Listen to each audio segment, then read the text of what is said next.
Here we go. Here we go. Got to add myself to the stage, ladies and gentlemen. Welcome back to Straight Talk, and here we are. And tonight, I'm feeling some kind of way. You know what I mean? All the bullshit that's happening between Iran and Iraq, our people worldwide, and what that means for our people in America and in the diaspora on the continent. So I'm going to try to do what I do best: break it all down, and hopefully it makes sense. That it has a lot of good sense in it, and where we are going with this. Because I can tell you, just to be honest, white folks done fucked up, and now they're about to find out. White folks done fucked up, and they're about to find out.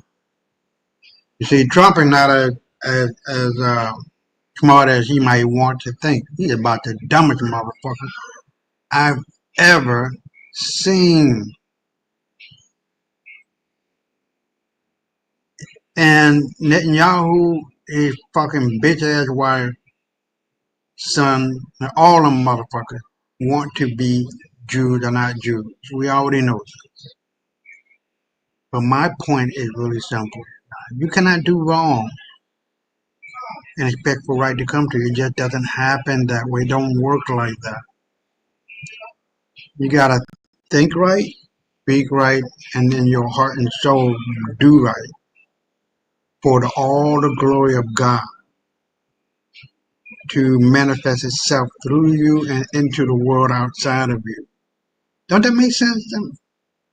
But you know, white folks don't think like that. All they see is what the fuck they want to see, when they want to see, how they want to see, and fuck everybody else. As long as they're getting whatever they're getting out the deal. Well, I'm telling you right now,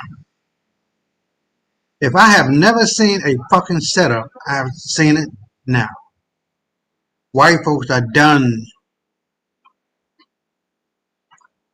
They're done. There's no crying. No, I'm sorry. No, here you go. Here's the reparation. No. We're going to get our shit. We're going to get it. Because we're going to take the motherfucker. All right? Power is not given, it's taken. And tonight, like I've seen and said before on my show and Brother Maurice Muhammad's show, I said on his show that Africa will be united in 5 years. I think that was like 2 years ago. And somewhere, it might have been this year, but or in the earlier part of the later part of 24 and going into 25. But whatever the case may be, it's happening at neck break speed, at the speed of light. We have finally arrived, my people. The motherland, Mama Africa, is waking the fuck up. She's looking at all of the destruction, all of the havoc, all of the mishaps, and all of this while she was sleeping. What's up, Brother Emil? While he was sleeping, while she was sleeping, um, she had waken up and she had gotten that. I ain't caught that. And Daddy Africa is right there. You see, they can't continue to lie and lie and lie and lie and expect for the truth never to appear. There's three things that you cannot hide forever: the sun, the moon, motherfucker, and the truth. And there's an old African saying that the sins of the mother and father are always visited on her children. And white folk don't fucked around and fucked around and fucked around thinking they're going to get away with it, never having any accountability. Well, look here. Yeah, I do too. No, I support Brother Email. I support uh, Mother Africa because she gonna get it all straight. See, there's a lot of people that need to be straightened out and straightened up to fly right. You see, and tonight we're going to be covering that the African Union, the United States of Africa, and what that means, and how that means, and why that means. Because the voice of the black man and woman from this day motherfucking forward, the world will shut the fuck up, sit the fuck down, and listen. When the black man speak, the world shut the fuck up, sits down, and listen.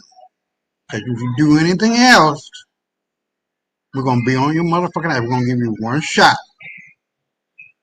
to do the right thing. If you do anything other than that, what the fuck we telling you, your ass is fucking grass. Do you understand what the fuck I'm telling you? No more hemming and hawing. No more hemming and hawing, sliding from foot to foot and side to side. It's over now. We have all the gold, we have all the diamond, we have all. Oh no, I don't use TikTok, brother email. I'm thinking about it, but I really want to try to get people aware to what our show is all about. And but if you can, man, help me with that. I don't know. I'm not too familiar with that. But like I was saying, Mama Africa is woke now, and it's getting woke every motherfucking day. You're gonna see the brilliance of the black mind coming to the forefront of the world. Oh, how do you go live? Wait, what do you say?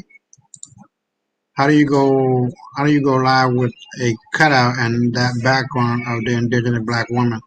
Well, I gotta always pay homage to the black woman, bro. That's where we all come from, and she is the portal from the black universe to the black existence on this planet, from which we all come from. We're nothing but, well, I'm not gonna say nothing.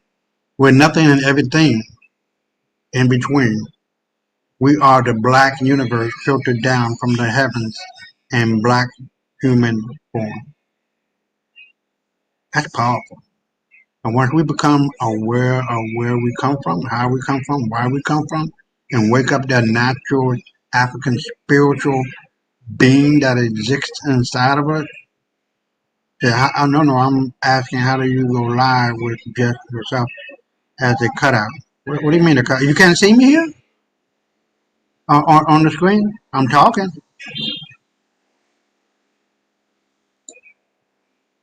Can you see me talking, bro?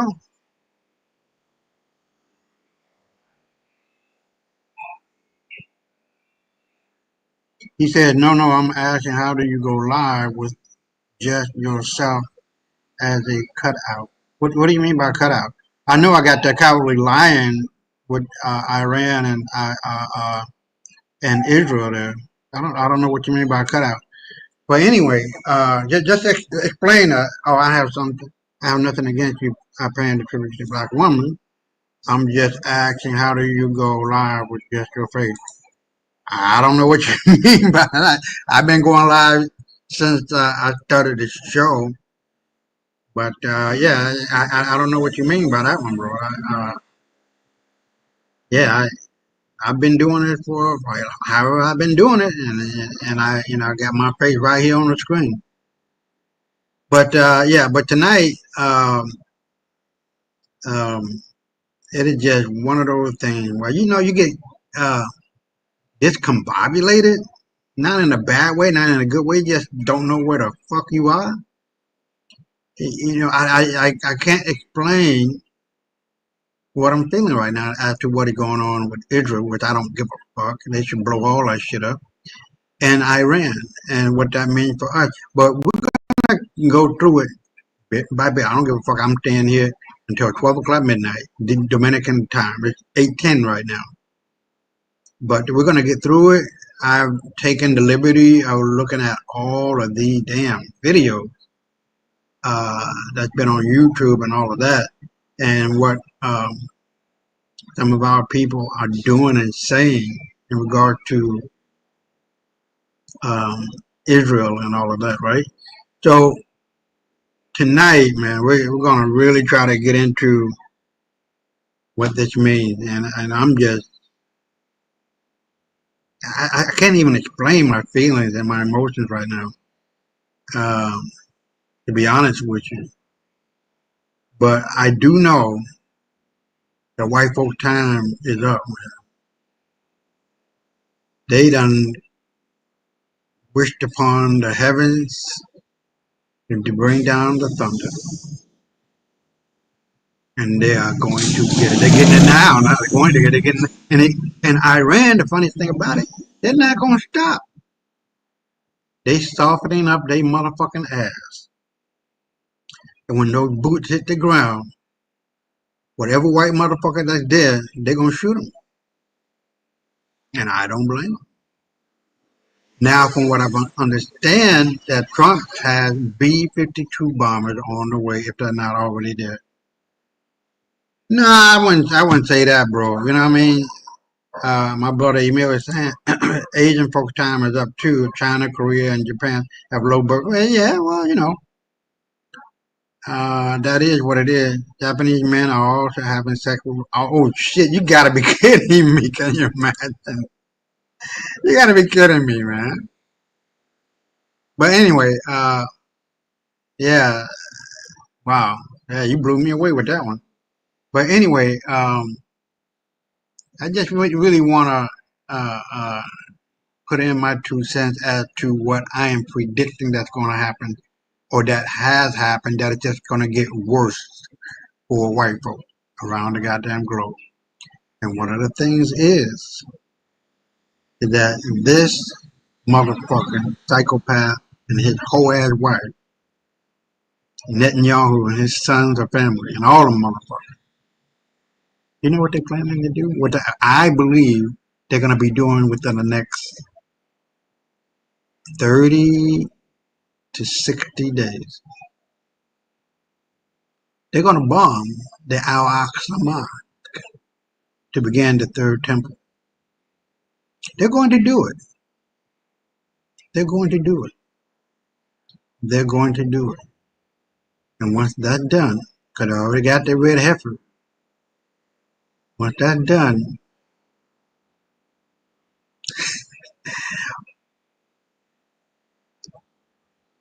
man, Islam is going to go fucking crazy on white folks. They don't give a fuck if they converted or not. They're just not who they say they are. They're going to be wiped off the fucking planet, and I pray they do. Because these motherfuckers don't give a fuck, to be honest with you. So, the Al-Aqsa Mosque in Jerusalem, I think it is, will be wiped out, will wiped off the face of the map. And now that Trump is sending over the B-52 bombers with blackbuster bomb, something whatever they call it, not blackbuster bomb. It penetrates the earth and then explodes, hoping that they get Khomeini. But you know what they're going to do? They're going to wipe out all the history of Iran, all of the monuments, all that goes straight to stretches back 3, 4, 5,000 years. Because it doesn't matter to Trump and white folks. It doesn't matter. Because these motherfuckers don't got a history. They stolen everything they got from us. And you're going to see that tonight. All of the brain drain of black folk that has established America, that has established the supremacy militarily, economically, and politically of America, they got that shit from us. You're going to see that tonight. All right? So white folks have not done a motherfucking thing. They're getting the credit, making themselves out to be more powerful than what they are. The Wizard of Oz.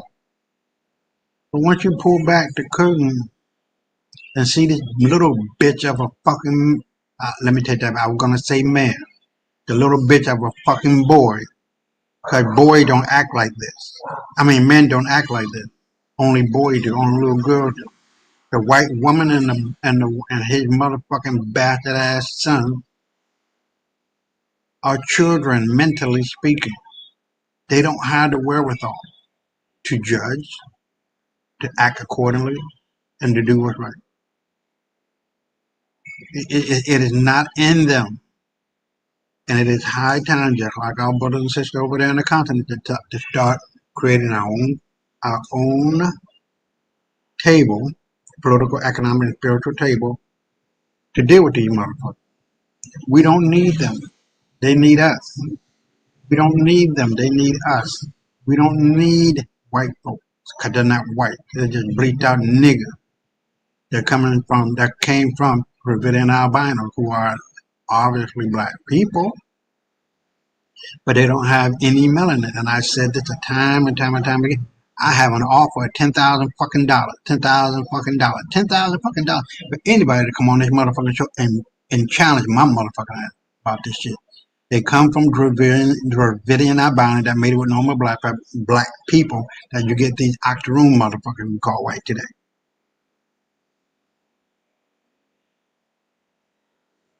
Remember that. $10,000. Now I ain't gonna offer that kind of money knowing if I'm wrong I gotta pay up. So you ain't coming with no bullshit. And I know what the truth is. Bro, you got melanin. You ain't burning in the sun. Don't worry about that. Oh yeah, the transgression against black people. And my brother said, well, you got a little bit of it. You got a little bit of something. But don't worry about that, man. You more black than a lot of black motherfuckers that I know. And you know what I'm talking about. So but with that, I don't want to get too far off the mark here. I really want to get into tonight's show, and I don't know how many of these videos. A lot of these videos are very, very short, very impactful, and everything like that. And some of them are not that very long, so I'm not going to be on here for very long because I get tired. My eyes start crying. Hey man, take your ass to sleep, dude. You gotta go to bed. You're tired, man. I'd be tired. Like I was tired last Saturday. I was like, man, I would hard for me to keep my eyes open. But anyway, I don't want to keep going because this has been not 20 minutes so far into the program. So I really want to let's see where we are. Let me shut up for a minute. And let me see where we are. Well, okay. So tonight we're gonna start out with a 10-minute video by my girl Lady Boule and talking about what white folk are feeling, especially with not white. We're not white. No, I'm sure the Latinos are feeling about black folks, how they want to see, and their motherfucking brain, small brain, they actually believe that we're supposed to be dispelled, kicked out of America. Ain't that a bitch like we're immigrant bitches? But this Latina from Cuba was saying, "You motherfuckers better stop this bullshit against the black folk. You better start kissing their ass because they're the ones who got us in, and you are betraying them." That sister went off. So, but without further ado, hold on, let me pull up this one. It might not be this particular video because I was trying to find it at the last minute. But either way it goes, you got the message. So I'm going to share a screen, get right to it, and then we'll be on our way, all right? So I really appreciate those who are here for coming in tonight and to partake in it, even though you guys don't even be writing shit. I'm like, who the fuck is that watching? But anyway, let me get right to that video, and then it's a 10-minute video, and we're gonna go backward until we get to the video with Iran and Iraq war. All right. So without further ado, here we go.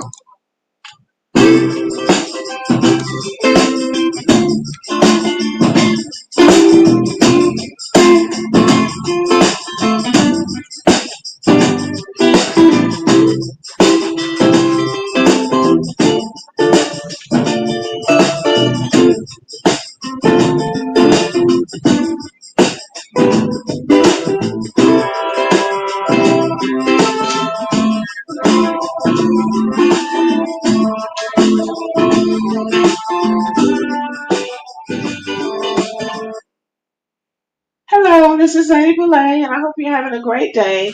Thank you for your support. Thank you for all you do to support the channel. And yes, we are committed to love one another, whether we want to or not, or whether we agree with each other or not. Okay, y'all. Didn't I tell you? Didn't I tell you? I guess Tabitha is just now getting the word, and I'm just going to let her tell you in her own way. El Ministerio de Economía de la República Dominicana ha anunciado una nueva herramienta digital enfocada.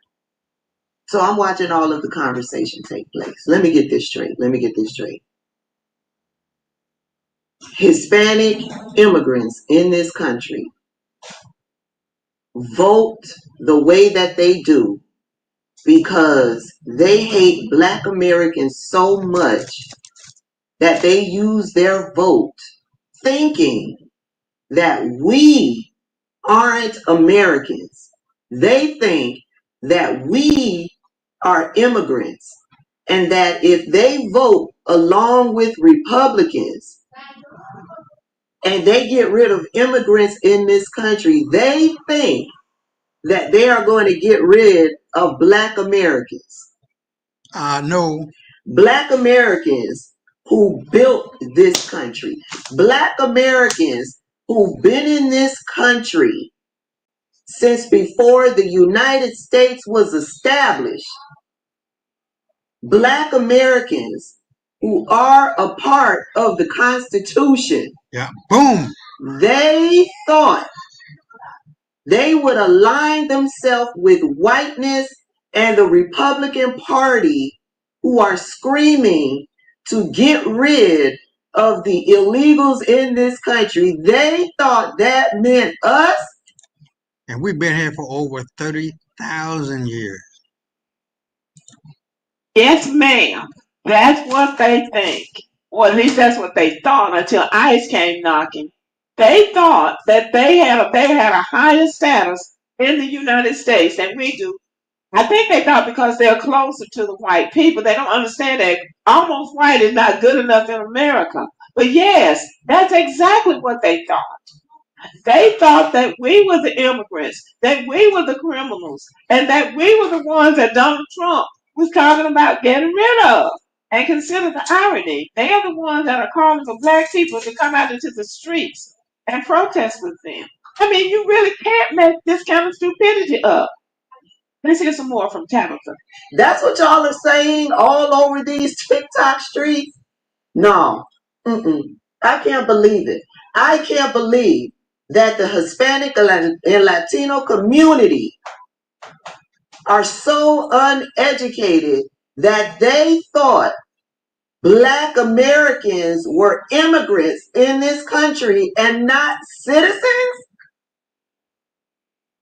No, I can't believe it. I cannot believe it. And y'all are also saying that is why Africans in the diaspora are always throwing the question to Black Americans, saying they don't know where they come from because they too believe that Black Americans are truly not Americans.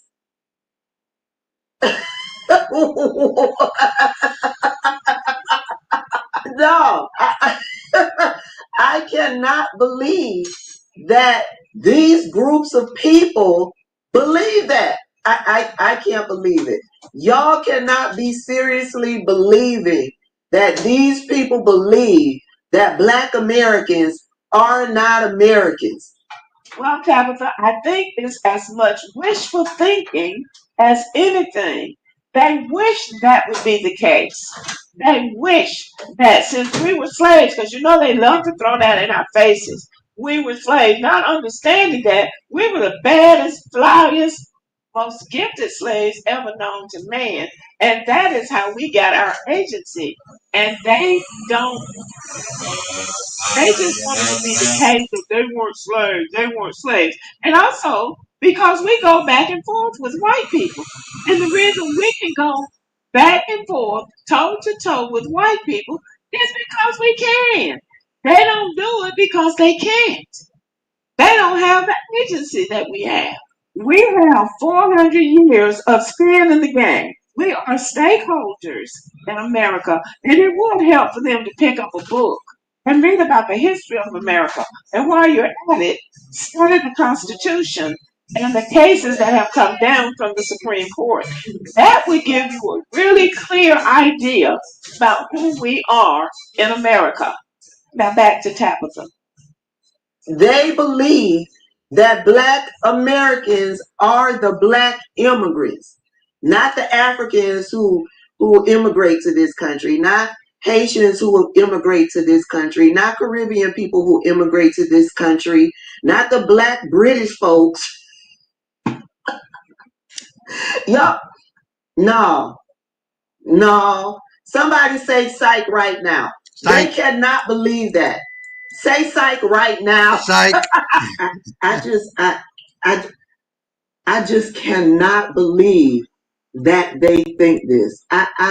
Where did this conversation start from? Where somebody tell me, where did this conversation begin? Because I just cannot believe that Hispanic people have aligned themselves with whiteness because of immigration, and they think that the Black Americans in this country are immigrants and they would be getting rid of Black people. Where did this conversation start? I don't think it's just the Hispanic. This is the fastest way to make your car shine like new in under a minute. This groundbreaking car spray will make your car look brand new without costing a fortune. I think it's all of them. They would all like to have our position. The Asians, believe it or not, are the only ones who understand the role that Black people have played in everybody else's liberation. Even though they're going to run to the Supreme Court over those affirmative action jobs and college positions. But they know, because they went through a lot themselves, especially the Chinese. They are the only immigrant group that will acknowledge the role that Black people have played in the liberation of America, as in other people being able to come here and enjoy the American life. The Asians, the Chinese to be specific, are the only ones who know that, because the Chinese were fighting for their right to be here at the same time that we've been fighting for ours. But they got, they're not Black immigrants, so they haven't had the same experience. But they will at least acknowledge it. The rest of them, these Africans and these Caribbeans and these Latinos, they won't even acknowledge it. They think the white people wanted them here. That's the idiocy of some people. This is crazy thinking. I cannot believe that Latinos think this. Who started this conversation? Who started it? Call them out. Well, you will be calling out a lot of people, because that sentiment is pervasive among immigrants to the United States. And that is why Africans keep arguing back and forth with Black Americans, trying to drag us back across the Atlantic Ocean. We belong to America. Not to be offensive to other Black people, but you have to consider how we got here in the first place. We belong to America. We are American made. And if they could just take that away from us, they think that they would be better off. They would have our place. Everybody wants it. really do, because it's not a bad place to be. But this place that we occupy came with tragedy, trauma, struggle, and sacrifice, and many other things. They don't want to go through all of that, but they want the position of being American citizens who can't be deported. But you had to earn that. Okay, y'all. Go check out Tabitha Speaks. She has some very interesting videos. Thank you for listening. Give me a thumbs up and have a great day. All right, ladies and gentlemen, let me get a little bit of something on that. Now, you heard. I took myself off of here, the camera, because I'm eating. I want you. I don't want you to see that. But anyway, uh, we are written into the Constitution, like she said, the 13th, 14th, 15th Amendment, the 1866 Civil Rights Act, and the what do you call those acts? Reinforcement or Enforcement Act, not reinforcement, Enforcement Acts. We already have Black Hate Crime Bill. That's it. But you know what happened? After the 1866 Civil Rights Act was passed, we had all kinds of benefits and everything. The National Guard of the U.S. government came down and made sure that everything was operating and running the way it should, that our vote was being counted and all of that. Make a long story short, white folks couldn't take that shit, especially white boys. I'm not going to call them men, they're boys. They were being usurped, or however you say it. And with that being said, they put the gun to the president's head and told him to get the National Guard out of the South because they want their privilege back, and they got it back through the gun, through violence. And a lot of good people died. That's a fucking cool motherfucker. And for the last 150 years, that coup has not stopped. There was a coup that went on in Wilmington. It's Wilmington, Delaware, or Wilmington, North Carolina. I think it's North Carolina, where all of the black top political bigwigs at that time were told to get the fuck out, nigga. We're taking over, nigga. Ain't gonna be no shit about that, nigga. But you know what?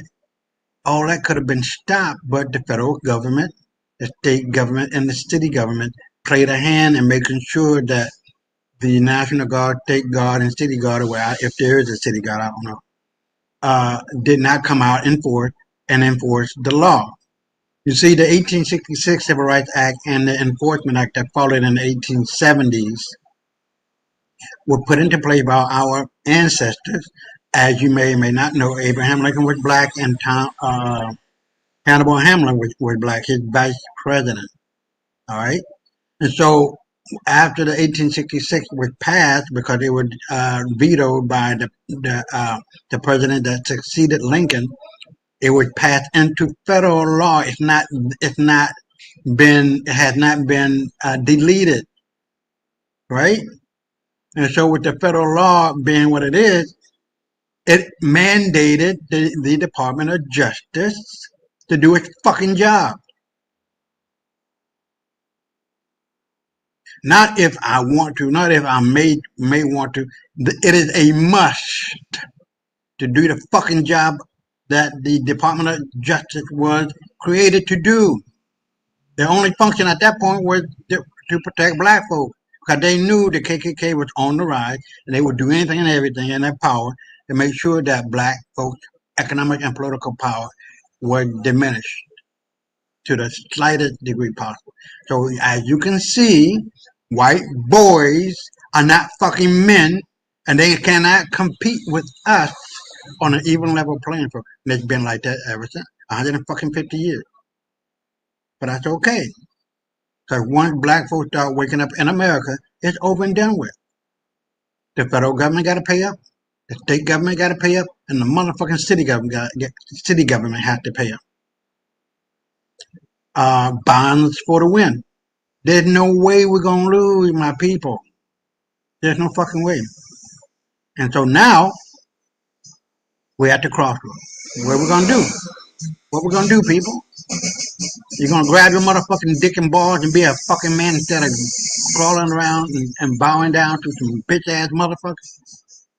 Or you're gonna listen to our ancestors telling you to wake the fuck up, just like the continent of Africa is doing. Fuck them. White folks ain't shit, ain't never been shit, never will be shit. They just a pile of shit. They're a motherfucking bunch of goddamn flies and landing on shit. And we are bees being productive, pollinating the world and making it better for everybody for the greater good of humanity.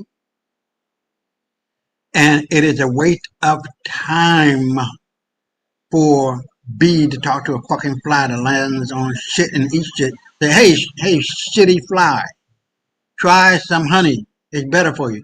They're not going to listen. They're not going to listen. And so what do? You go on about your motherfucking business. That's what you do, nigga. Fuck them.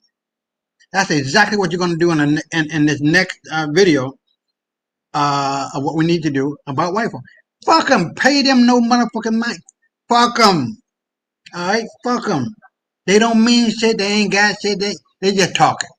Like the Wizard of Oz. They just trying to make themselves out to be bigger than what the fuck they are. Go back to curtain, my people, and bitch slap the shit out of them. That's all you got to do. I'm telling you, they're not as strong as you think they are.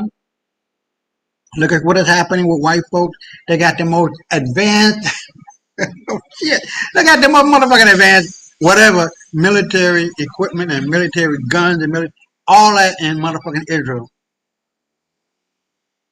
And they getting their ass whooped by some brown skin folks. If that don't fucking tell you that these motherfuckers don't know how to fight, that they learn how to fight from us, and they still ain't learned shit. The whole academy of West Point was based on a black man's ability to fight. Hannibal Hamlin.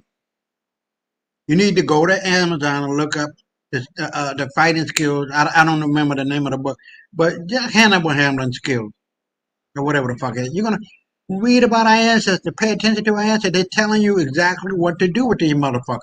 The King of Judah in 1805 wrote that the only thing the white motherfucker need to do is to be our slave. All of them motherfuckers. Fuck them. Our ancestors in Portugal, the Jews, real Jews, in Spain, not well, I'm going to take that back, but the Spanish Jews thought it was a good idea to get with these motherfuckers. But our Portugal Jew ancestors had a village called the Negro Village. They said, if you dare fucking around and marry these motherfucking tail-growing bitches and bastards, fuck you. Get your fucking asses up out of here. You are banned. And that is exactly how I feel. Fuck all white folks. So here we go. We're going to go into the next one. This one is shocking. One African government makes first move against the West. Here we go.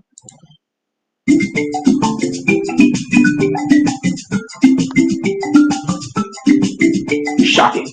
One Africa government makes first move against the West.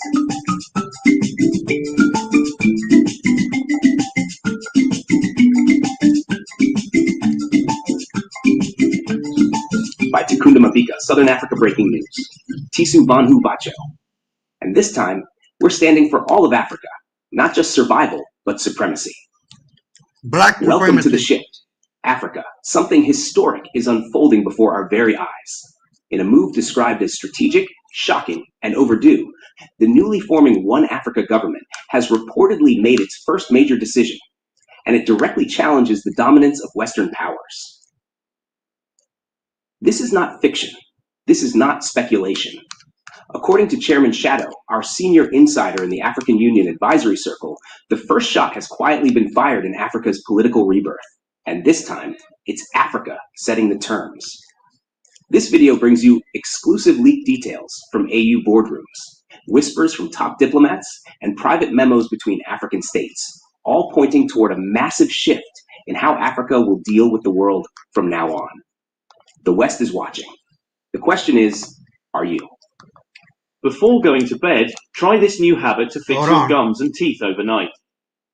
While examining... Part 1. What happened inside the AU meeting? Let's start with the source. a classified virtual summit held just 3 days ago between top AU leadership and representatives from 27 African nations. According to our AU insider, Chairman Shadow, this Zoom call was chaired by none other than AU chairperson João Lourenço of Angola, with administrative and policy direction from Mahmoud Ali Yusuf of Djibouti, the current chairperson of the African Union Commission. On the agenda, a confidential vote on whether Africa should begin pulling diplomatic weight away from Western institutions, specifically on 2 urgent issues. 1, whether African nations should freeze participation in the next IMF round. 2, whether to create a new African credit bank designed to rival the World Bank. And here's the kicker. General, 20 out of the 27 countries voted yes. Part 2, who voted yes and why it matters. Countries that supported the motion include Burkina Faso, Traore's revolutionary influence again, South Africa, Kenya, Tanzania, Algeria, Senegal, Uganda, Zimbabwe, Namibia, Rwanda, Egypt. According to Mama Pan-Africa, a fearless diplomat we trust deeply, these nations argued that Western institutions continue to profit from African poverty, and that it's time to redefine partnerships based on equality, not pity. A diplomat from Egypt reportedly said, they give us loans with interest, but never freedom with value. Part 3, introducing the African Credit Bank, ACB. The leaked document drafted by the economist of Addis reveals a full economic plan to create a continental lending institution called the African Credit Bank. Key highlights: headquarters to be based in Nairobi, with branches in Accra, Addis Ababa, and Lagos. Currency: the bank will lend and operate using a proposed Pan-African digital currency pegged to resource wealth, not USD. Target: to phase out dependency on Western institutions like the IMF and World Bank within 10 years. Key funders: Nigeria, Egypt, Ethiopia, South Africa, and surprise, China has expressed interest in backing it silently. This isn't just symbolism.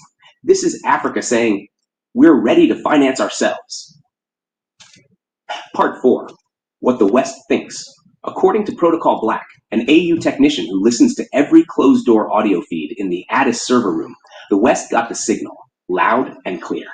The US Embassy in South Africa allegedly requested an emergency intelligence briefing after the AU meeting, while an anonymous EU source described the plan as the most direct threat to post-colonial economic power we've seen since the non-aligned movement. France is reportedly furious, especially with former colonies like Senegal, Burkina Faso, and Mali being among the most vocal. But Africa says, enough. Traore's role, the catalyst. Ibrahim Traore was not the loudest in the meeting, but according to Chairman Shadow, he made the most unforgettable statement when he said, Africa will no longer be a market for their leftovers. We will now be the kitchen. That moment, General, that moment shook the virtual table. Even South Africa's delegates paused. Botswana's usually reserved diplomat reportedly stood up and clapped. The revolution is real, and Traore's voice continues to be its thunder. Part 6, youth movement backing the shift. Across TikTok, Twitter, and WhatsApp, young Africans are cheering the move. In Ghana, a university student protest held signs saying, "One Africa, no chains." In Nigeria, a viral video showed young software developers creating mock-up apps for the African Credit Bank. In Zimbabwe, war veterans are openly supporting the decision to reduce IMF reliance. We're not just seeing political change, we're witnessing continental awakening. Part 7, why Africa is stronger together. Let's talk facts. Africa has 60% of the world's uncultivated arable land. Africa controls 90% of global platinum, 70% of coltan, and 40% of gold reserves. The continent is the youngest on Earth, with 70% of its population under 30. And yet, we've been borrowing from old men in old buildings in Washington and Brussels? No more. With the One Africa government, resource-backed decisions will now be made by Africans, for Africans. Part 8, is this anti-Western? No, this is pro-Africa. Let me make this very clear. This is not anti-West. This is pro-Africa. Africa is not isolating itself. It's asserting itself. We will still trade, still partner, still build. But no more blind loyalty to systems that don't serve us. That's over. Even Chairman Shadow confirmed it. We are not burning bridges. We are building new highways. And this time, we are the engineers. Part 9. What comes next? Next week, the African Union Parliament in Pretoria is scheduled to vote on whether to make the African Credit Bank official AU policy. If passed, each country will be required to contribute 0.4% of GDP towards startup funds. Countries will gradually reduce IMF and World Bank exposure over 5 years. AU financial education programs will launch continent-wide in schools and universities. This is Africa writing its own playbook. Part 10. American reactions. We even spoke to some African Americans and Pan-African thinkers in the US. One said, "I've waited my whole life to see Africa stand up like this. I don't care who leads, as long as it's us." Did you know you can create an endless water supply using this strange homemade device? Thousands of people are extracted. Another said, "This gives us hope. Maybe one day we'll come home to a continent that finally owns its future." Part 11, global media coverage. BBC called it the boldest African maneuver in modern history. Al Jazeera, Africa sends a message the world can't ignore. CNN, silent. Reuters, confused. And African media, on fire. Sabien is here for it. Part 12, the vision that changes everything. Imagine this. A child born today in Africa grows up to study in any country across the continent. Starts a business with access to 1 billion people. No border fees. Gets funding from an African bank. Travels on an African passport. Votes for a rotating president who actually understands their struggle. That's not a dream anymore. That's a decision. This is not just a video. This is a moment. To every African watching this, from Cape Town to Cairo, Harare to Accra, this is our time. The One Africa government isn't a future idea anymore. It's now. And with every move we make, every decision we take, we remind the world we are no longer begging to be seen. We are standing, united, and ready to lead. Subscribe to Southern Africa Breaking News yet, where we say what others fear. Presented by Takunda Mabika. Tisu Vanuvacho. Let's make Africa whole again. Yes, sir. It's on and popping, baby.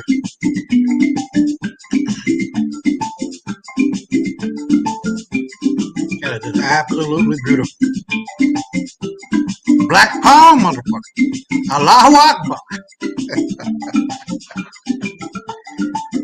We're coming for that ass, boy. Politically and economically and spiritually. We're coming for that ass, white boy. We're coming for that ass. And we're going to finish kicking all the bottom out that motherfucker. Because that's exactly what you just said. Point blank. You reap what you sow, motherfucker. And so shall you reap. So let's go. Let's get up out of here. We're going to go to this next one. It's basically the same, but I got 3 or 4 of these. I wanted to play them all because I want you guys to see what the fuck is going on around us. What this means. Because once Mama Africa is up and running, that's it. On all of her children around the globe. And as far as I'm concerned, Africa begins and ends at the 4 corners of the world. Period. Then there was a serious brain drain from Africa to Europe. That's why Europe got to be where they are. Technologically, militarily, politically. They didn't create that. They got that from us. And you're going to see that tonight. They've been playing possum, all this motherfucking... I guess that's the word I'm looking for. They've been lying. And you are the source, the foundation, the rock of the world. Black man, black woman. So let's go on and play this one, and I'll be right on back.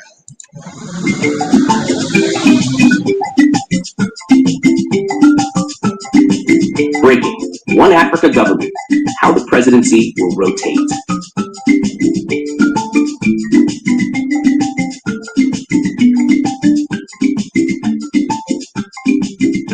By Takunda Mabika, Southern Africa Breaking News. Let me say this. Now he said, we're now out for revenge. Yeah, we are. Yeah, we are out for revenge, political, economic, and spiritual and physical revenge. But we're going to take everything we got, close the borders around Africa,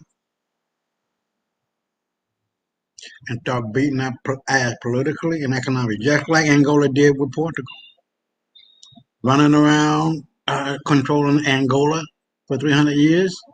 Then Angola got rich and powerful and got back and went back to Portugal, and now Portugal is Angola's playground.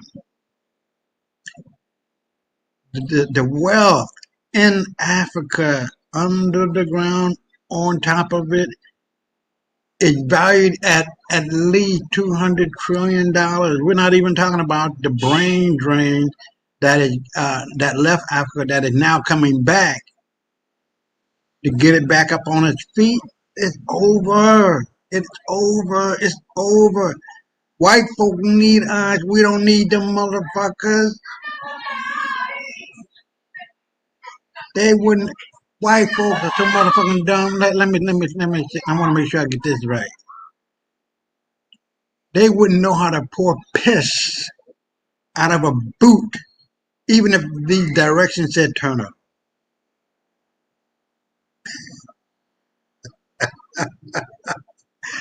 Let me go back to the video. Umbacho. This is not just a headline. This is history in motion. Africa is not uniting to fight others. We're uniting to finally build ourselves. This story, it's the beginning of our own renaissance. Welcome to the future we were born to create. Yesterday's meeting that changed everything. Pretoria is on fire with African diplomacy. Yesterday, inside the African Union Parliament, a powerful private session took place involving senior AU diplomats, regional representatives, security advisors, and continental legal experts. These closed-door meetings are not being streamed, but they are shaping the next 100 years of African governance.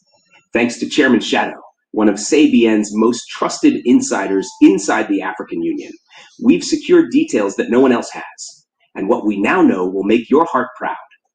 The African Union has agreed to adopt a new system to guide the first presidential phase of the One Africa government. Yes, we told you 2 days ago about the new draft One Africa Constitution. Now we bring you the next big truth. The African presidency will rotate annually, not between all 55 African countries, but among Africa's 5 major geopolitical blocs. Southern Africa, West Africa, East Africa, EAC, Central Africa, North Africa. The existing AU rotation model, now re-engineered. Currently, the African Union rotates the AU chairperson role each year among these 5 blocs. And now, under this proposed plan, that same model will form the backbone of how the One Africa presidency is governed. Phone thieves aren't just stealing devices, they're stealing your memories. 78% of seniors never recover their photos. But here's the big difference. The AU chairperson will now become the One Africa president under a unified continental framework. The chairperson of the African Union Commission, currently H.E. Mahmoud Ali Yusuf of Djibouti, will continue serving as the executive head for the AU's administrative and institutional functions.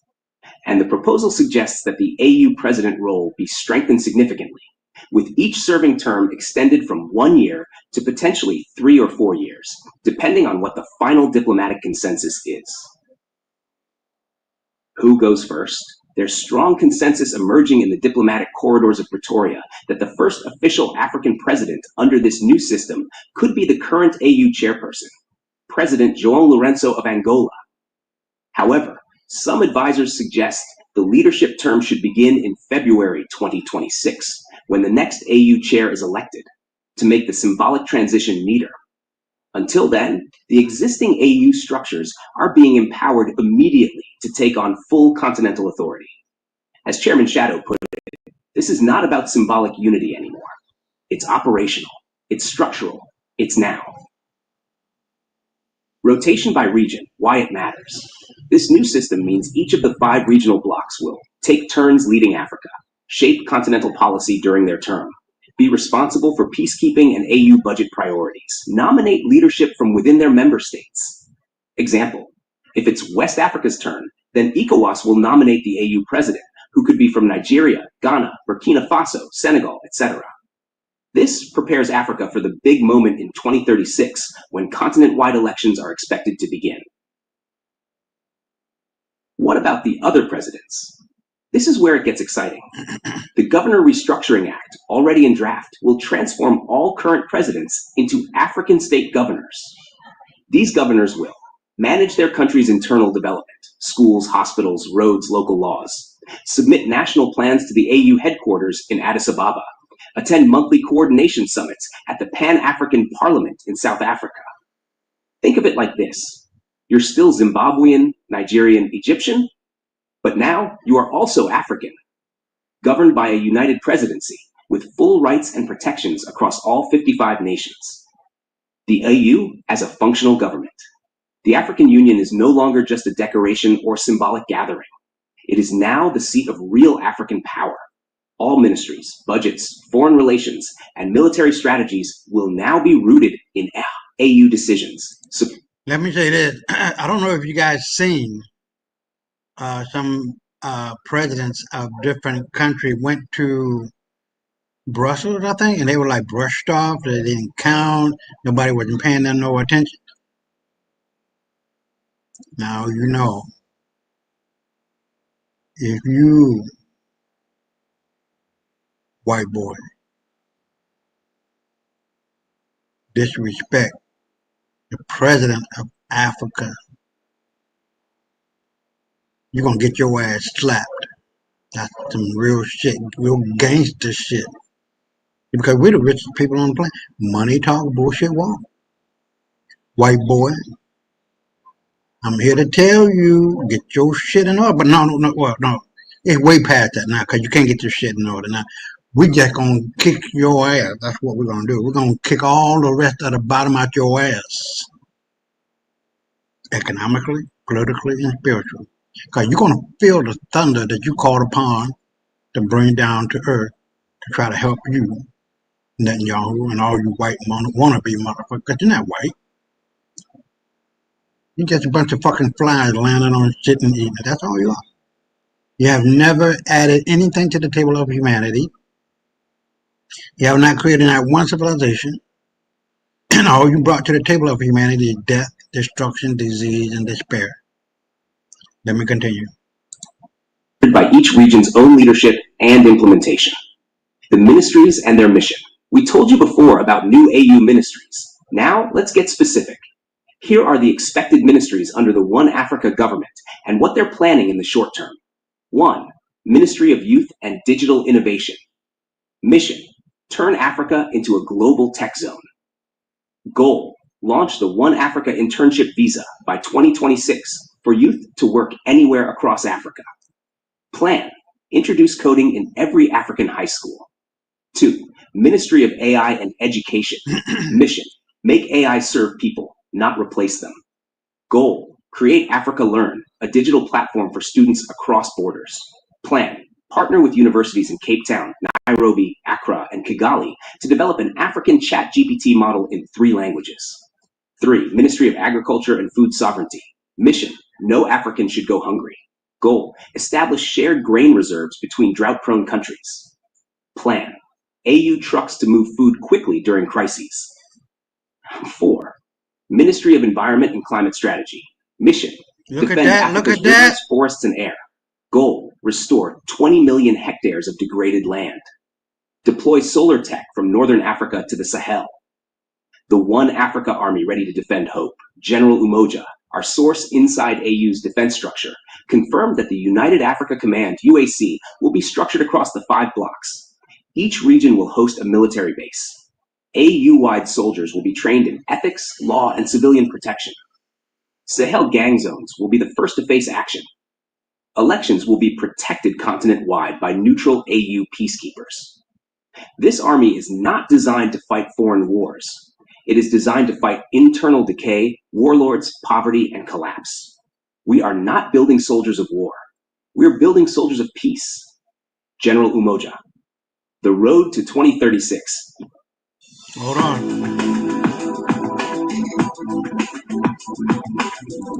Year milestone. 2025, AU empowered to govern as One Africa structure. 2026, first presidency under new rotational model. 2027, Governor Restructuring Act takes full effect. 2028, AU Digital Identity System launches. 2030, One Africa Parliament expands with voting powers. 2032, mock continental elections held. 2036, Pan-African citizens vote in first official election. What does this mean for you? This means your kids will go to school in Kenya and get a job in Morocco, study agriculture in Zambia and open farms in Ethiopia, register their businesses in any African country with one ID. And if you're in pain, a nurse from Ghana could treat you in Sudan, paid by an AU-wide health budget. Africans speaking out. We never thought this would happen in our lifetime. Student in Namibia. This gives my daughter a future I couldn't dream of. Farmer in Cameroon. One Africa government is the spirit of the ancestors fulfilled. Elder in Mali. What about the world? We say to the West, the East, and every continent, Africa is rising, not in anger, but in purpose. We want peace, trade, innovation, and education. But you don't want to piss off Mama Africa, but she got that goddamn ironing cord for your ass when it's necessary. They say we're not making soldiers for war, we're making soldiers for peace. But if you're carrying enough of a big stick, you don't have to worry about war. And as Brother Muhammad would say, if you whoop enough ass, everybody get in line. And that's exactly what is going to happen. You ain't got to raise your voice above a whisper. The One Africa government is not built to rival the world. It is built to inspire it. As of yesterday, in diplomatic meetings inside the African Union Parliament in Pretoria, African leaders began finalizing how the One Africa presidency will rotate. They're choosing between a one-year term per region or a longer 3 to 4 year rotating model. Either way, they all agree. The AU structure is now the African government. Presidency rotation begins soon. Continental elections are the end goal by 2036. This is not a fantasy. It's not just paperwork. It's a continent being born again. Tisu Vanhu Bacho. I'm Takunda Mabika, reporting for SABN. Let the dream begin. Oh, yeah, baby. It's a game, all right. But we playing this motherfucker for keeps. 90% of the world platinum control and other control. It's over, my people. What shit? White folks, fuck you, your mama, your daddy, all you bitches and bastards. Fuck all y'all motherfuckers. Let go on. I think this is hold on before I. Yeah, this is going to be the last one. I really appreciate it. Breaking one united army command under one African government. A dream finally taking shape. Let's get at it.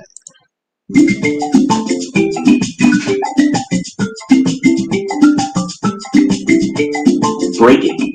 AU's alleged one united army command under one Africa government. A dream finally taking shape.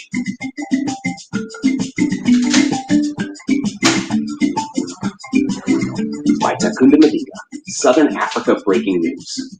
Tisu Vanhu Bacho. And today, Tiri Kutanga Chimwe Chinhu Chakanyanya. We're giving Africa its heartbeat back. The day Africa decided to defend itself, together. Brothers and sisters, we're not just watching history, we're writing it. According to deep intel leaked to SABN, Africa is allegedly on the verge of activating a continental military command under the visionary One Africa government model. Yes, an African army under African control, protecting African lives. And this is not a future dream anymore. It's already happening.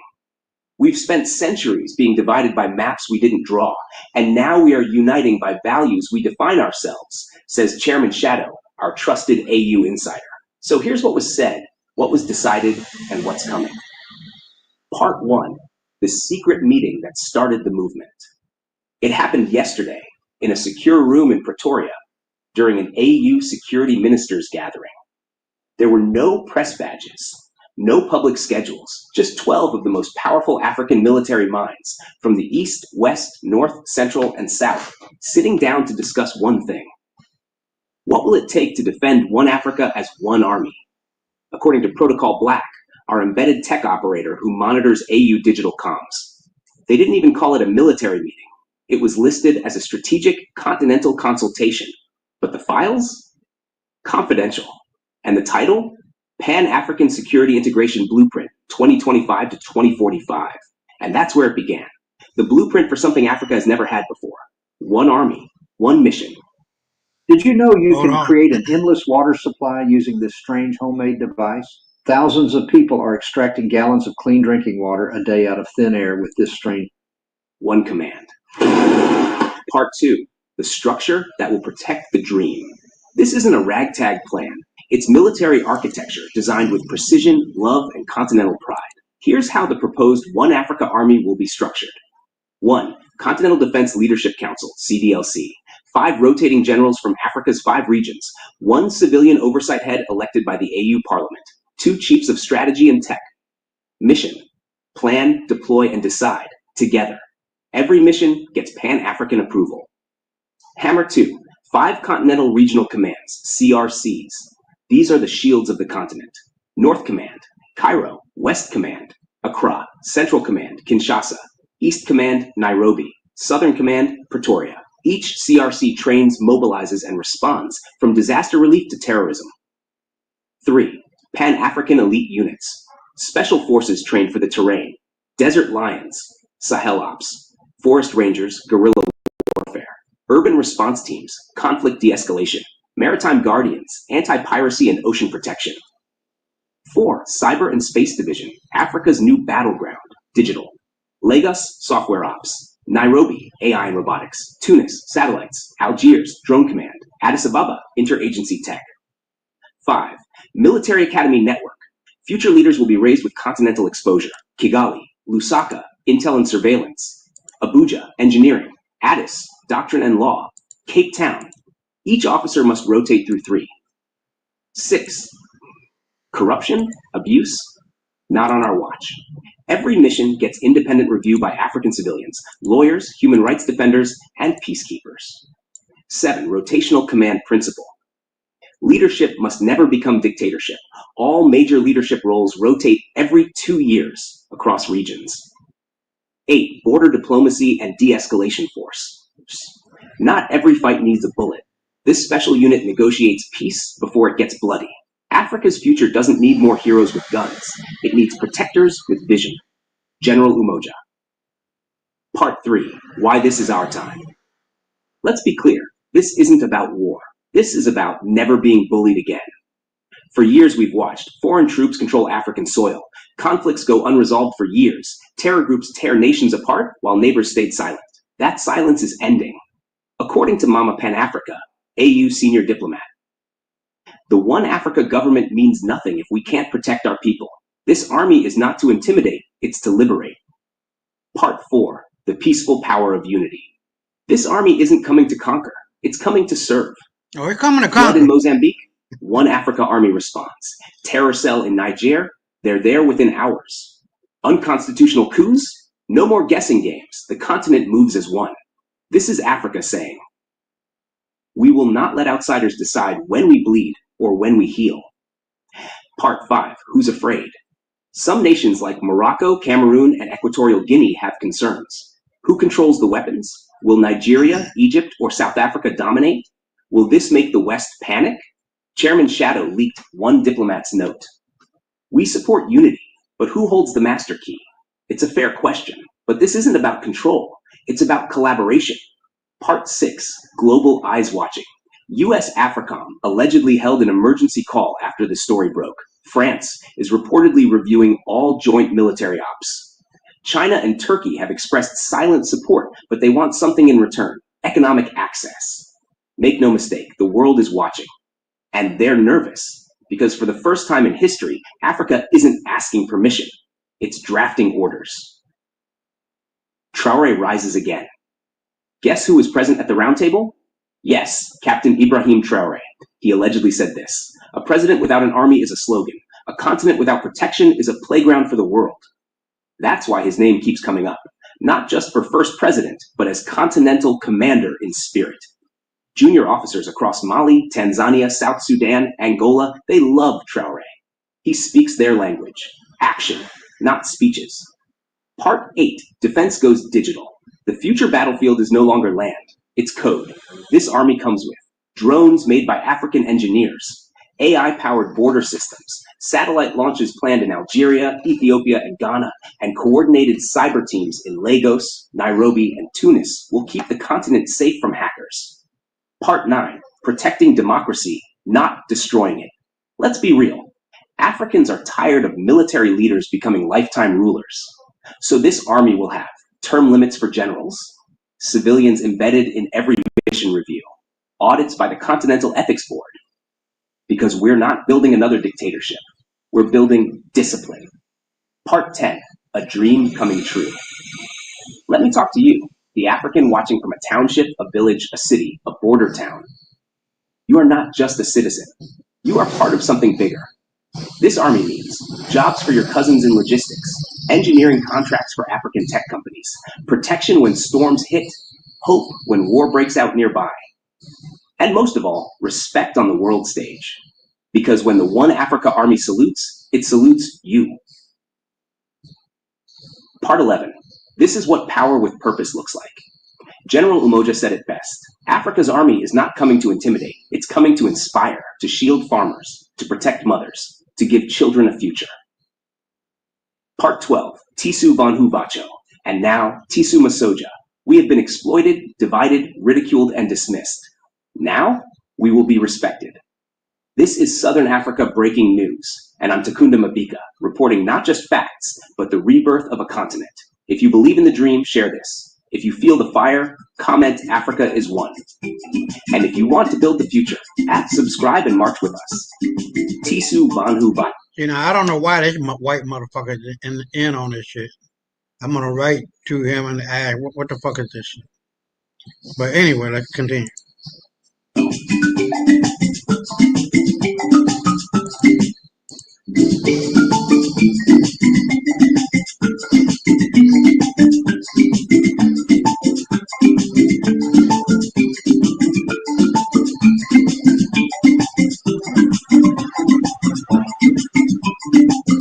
Hold on, let me write that comment.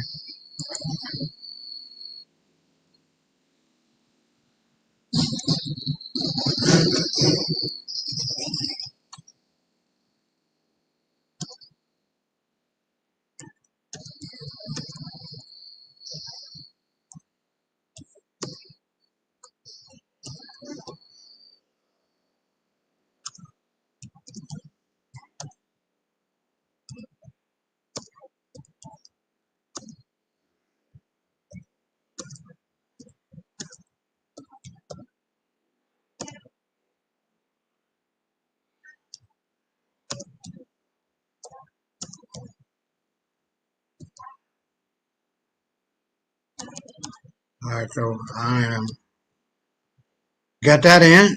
So now we can continue on and let's see where we are.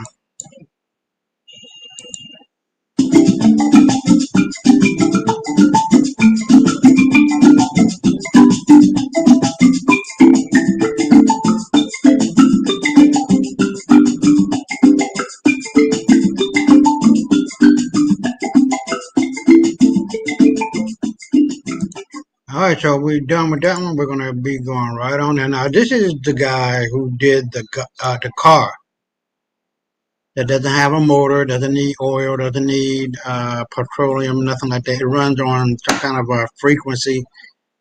And this is what I'm talking about, you guys. Imagine all of the technology that will change the world and change the face of this world to black, because they gotta fade back to black.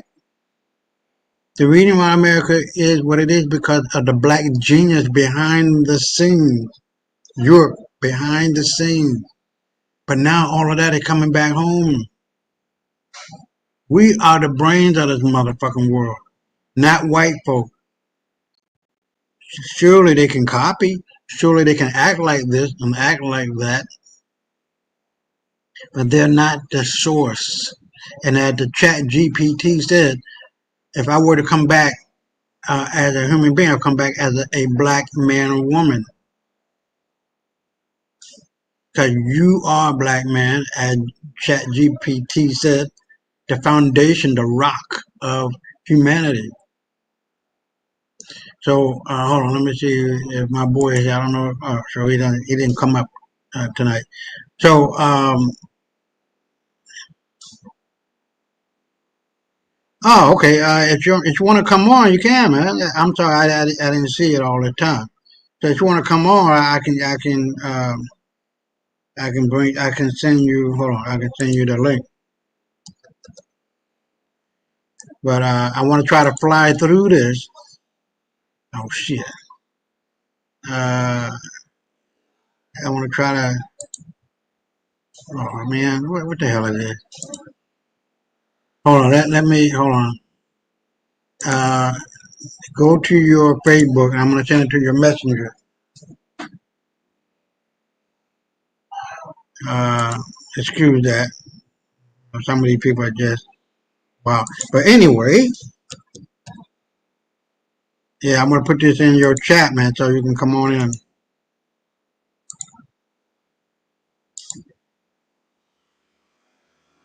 All right, it's there, so just come on in when you get a chance. Hold on, make sure. So, yeah, so now we're going to go to the next one, Maxwell Chikumbuso. There's a brother that out of Africa that created a telephone, a cell phone that automatically recharges and doesn't need a SIM card. This is the kind of technology and wherewithal, I guess, if I want to say it like that, that is latent within us, or that have been purposely hidden. But now everything is out. The truth always comes out. If it wasn't for black people, there would not be no atomic bomb, hydrogen bomb. If it wasn't for black folk, there would not be no internet. If it wasn't for black people, there would be no phone. If it wasn't for black people, there would be no car.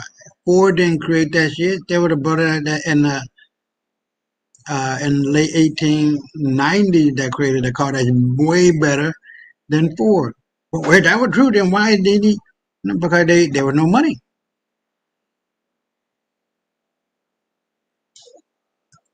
So let's continue on, and I'll be right back. From Africa, he's a revolution in motion. Born in Zimbabwe and raised with little more than hope, he discovered a passion for engineering before he ever touched a formal textbook. As a child, he'd take apart radios just to see what was inside, then put them back together with unexpected improvements. His curiosity wasn't random. It was relentless, like a hunger to understand how things worked so he could make them better. The moment that changed everything came when he accidentally powered a device without a plug, stunning his neighbors and himself. That moment sparked a fire that would drive him to change not just his community, but the continent. Today, Maxwell is known as the mastermind behind self-powered buses and wireless energy grids that defy conventional engineering logic. You may be wondering, how does a man with no formal engineering degree invent such things? The answer lies in a rare blend of vision, resilience, and the determination to make life better for people who've long lived without power. This journey isn't about fantasy or science fiction. Say goodbye to expensive scratch repairs once and for all. I never post stuff like this, but I had to share. I drive every day, so It's a real-life ride with a man who's making history with his own hands. Step inside the world of Maxwell Chikumbutso and prepare to witness Africa's next leap forward. Maxwell's wireless power grid concept is one of the most radical energy solutions the world has seen.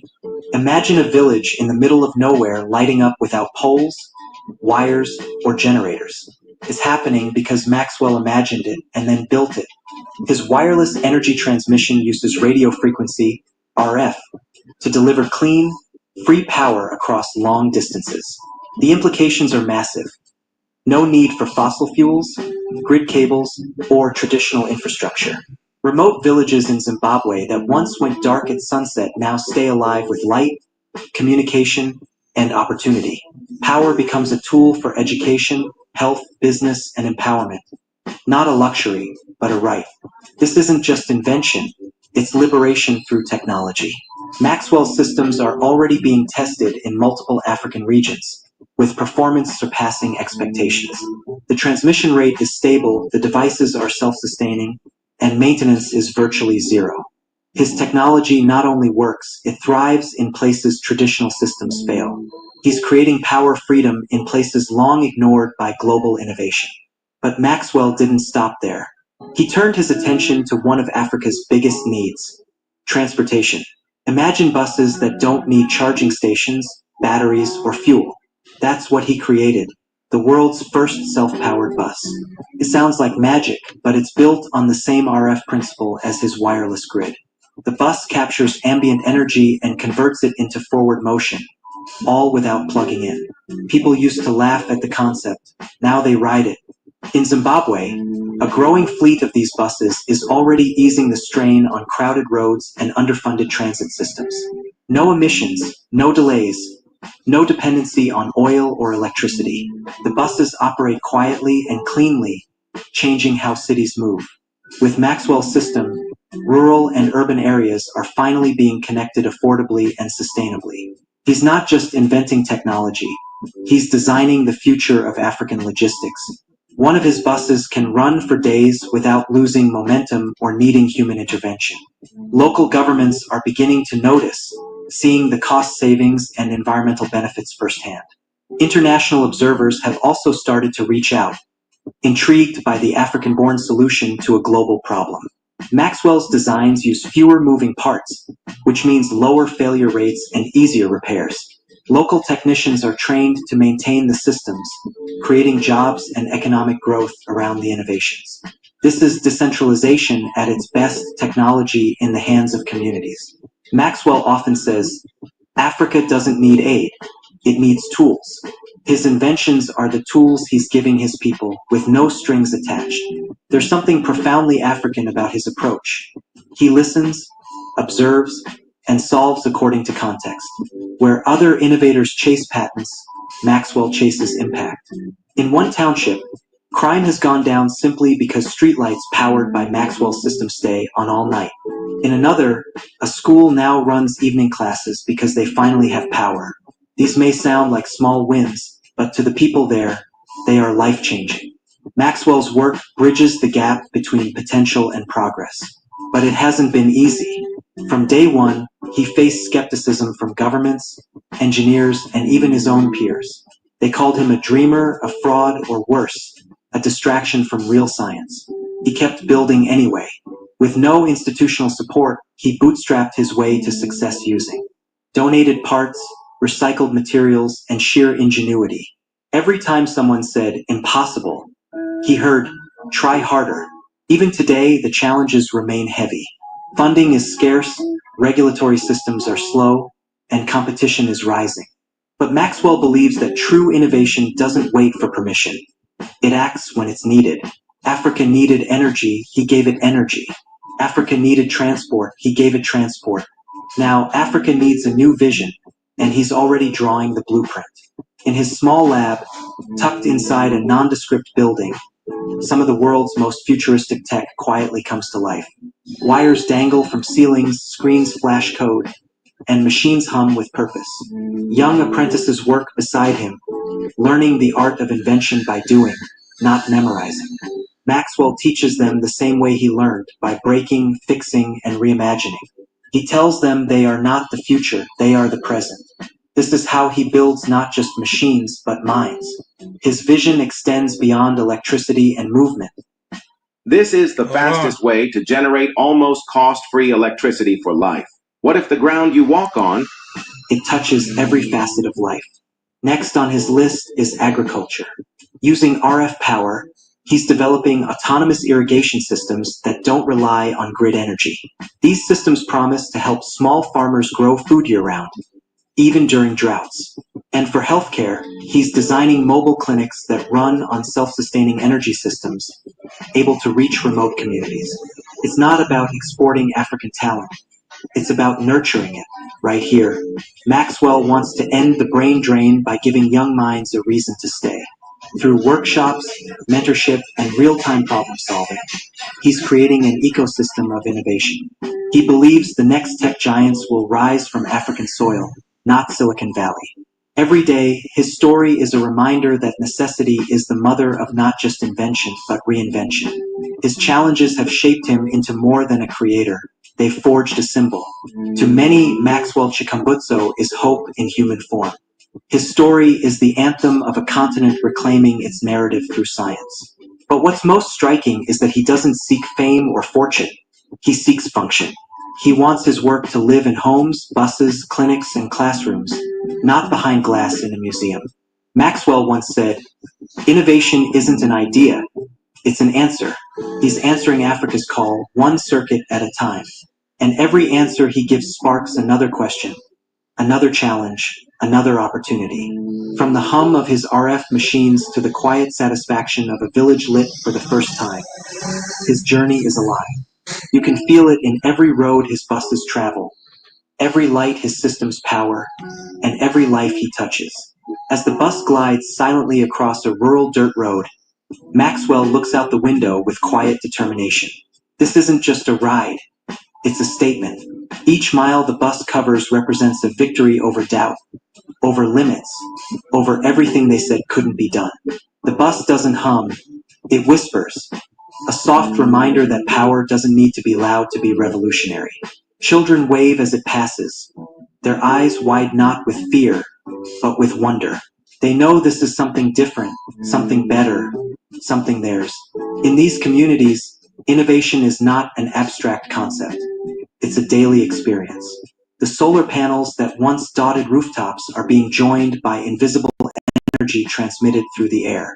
Wireless energy grids mean no poles, no outages, no waiting for the government to act. People charge their phones, light their homes, and power their businesses with a signal beamed through space. It's the stuff of science fiction, except it's real and it's here. Maxwell rides not to show off, but to listen. He listens to farmers who say the new energy lets them irrigate when they couldn't before. He listens to mothers who say their kids can now study at night. He listens to teachers, elders, and shop owners, each with stories of how technology has made life better. This feedback loop becomes fuel for his next breakthrough. One day, while visiting a clinic that now runs on RF power, a nurse asks if medical equipment could be powered the same way. Maxwell doesn't just say yes, he returns with a prototype in weeks.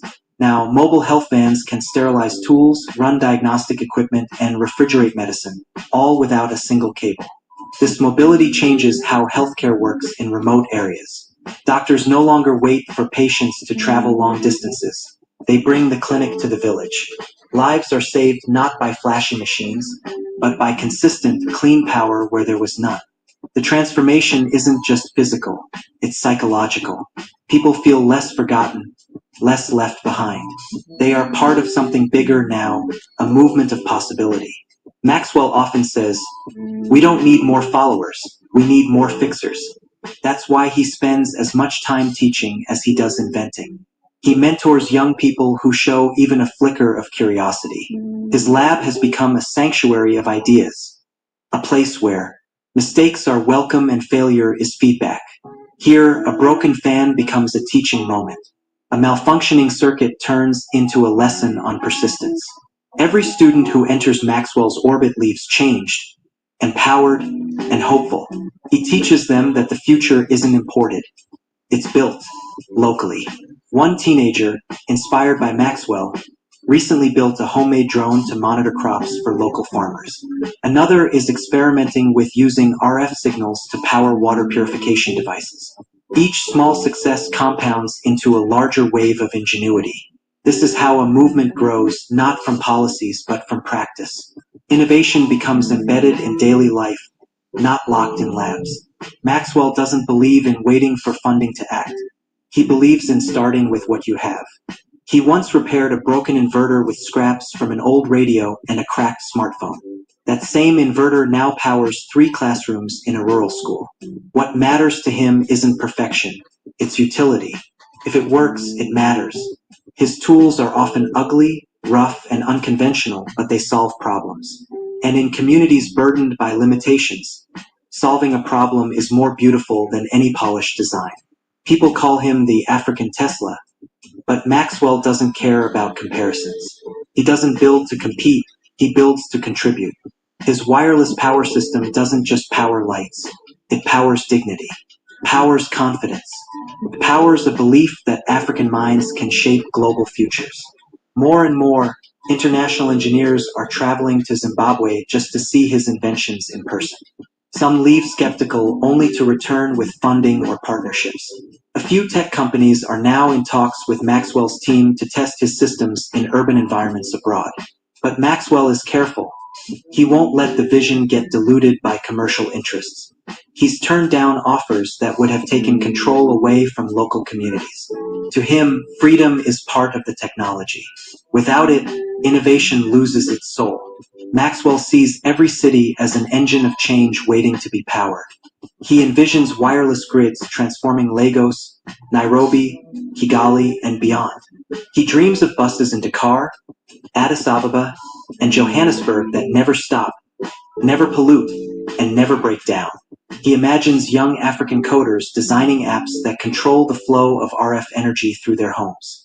In his vision, Africa doesn't follow the world, it leads it. In one recent demonstration, a group of international scientists watched as a home lit up entirely from invisible power. No wires, no fuel, no batteries, just Maxwell's transmitter and a receiver inside the house. They couldn't believe it. Some asked for schematics, others asked for licensing rights. Maxwell smiled, knowing that belief is the first step to collaboration. He's not afraid of imitation, he welcomes it. He wants his work to inspire 1,000 more like him. And as more people take notice, his team grows stronger. He now employs young engineers, students, and technicians from across Southern Africa. They aren't just staff, they're a family of innovators. Each one learns by doing, failing, and doing again. Together, they tweak designs, test new frequencies, and build better hardware. They work with open source principles, sharing knowledge as fast as they create it. This isn't just about Maxwell anymore. It's a collective mission. One village, one bus, one antenna at a time, they are rewriting what's possible. Even governments are beginning to change how they think. Instead of top-down development, they're exploring community-led innovation. Some are drafting policies to support RF transmission and local energy hubs. Others are funding pilot programs for Maxwell's self-powered buses in their cities. The conversation has shifted from, can this work? To, how fast can we scale it? And that's just the beginning. Maxwell wants to integrate his systems with education next. He's developing digital classrooms powered by RF that come with free internet and tablets. These mobile classrooms will roll into villages and towns, breaking the cycle of information poverty. In a world where knowledge equals power, Maxwell is delivering both. He's also collaborating with farmers to develop sensor-driven agricultural platforms. These platforms will monitor soil, weather, and crops using self-powered tech. Imagine a farm that runs itself, not with robots, but with sensors and data all charged through the air. It's happening. Maxwell's lab now includes a prototype farm running on his wireless energy. The crops are healthier, the yield is higher, and the cost is lower. This could change food security across the continent. Even garbage collection is on his radar. He's designing self-charging garbage carts that roam neighborhoods collecting waste and sorting it automatically. Waste becomes resource and public health improves. It's a cycle of value that starts with energy, but ends with dignity. And that, more than any patent or award, is what drives Maxwell. He rides in his self-powered bus not to show off the tech, but to see the impact. To hear laughter from a school that used to be dark. To see a woman sell more goods because her phone stayed charged all day. To feel the silent applause of a village that's now lit by a man they once thought was crazy. Innovation is not just invention, it's transformation. It's taking something broken and making it whole. And Maxwell has made it his life's mission to do just that. One ride, one signal, one dream at a time. Africa's future is not a question, it's a direction. And Maxwell Chikumbutso is in the driver's seat. You've just ridden with him. Now it's your turn to carry the light. Follow the signal. Support the makers. Believe in the impossible. Because somewhere, another Maxwell is watching, waiting, and building the next miracle. And they'll need all of us to make it real. This is not just a story. This is a movement.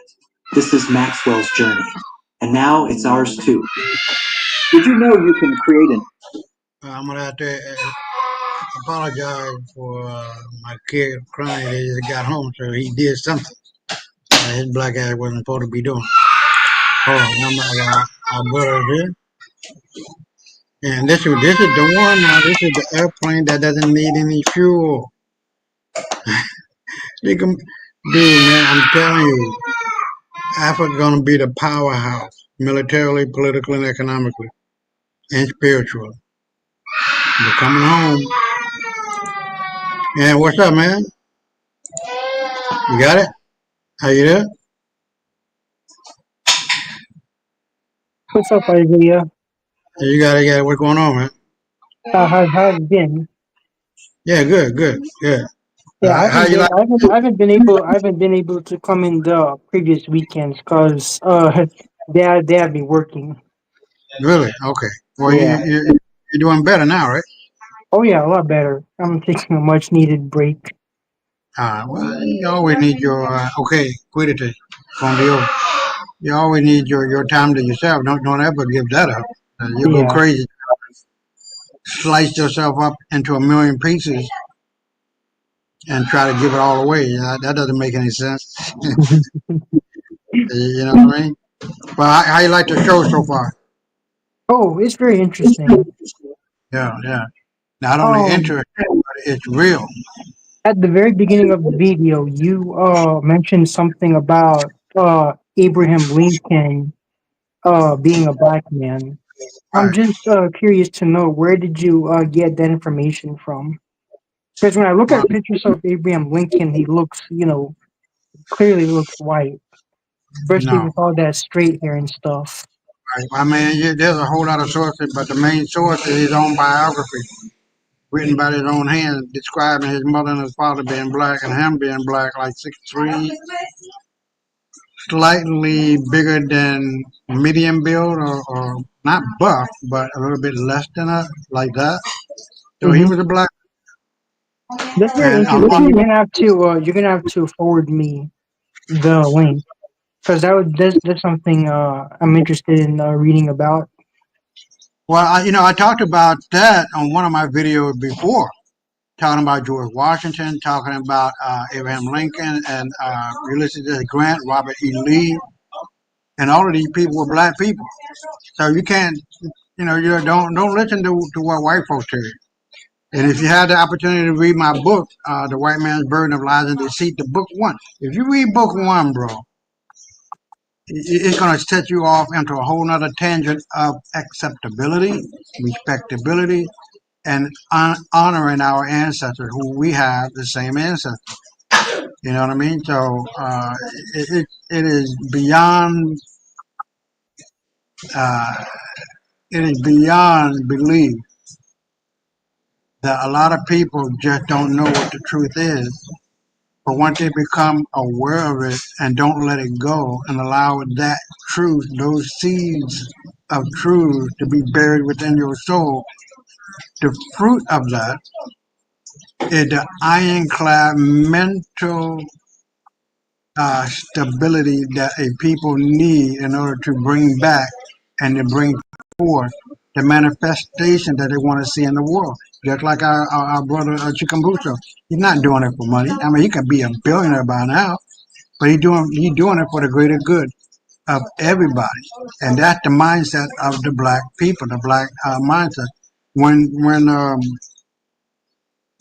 uh, during Spain, when we ruled the world for 800 years, almost 1,000 years, there was a lot of things, and especially in Egypt, there are a lot of things that were created that did not have a name attached to it. It was for the Hmm. greater good of everybody in the society. So that's how we roll.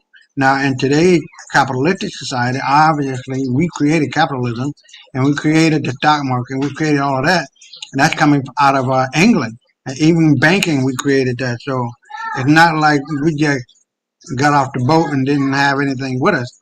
We had knowledge, wisdom, and understanding of the past, because when you know the past, you can understand the present and predict the future. This is not, it's like ABC 1, 2, 3. If you get down to the basics, brother email, you have a better understanding of what it's all about. Fuck what white folks say, they lie, scheme, connive, kill. And this is Oh the yeah. reason why we are seeing these fake ass Jews doing all the fake ass shit and trying to make themselves out to be bigger than what they are, and they're nothing but a bunch of bitch ass niggas. You know what I mean? So all you gotta Hmm. do is just pull back the curtain and bitch slap the shit out of them because they faking, they're acting like they're bigger than what they are, and they're not that big. They got two inch dick. And as you were saying earlier on in the video, they're like the man behind the curtain from the Wizard of Oz. Yeah, look, it's like that. So all you got to do is just pull back the curtain. They don't have anything. Everything the white folk got, all the wealth that they got, they stole from us, and then Hmm. turn around and tell us we ain't shit. Ain't that a bit? But we're gonna get it back. We ain't asking nobody for no goddamn reparations. You We're know, you know they used Haiti's wealth to build the Eiffel Tower. The French used Haiti's wealth, all of Haiti's wealth, to construct the Eiffel Tower. the Eiffel Tower. Hmm. Now, well, what do you say about it? The French, they used all of Haiti's and Africa's wealth to construct the Eiffel Tower. Like Well, they stole all the wealth from Haiti in Africa to build the Eiffel Tower in Paris. well, you got. Well, I don't know if they built the Eiffel Tower based on Africa's wealth. That the Eiffel Tower ain't nothing to build. But I would tell you this: it is important to know that King Louis XIV, the Sun King, was a black king. He Hmm. ruled Europe because he was king of France and oh shit, he was He was he was France and he was from he was from war too, right? He was also uh, on war. yeah, yeah. But he was also what do they call those people? I don't want to say he wasn't a Jew per se, and he wasn't an Adventist. And I'm trying to think of the 7 Day Adventist. He wasn't one of those, but he's somewhere in between where they recognized that Elohim, the God of the Jews, was the God that they needed to pray to and be a part of. But he ruled France and Europe with an iron hand. And if you look at his story, you will find that after his death, France went down the drain because white folks took over. Because you got to remember, there were no white folks in Europe per se. And I'm talking about China, I'm talking about Japan, I'm talking about Russia and all of those Indo-European countries. There were no white folks there. All of those people were black. But what happened was that after making some kind of a deal with the Turks, the pale-skinned white people formed a unity or a bond with the black Turks. And you got the Turks, the Mongols, all of these people were black now. And they were able to break past the black barrier, better known as the Persian Wall, into the Holy Roman Empire, which was black. That pushed the Holy Roman Empire and papacy, black papacy, into France. And from there, we get all of these wars in Europe. These were so-called race wars, if you want to call it that, which Yep. is what they were. And the fact then is that the Turks, the Persians, the Mongols, they were taking skins off of white folks' back. If I don't want to call them white, but just for the argument's sake, to take the skins off of these white folks' back and making door panels and everything and shoes for off the motherfuckers. They weren't considered to be human. They weren't considered to be human. And so the first slave were these people. Did they have any sort of connection with Genghis Khan? Because Well, Genghis, he controlled a part of the area that you're talking about. Like yeah, his empire was really big. but Genghis Khan was black. You know what I mean? So Hmm. our people did not have no love for these people because they knew who they were and what they were and how they were. They've always been violent, and everywhere they on the earth they went, they brought that mentality. And so when you look at today's world, you're looking at the world from the eyes of the white man. You know what I mean? Hmm. The good is bad, bad is good. No, I'm sorry. Good is bad. Yeah, yeah. Good is bad. Bad is good. Life is death. Death is life. Everything is Exactly. upside down, inside out. And so this white man had now called upon the heavens to bring down the thunder. And this is exactly what is happening. So when I'm talking about here on tonight's show, that Africa is the thunder, that Mama Africa is now woke. And every day forward from this day on will be more and more and more strict. There will be more justice in the world. There will be more peace in the world. And from the last video that you just saw, at Mama Africa and the one army or war unit, I guess, whatever you want to call it, they say they're not about war, they're about peace. And that's true. But when war is necessary and it's necessary to kill, you better believe the black man is going to bring that thunder. And that's why this is exactly what Abraham Traore said in one of his speeches. Yeah, yeah. Hmm. So, I mean, it is necessary to kill these motherfuckers.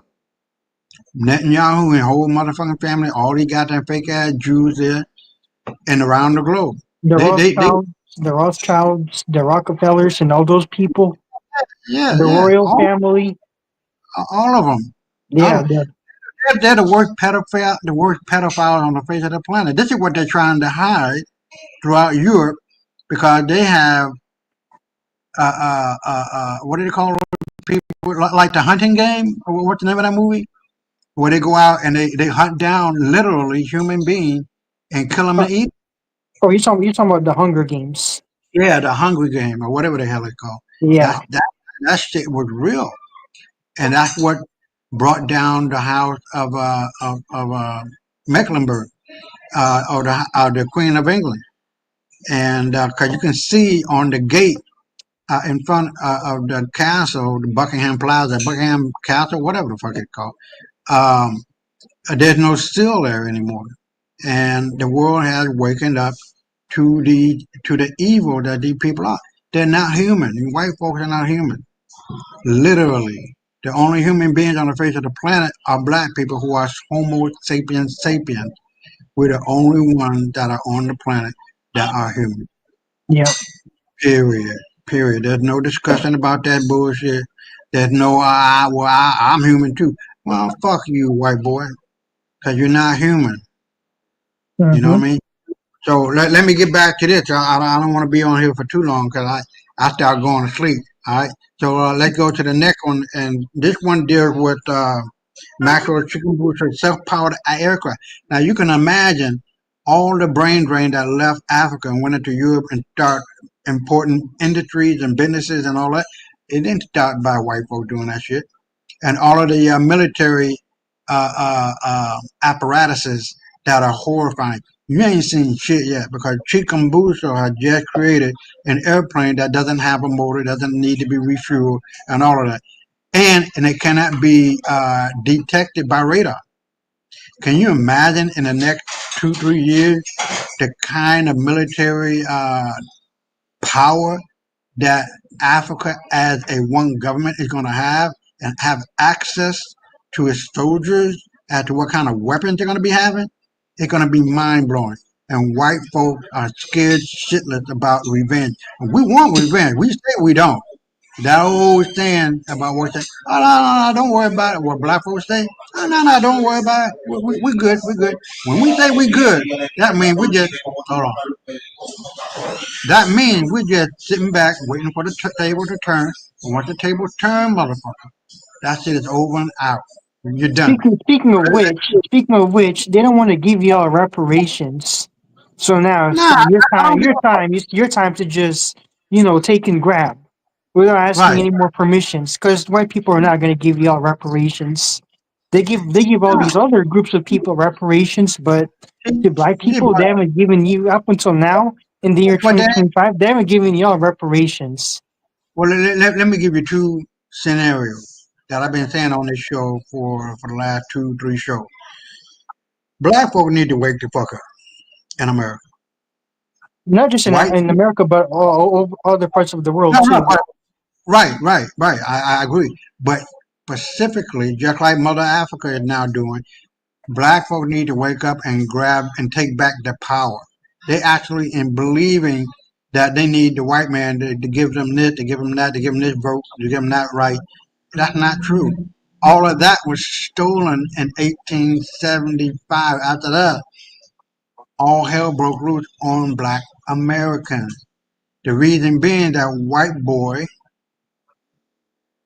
stole the idea and stole the motivation and stole the momentum that black folk got after the 1866 Civil Rights Act and the Enforcement Act that came in the 1870 that gave protection to black men, women, and people in America. We are the only ones that are written in the Constitution, the 13th, 14th, and 15th Amendments. And with Yep. that being said, with that being said, black folks as a whole, the black leaders, the black preachers, they getting paid to shut the fuck up and be about not saying what the truth is. Black people, if we can just wake the fuck up and start using the 1866 Civil Rights Act, the Enforcement Act that will make the Department of Justice do its fucking job, and the FBI to come in and do their fucking job, it is mandated. It's not like if they want to do it, if they like to do it, if they may do it. It is mandated by fucking federal law and state law and city law. The federal law covers all three. You feel me?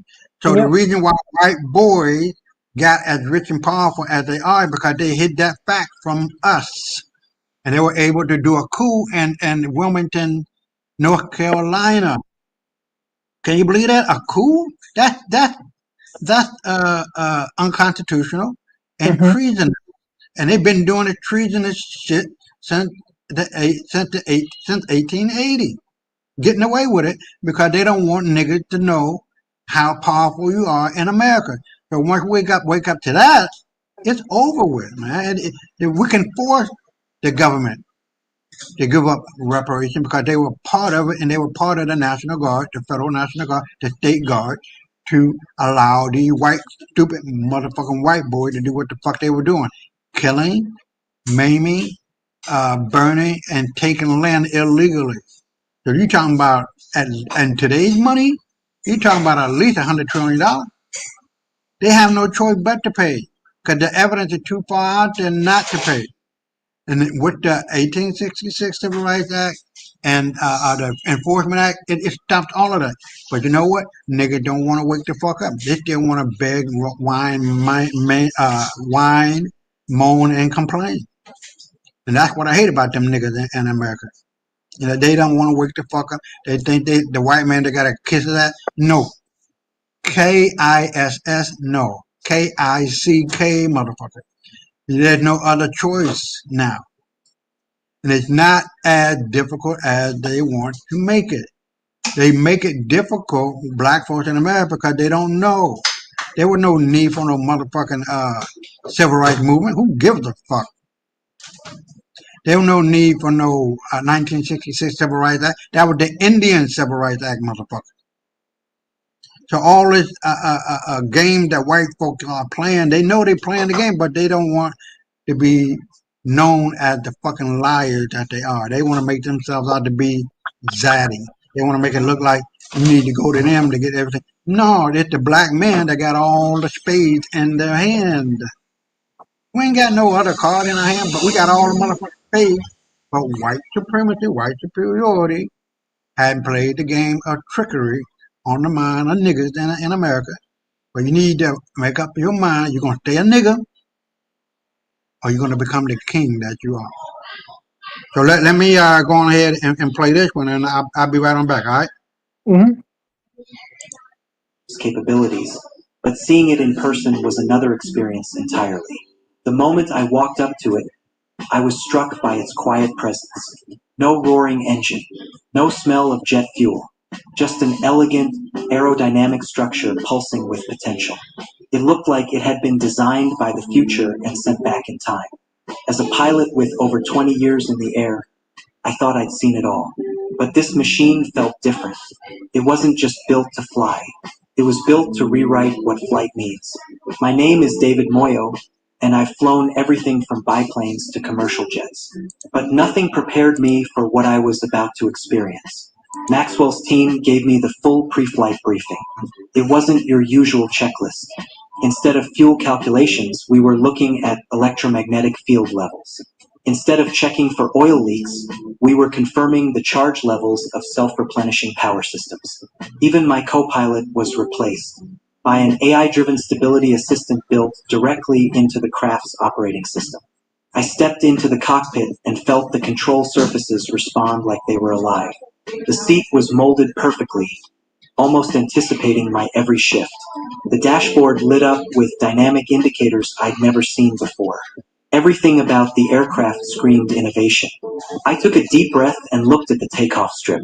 We were about to conduct a speed challenge that could change aviation forever. The goal was to break through current electric-powered aircraft speed limits. But more than that, it was to demonstrate that self-powered technology could outperform expectations. We taxied to the runway, completely silent. Onlookers couldn't believe a plane could move with no engine noise. I gave the signal and the ground crew cleared us. I engaged the primary power system. A soft hum resonated through the frame. It wasn't vibration. It was harmony. We accelerated down the strip with shocking torque. It didn't feel like acceleration. It felt like being pulled by a force beyond gravity. By the time the wheels left the ground, we were already ahead of schedule. Climb rate exceeded anything I had experienced in electric flight. But the true test was ahead. Could we hit and sustain record speeds without compromising stability or safety? I guided the aircraft toward the high-speed corridor. Wind conditions were mild, ideal for the test. Before going to bed, try this new habit to fix your gums and teeth overnight. While examining... But nothing about this flight was going to be ordinary. At 10,000 feet, I leveled the craft and initiated the speed calibration sequence. Maxwell's system responded instantly. The aircraft surged forward with breathtaking smoothness. It wasn't brute force, it was refined acceleration. Each knot gained felt like a whisper rather than a shove. My hands danced over the controls, but the aircraft needed very little correction. At 240 knots, I expected resistance. Instead, the aircraft sliced through the air like silk. There was a moment when everything became still. No drag, no turbulence, just an unshakable glide. I glanced at the instrument panel. 284 knots. And rising, I pushed the control column gently. The response was immediate and fluid. Maxwell's engineering had eliminated latency and feedback. Every action was mirrored instantly. I could feel my adrenaline surge, not from fear, but from awe. We had reached 310 knots.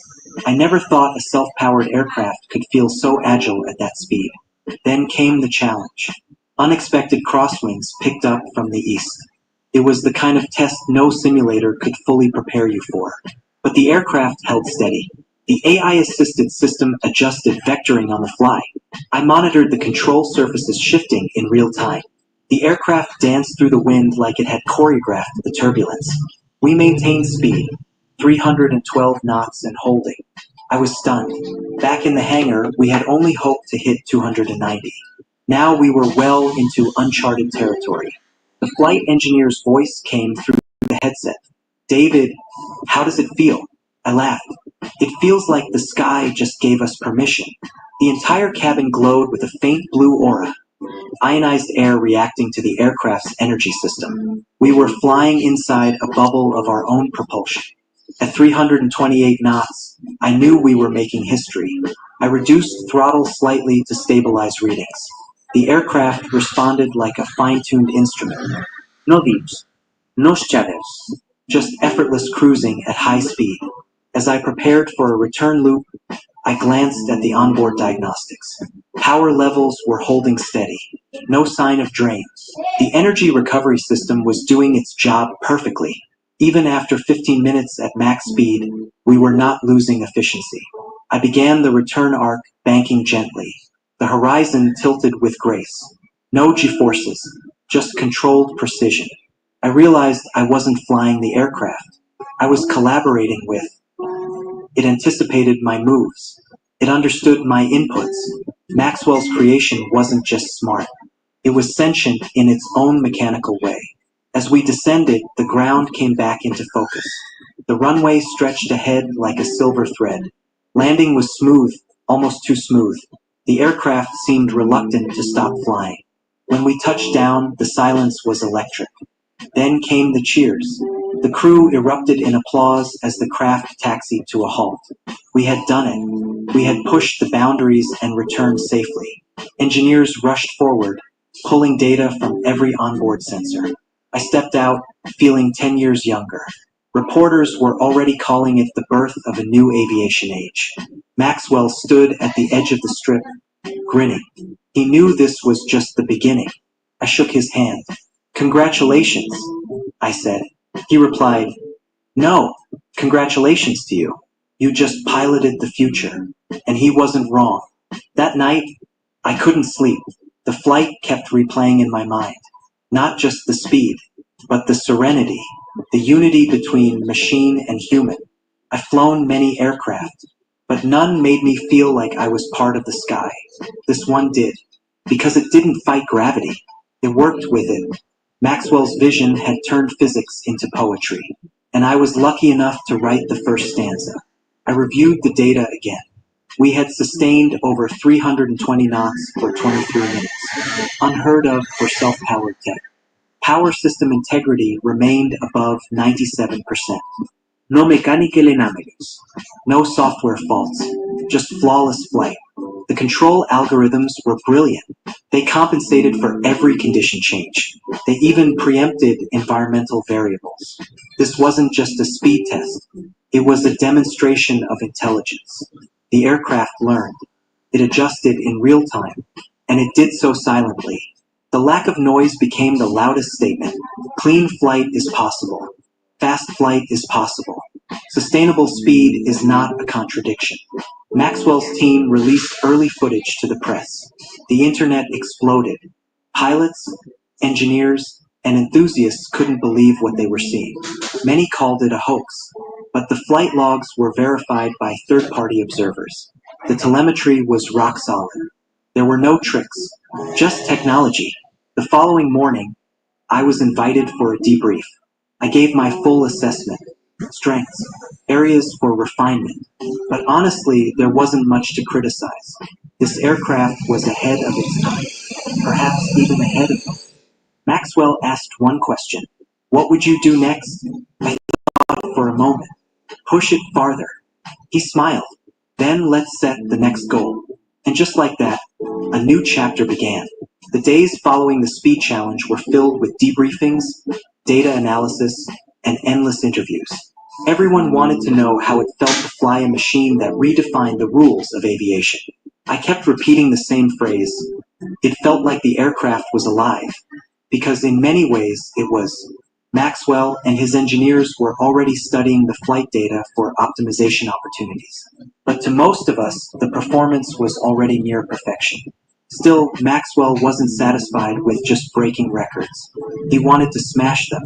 He proposed a new objective, extended duration at high speed under unpredictable environmental conditions. It was the next evolution of the speed challenge. I volunteered immediately. I needed to fly it again, not out of duty, out of obsession. The aircraft had changed something inside me. It was like discovering a new sense I didn't know I had. Maxwell's team spent days recalibrating the AI flight assistant. They fed it additional flight data from both our run and previous test scenarios. This new update would allow the AI to adapt even faster to conditions like crosswinds, downdrafts, and pressure shifts. On test day, I arrived before dawn. The aircraft sat on the tarmac, glistening in the amber morning light. I approached it like one greets an old friend. There was a familiarity now, a mutual respect. The engineers completed final checks. I reviewed the flight plan. This time, we'd test high-speed maneuverability, not just sustained velocity. The path would take us over uneven terrain, shifting atmospheric layers, and rapidly fluctuating pressure zones. As I climbed into the cockpit, I noticed something different. The AI had a name now, ARA, Aero Reactive Assistant. Maxwell believed naming it created a stronger connection between human and machine. I didn't disagree. ARA greeted me through the cockpit interface with a calm, synthesized voice. Welcome back, Captain Moyo. Systems nominal. I smiled. The sense of presence was unmistakable. We initiated takeoff protocols. Again, no roar. No smoke. Just motion. Acceleration was smoother this time, like the aircraft had taken a deep breath and exhaled into motion. Takeoff was effortless. We climbed to 12,000 feet with consistent thrust. I pushed into the first maneuver checkpoint, a sharp bank to the left. Ara ajusta stabilizar. Before I even touched the controls, the aircraft moved with surgical precision. We entered the pressure shift corridor, known for causing turbulence even in commercial flights. But Maxwell's aircraft absorbed the chaos. ARA's predictive algorithms kept us stable. Sensors mapped the environment in real time, feeding corrections to the flight system. I watched as wings flexed gently against the airflow, adjusting shape mid-flight. It was like flying a living organism, not mechanical, biological in rhythm. We crossed 300 knots again. No resistance, only freedom. ARA alerted me to an upcoming thermal pocket. We prepared to dive into it head-on. I braced for impact. There was none. The aircraft adjusted vector angles milliseconds before contact. It sliced through the heat bubble like a blade. I was speechless. We weren't reacting anymore. We were anticipating. Flying had become proactive. We climbed higher, 16,000 feet. Visibility was flawless. I saw the Earth curve beneath us. The aircraft felt untethered from gravity. We initiated spiral maneuver testing. Each rotation remained centered, balanced by micro-adjustments from ARA. I released the stick for a moment. The aircraft held its line.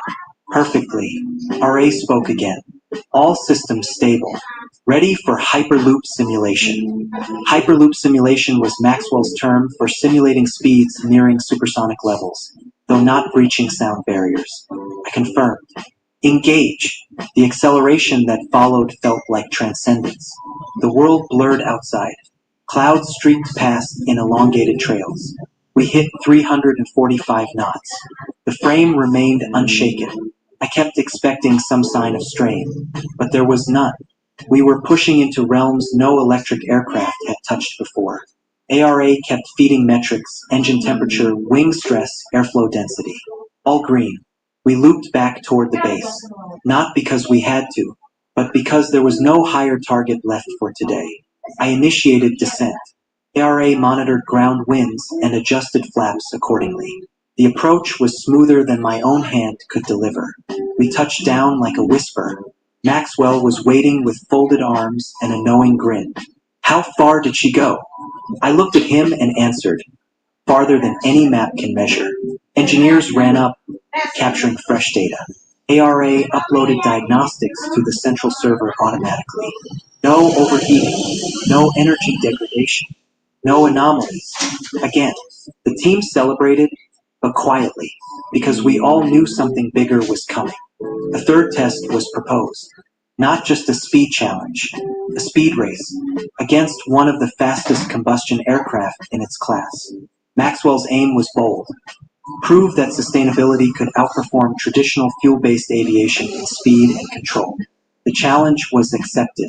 The event was scheduled for 3 weeks later. The opponent was a high-performance, gas-powered sport aircraft, piloted by a former military ace. The buzz online was deafening.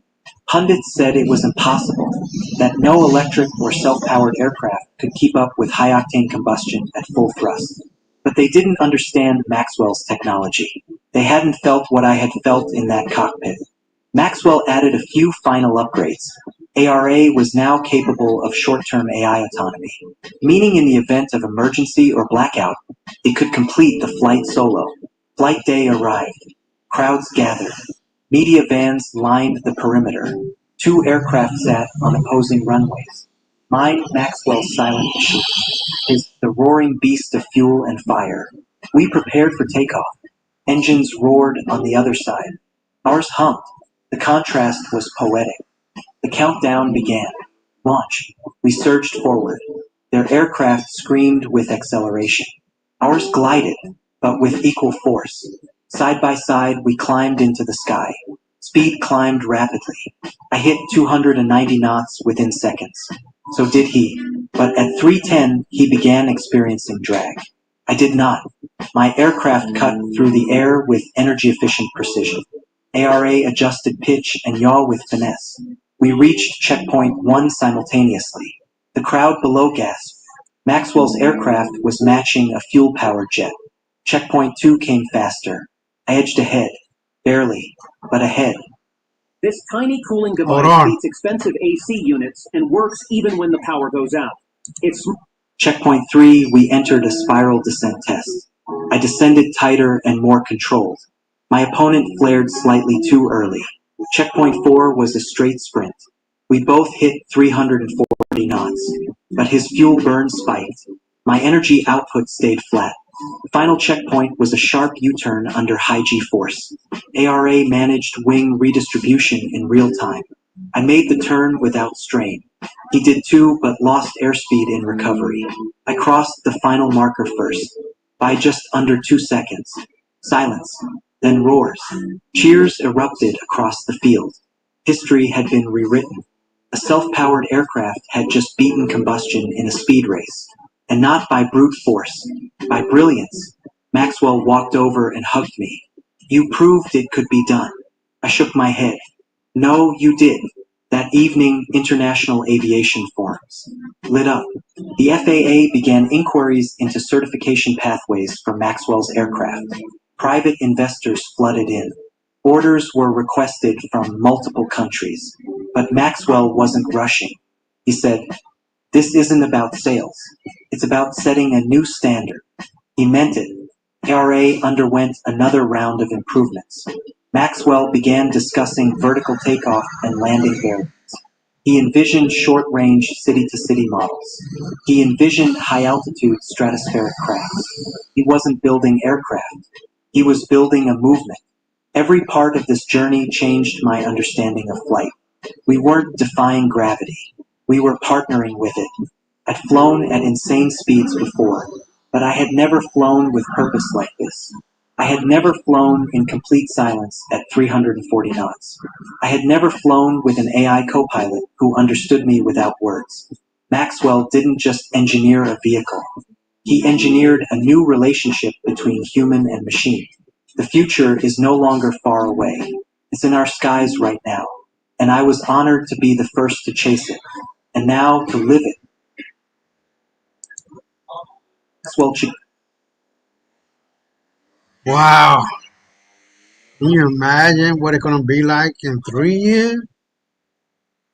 And the kind of weaponry, the kind of and the kind of weaponry that Africa will have, not only commercial flight, but for aviation, military, and the kind of guns and weapons or whatever the case may be.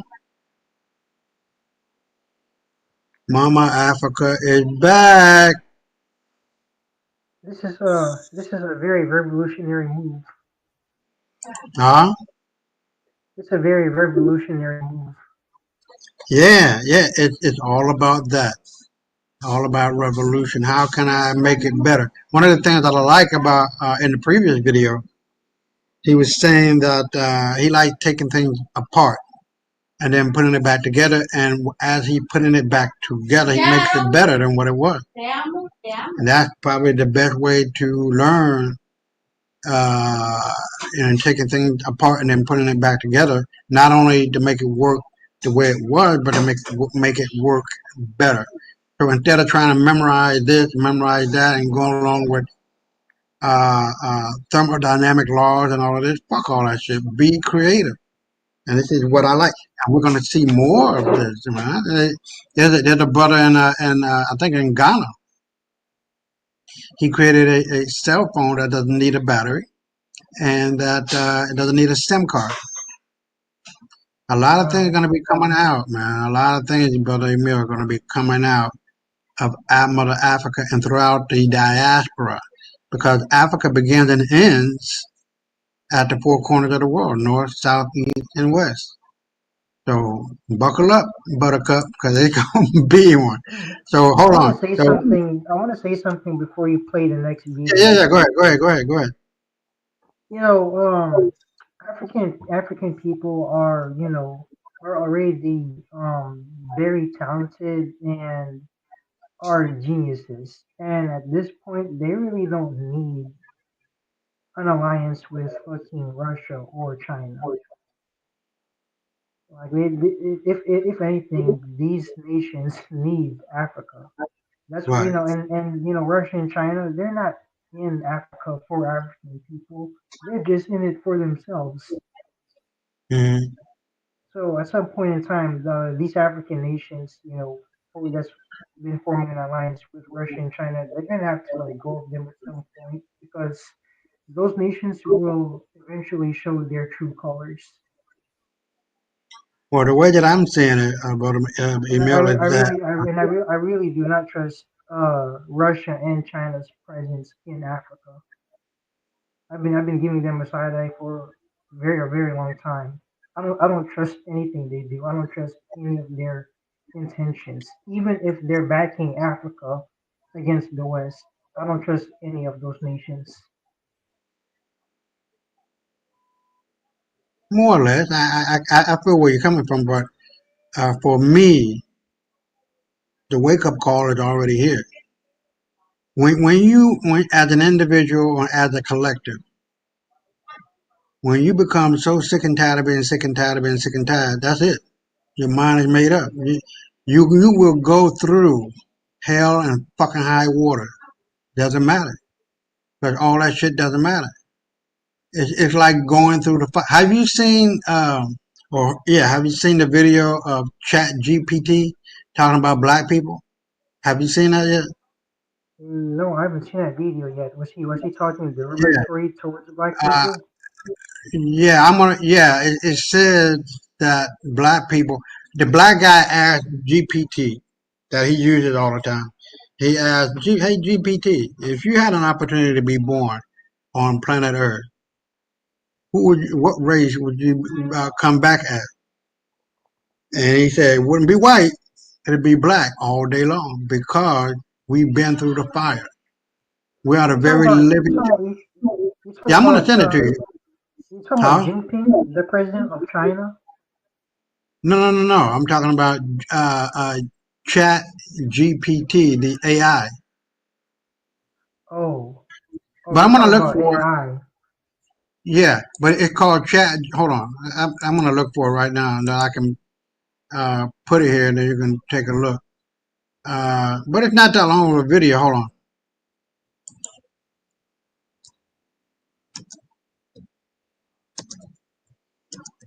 You can just send me the link and I'll watch it later.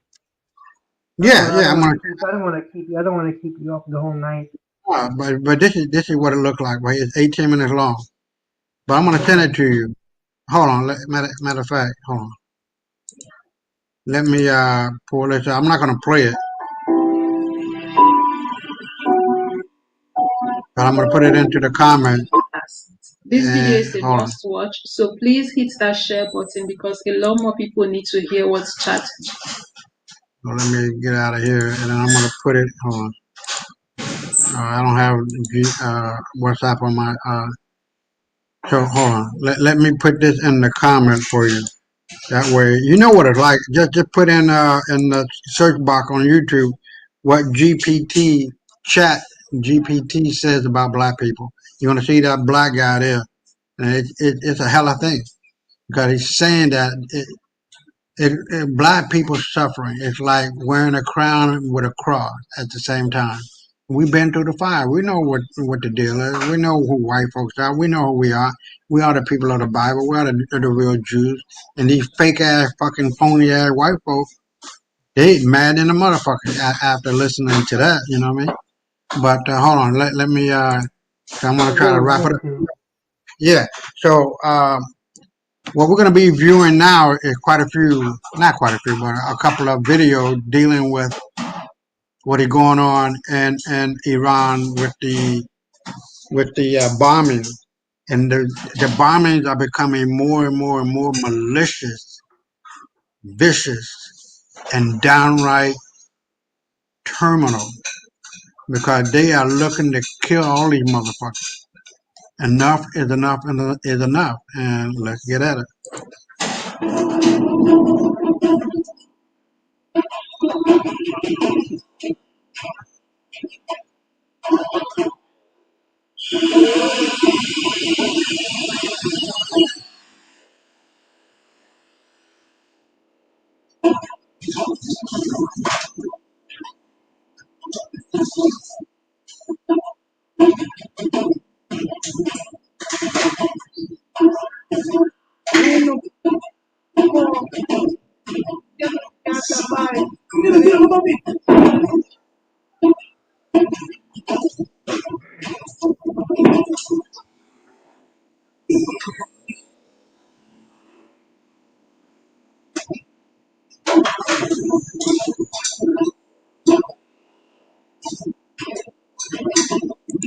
Oh, hold on. I just wanted to make sure you guys saw that. Hold on. Haifa handled 75% of Israeli food imports in 2023. They're looking to starve the fuck out of them for what they did to the people in Gaza. And now you know the Palestinians are Semitic, the Jews. And these fake ass motherfuckers wanted to starve them, but now they're about to get starved. And I have no feeling for that shit. I'm like, hey man, what's for dinner? I give no fucks, man. I give no fucks. Let's continue. I just had mac and cheese. Yeah.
We see here once again the results of the Iranian strategy that the Iranian regime is targeting deliberately civilian population centers.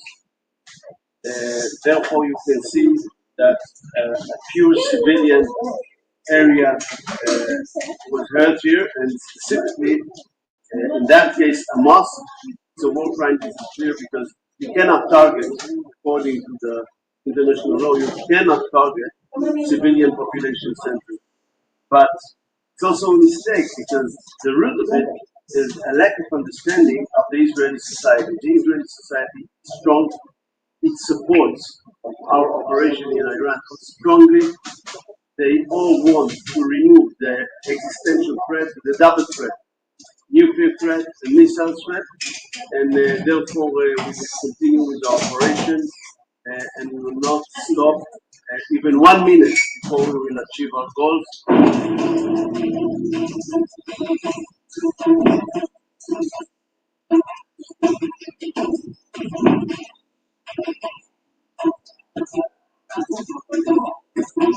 Man, fuck that bitch that died from the heart attack. Fuck her.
So you can see from that clip, email, there's no ban on Iran doing or using the cluster bombs or uh, Israel doing it as well. So they can both do it.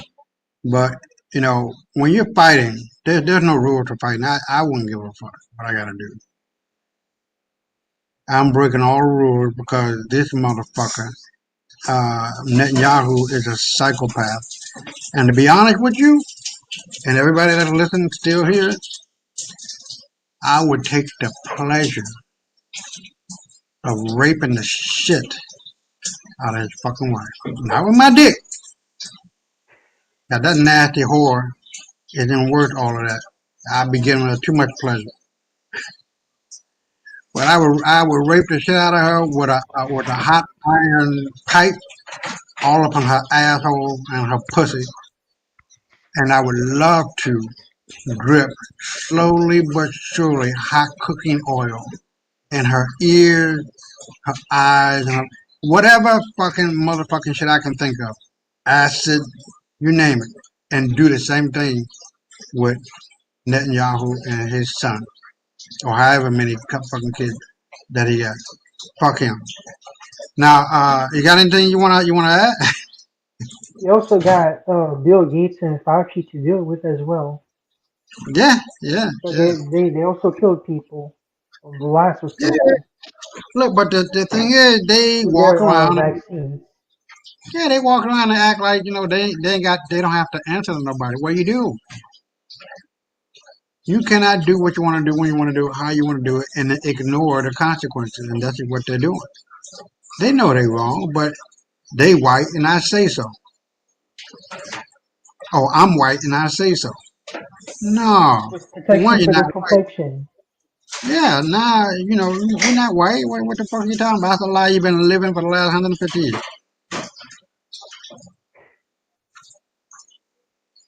So now, oh hey, what's up, Nollywood? Thank you for coming on, man. Uh, so I'm hoping you're enjoying the show, man, because it's about to be one, bro. When the black men speak from here on out, the world got to sit their funky asses down, especially these white motherfuckers. Listen, because if you don't listen, you're going to get your ass slapped from one side of your face to the other. And if you do anything other than what we tell you, we're going to kill you. Either we, like in the video talking about Africa Union, the army is not there for war; it's there for peace. But on the opposite side of peace, there's war. So if they do anything other than what the black man says, they're gonna be dealt with. And you got to understand, brother Nollywood, that white boys, they're not men. Men don't do what they do. White boys are like 5-year-olds. These people are like 5-year-olds in a grown-up man's body, a woman's body. That's all they are. So let's go on to the next one, and brother Email and brother Nollywood, let's go on and see what it do. Why Netanyahu was in tunnel under Al-Aqsa. Now this is what I'm predicting. Within the next 30 to 90 days, Israel, based upon the Mashiach, or what they're trying to usher in, and this is crazy motherfucker, because Eli Wiesel, a long time ago, I saw a video, he had other Ashkenazi Jews around him, and all them white Ashkenazi Jews were saying, well, when the Messiah comes, he's gonna be white. Eli Wiesel said, no, he's gonna be black. They jaws hit the floor. So let's see what will be happening in 90 days. Hold on. And this is what I'm saying. They're going to destroy Because I already got the red heifers in place. They're going to destroy the Muslim mosque, Al-Aqsa. Let's see. Something very delicate. Something I've spoken to you about before, but this time it's even harder. It may hit many of you deeply because we are all emotionally attached to Al Aqsa. That land is sacred to us. It was the first Qibla in Islam. It's the place where our Prophet ﷺ led all the prophets in prayer. The place where the journey of Mi'raj began. The very soil that carries the footsteps of Maryam alayhi salam, Ibrahim alayhi salam, Sulaiman alayhi salam, Dawood alayhi salam. I could go on and on. But here's what happened. On Jerusalem Day 2025, the Prime Minister of Israel, Netanyahu, released a video. In that video, he was talking through an underground tunnel beneath the Al-Aqsa compound. And that tunnel is not just any tunnel. It's a part of the controversial City of David excavation project. We never sat with the Prophet, but this book was written to make you feel like you did. 100 stories of the Prophet's trials, from birth to his death, is for every heart that's ever whispered, Ya Rasulullah, I wish I was there. It's available on Amazon and our website. Link is in the description. If you're a mining pro, then you need to know about the game-changing tech revolutionizing mineral detection. Let me tell you what this all really is. In his speech that day, Netanyahu claimed yet again that Jerusalem is the eternal capital of Israel. But that wasn't all. That same day, over 2,000 settlers stormed the Al-Aqsa compound, armed and carried out religious rituals that are completely forbidden there. This wasn't a harmless tour. It was a calculated political message, a clear warning to Muslims, a provocation disguised as ceremony. Now let me explain what these tunnels really are. These are underground excavations dug along the western and southern edges of the Al-Aqsa compound, right beneath the old city of Jerusalem. Publicly, they call them archaeological projects. But in reality, these tunnels dangerously run near the very foundations of Masjid al-Aqsa. That's why people feared that these excavations could weaken the structure and that Al-Aqsa may eventually collapse as a result. And why are they doing this? Because many of them believe that the third temple must be built right where Al-Aqsa stands today. They're desperately trying to find evidence of the first and second temples just to justify their claim. To say, see, Al-Aqsa was built on top of our temple, and then they'll push forward to destroy it and build their third temple in its place. But make no mistake, this is not just about ancient history. They are literally and ideologically preparing the ground to erase Al-Aqsa and everything it stands for. And watching all of this unfold, it breaks my heart. I can't even put into words how painful it is to see this happening. Because what they are doing isn't just physical, it's symbolic, it's psychological. They're trying to show the world that even beneath Al-Aqsa, they are in control. What we are seeing is a bold message to Muslims everywhere. Through this tunnel visit, they are saying we have full sovereignty, religiously, politically, spiritually, over this entire site. But this violates even their own agreements, according to the current legal status quo. Muslims are allowed to the administration is supposed to remain under Islamic Waqf authority. But now, even settlers are performing forbidden rituals there openly. Now, I don't know if you saw that WAQF, WAF authority. What that means is there's a door called the Moor door. Our ancestors, who were Jews and Muslim at the time, some 1,000 years, a little bit over 1,000 years ago, put all of Palestine in a trust called the WAF, because they could see these nasty motherfuckers doing what they're trying to do now. They can't claim Palestine at all. They can't claim it because it's in a trust for us, the descendants of the Moors who put up the Moors Gate to rectify the situation if it came down to that. And now we are facing it. That trust is still alive and well. You can see how beautifully intelligent our ancestors were. Let's continue. This is a dangerous escalation, a reminder of all the past attacks, all the bomb plots, all the hidden agendas. I have made a full video on this before, and if you want, I can go into even more detail. But let me give you a quick recap here because it's important. This isn't the first time they've tried to harm Al-Aqsa. They've tried it many times before. In 1976, during the Six-Day War, Israel began its occupation of East Jerusalem. Shells struck the compound. The dome itself was damaged. The Fakhriya minaret was badly affected. That was the start of the military occupation and the first wound to Al-Aqsa in modern times. Yet, was stood firm. In 1969, a Christian extremist from Australia, known as Michael Rohan, set fire to Al-Aqsa. Flames engulfed the mosque. A priceless member donated by Salahuddin Ayyubi was completely destroyed. And why? Because he believed he was sent by God to pave the way for the third temple. That member symbolized resistance, victory, Muslim unity, and he destroyed it without mercy. It's terrifying to think how deep the hatred runs, and honestly, it raises painful questions. Were these actions truly individual or part of something much bigger? The same attack shook the Muslim world, and in response, the Organization of Islamic Cooperation was formed. Nations united to defend Al-Aqsa. And when firefighters were blocked from helping, it was the people, ordinary Muslims, who ran with the buckets of water in hand, forming human chains to save the masjid, putting their lives at risk to protect what was sacred. Then came the 1980s, and with them, something even more terrifying. A group of extremist Israeli settlers, including members of the Gush Emunim movement, planned a secret underground attack. Their goal? To blow up the Dome of Rock and destroy Al-Aqsa completely so they could rebuild the third temple. They had everything ready, detailed maps, explosives, underground routes, but Alhamdulillah, Israeli intelligence discovered the plan just before it could be carried out. The culprits were arrested, but quickly released. No punishment, no consequences. So ask yourself, was it all just a PR stunt? Or were they quietly testing the waters, seeing how the world might react? In 1982, another shocking attack. A Jewish Israeli soldier named Harry Goldman entered the Dome of Rock and opened fire on worshippers. Just like that. People were martyred in a place they thought was safe. Why? Because he wanted to reclaim the Temple Mount and show his hatred. That's all. In 1984, they tried again.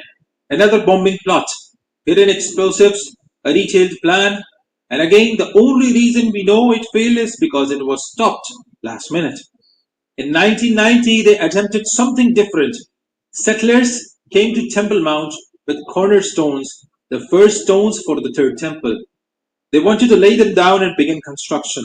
Palestinians protested, and the Israeli forces, they opened fire. This is a secret of the used car market, but many people still don't know it. This groundbreaking car spray will make your car look brand new. Many were martyred that day. The United Nations condemned Israel's actions, stating clearly this was not archaeology. This was a deliberate attempt to replace Al-Aqsa. You might wonder, why am I telling you all of this? Because if they've tried so many times in the past, then they failed, and now in 2025, we are seeing them more desperate, more bold, and more obsessed than even before. And we have to ask, and we also have to ask ourselves, how far are we willing to go in our du'as, in our protection of this sacred place? Because just one cry from the heart can shake the throne of Allah. And imagine if we all cry together. In September 2000, the Israeli Prime Minister entered Al-Aqsa again, this time surrounded by massive security forces. It was a deliberate provocation. It led to a violent clash and sparked Second Intifada.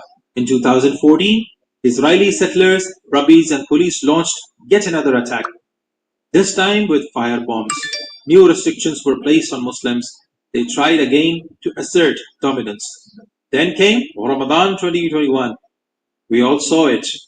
Live footage, tear gas inside the masjid, worshippers being attacked in the last 10 days of Ramadan, blood in the masjid, echoes of Ya Allah, Ya Rab as the Israeli forces stormed in. And this wasn't a one-time thing. In 2023 and 24, settler raids increased. New laws were introduced, slowly tipping the power away from the Muslim hands, giving more leeway to settlers to perform rituals that were once forbidden. They're testing limits, pushing boundaries, rewriting the rules, and the world watches in silence. Now, let me tell you something from the bottom of my heart. They have tried so many times to destroy Al-Aqsa, but every single time they have failed. There is no hadith that guarantees their success. And every Muslim heart is making just one dua. Ya Allah, let them fall again. May Allah protect His sacred house. May Allah protect the first Qibla of Islam. May Allah protect the blessed land soaked in the footsteps and sujood of the prophets. And may we, as an ummah, never stop remembering, never stop praying, and never stop standing for Al-Aqsa. If you had one chance to say something to the Prophet, just one moment to speak from your heart, what would you say? I ask myself that, and I think I'd say, Ya Rasulullah, I wasn't with you, but I wrote something so we could feel close to you. I wrote this book, 100 Stories of the Prophet's Trials, to help us remember the man who carried this ummah on his back, even when his heart was breaking. It's on Amazon and on our website too. Dame 7 minutos al día en la silla y te ayudaré a perder esa barriga de cerveza. Comenzamos el 20. So that's the end of that one. So you got to remember too that Muhammad, I'm talking about the Nation of Islam. Fuck all that bullshit. But Muhammad, who was the founder of Islam in the Arab world, was a black man. His family still exists. All right, so let's make sure we understand that bullshit. Muhammad, the founder of Islam, not Elijah Muhammad. I'm talking about Muhammad from the Middle East or Northeast Africa, was a black guy. So here is what I was trying to say earlier, that the African root. Yeah, go ahead. Hold on. So Yeah, go ahead. Do you believe the Nation of Islam is a cult? Did what now? You think it's a cult? No, I didn't hear you. C-U-L-T, cult. Do you think the Nation of Islam is a cult? Yeah, of course it is. Of course it's a cult. I'm not gonna, I talked about that in the last 2 videos. You can check those out. I don't know if you've seen them, but hell yeah, it's a cult. Motherfucking Elijah Muhammad was behind the killing of damn it, Malcolm X. Malcolm X, yes. And that's what I told Maurice Muhammad, but he what he wants to believe. Right, but I don't know. He ain't said shit to me about it. I'm probably did see the video that I did 2 of them.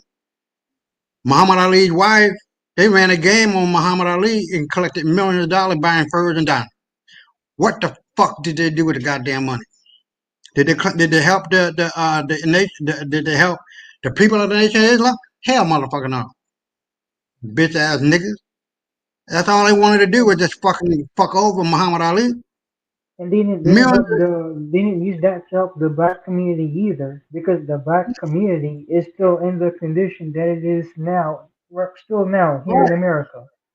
Right, but the thing is that over these 100 years, the Nation of Islam done raked in over $100 million. Over, easily. I would say nothing less than $500 million. So what the fuck did they do with the goddamn money? Oh no, they were too busy. Elijah Muhammad, I'm not going to go all into it. Fucking young girl. Well, let's not stop there. Let's go on. You watch my fucking video, you will hear Malcolm X saying that the Nation of Islam was trying to kill him with a car bomb, motherfuckers. So don't fucking tell me the Nation of Islam. No, I'm only talking about the upper echelon of the Nation of Islam. Y'all some holy black first motherfucker. Man, fuck you. I'm scared that a goddamn fucking heart attack about that shit. You killed a fucking father of 4 girls, bitches. 39 fucking years old. What fucking rule, what fucking right did you have to do that? Out of jealousy, out of envy. That's what that fucking shit is. Fuck Elijah Muhammad. fuck Farrakhan, because that motherfucker was trying to be number one when Malcolm X was number one. But it I wasn't don't about know. being number. I don't know if you're aware of what's going on in Nigeria right now. But the president of Nigeria, Tinubu, he's against Ibrahim Traore for the same reason because Ibrahim Traore is surpassing his Well, they, popularity. So right, Tinubu is arresting Nigerians who support right. Ibrahim Traore, and that's a violation of their constitutional rights. You're right. But what we're seeing in the African Union, all that is going away. There's a bigger dream and a bigger goal. Black unity, black pride, black achievement. And what we're going to see is the unification, which already has happened, not what is going to happen. It has already happened. It's just getting stronger. And that black unity wrapped up in the African Union of 55 countries are going to kick ass and take name, period. And that African Constitution is already up and running. The army is already up and running. And all of that is just getting stronger and stronger and stronger by the day. You know what I mean? But yeah, so let me, cause I'm getting kind of, I'm not tired yet, but let's go through this. In world politics. If you like stories like this, you can find more stories like this at OnMyHistory.com. Also, if you like to support the channel, you can do so on my Bonnie Talk and my Patreon page in the description below. Give us 5 star Apple Podcast and support the YouTube channel. But without further ado, let's get started.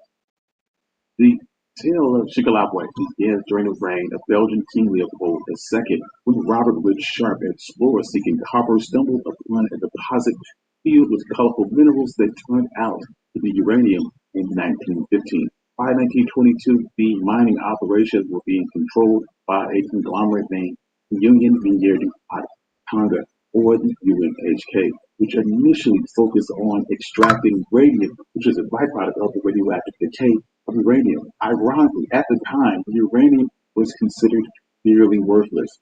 The mine's geopolitical significance escalated though in 1938 when three chemists made a pivotal discovery. They found the capability to split the uranium atom. The ensuing release of energy was so immense that it harbored a terrifying potential to create a bomb of unparalleled destructive capacity. However, before this bomb was manufactured, there were several technical obstacles that needed to be overcome. The realization that the Germans may overcome those obstacles was a matter of great concern for Albert Einstein, and it was this apprehension that spurred him to write a letter to Franklin Delano Roosevelt in 1939 about this potential peril. This letter played a crucial catalyst in the United States' effort to construct their own atom bomb, but initially the endeavor was extremely slow pace. But in 1940 and 1941, United States efforts towards this endeavor were significantly propelled by two major discoveries. And it was these discoveries that led to the groundbreaking Manhattan Project, December 1941. This project was a scientific and military initiative to develop an atom bomb, but it was Albert Einstein's 1939 letter that served as a stark warning about the potential of the use of uranium by Nazi Germany to manufacture these formidable weapons. This warning initiated a worldwide race to secure the global supply of uranium, with this most notably concentrating on Chickalabwe. Similar mines in the United States and Canada were considered good quality if they yield uranium ore of 0.03%, but Chickalabwe only yielding in 65% uranium. Even waste piles of rock being too poor to bother processing, known as tailings, contain up to 20% uranium, a figure that is still significantly higher than any of the yields at other mines. The richness of this ore was such that by 1937, the company had stockpiled so much radium and uranium it thought the exact anticipated to the next 30 days of Chickalabwe. However, in September 18, 1942, one of the most important transactions of World War II occurred in the town at the Belgian company, Societe Generale, offered to sell the Chickalabwe uranium to the United States Army for slightly more than $1 pound. Through this agreement, the United States secured 3,000 additional thousand Hold on.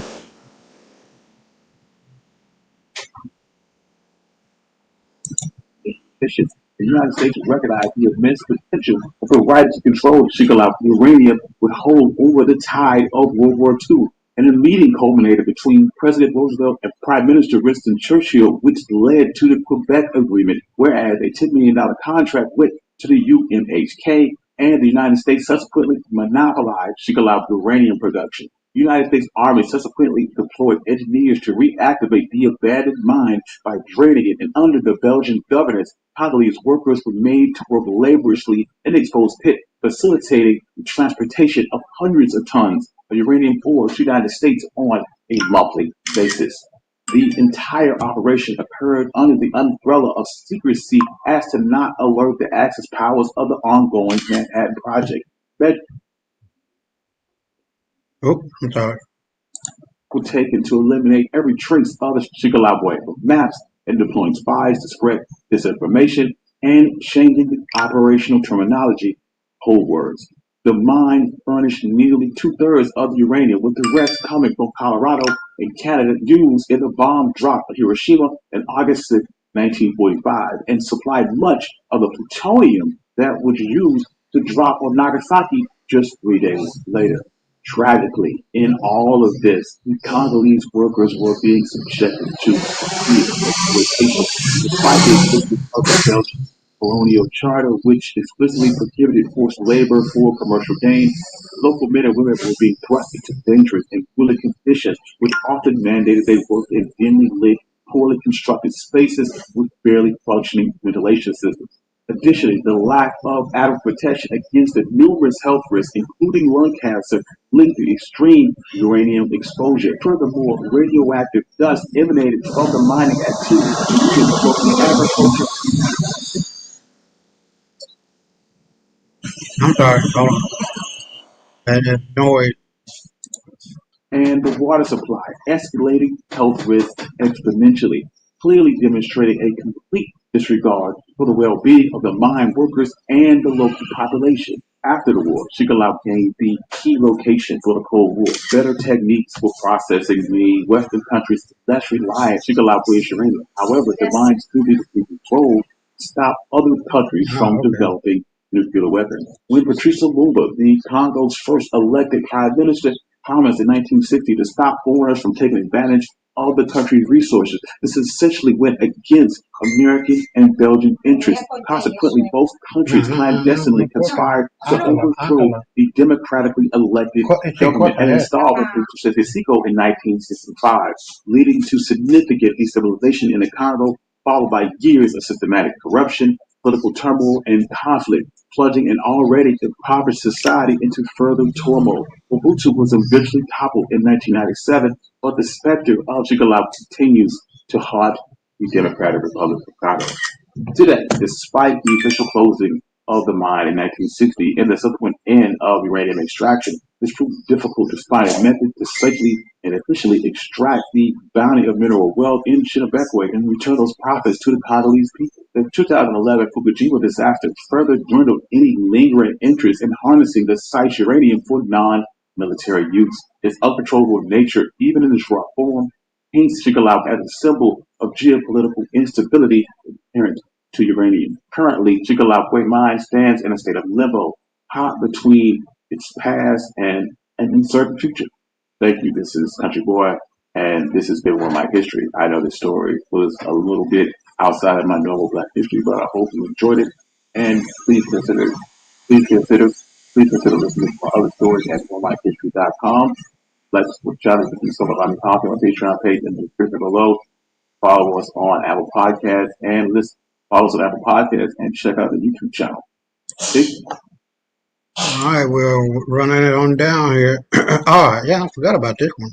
Why African presidents are rushing to form one Africa government now. I think if I played this already. Okay, so, wow, one Africa, how the presidency wrote it. I think I didn't, damn. Either I'm going crazy or, hold on, let me see if I played this one already. It'll show up. But hold on.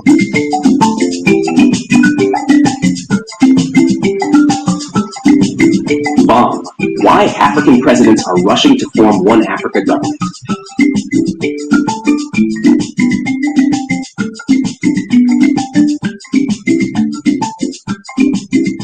By Takunda Mabika, Supreme Africa Breaking News. Tisuvan Hubacho, if we don't build our Africa, who will? The meeting that changed everything. My people, let me take you back to something that most of us never even heard about on the news. July 21st, 2024, Accra, Ghana, the 6th mid-year coordination meeting of the African Union. To the world, it looked like another boring AU event, another handshake summit. But deep inside those golden conference halls in Ghana, something happened, something real, something revolutionary. According to Chairman Shadow, one of my highest level insiders within the African Union, this meeting changed the destiny of our continent. It is from on this day that we began seeing the events that are now leading to the birth of the One Africa government. Not a dream, not an NGO slogan, but an actual plan, a political shift, a final push toward dignity, independence, and unified governance. Why now? Why the rush? So why now? Why are African leaders suddenly moving with speed, real speed, toward one Africa? Let me tell you what Chairman Shadow whispered to me during our last coded call. Capital is no longer just influencing Africa. It is controlling it. And we realize that even democracy can be corrupted if big corporations are pulling the strings from behind the scenes. This brilliant device keeps your home cool in summer, even during heat waves and power outages. It's smaller than a lunchbox, cools and... Boom. Just like that. At that July 2024 meeting in Ghana, African presidents had an open, closed-door conversation. No cameras, no press, just leaders. And they finally spoke the truth. Our economies are being run by people we didn't vote for.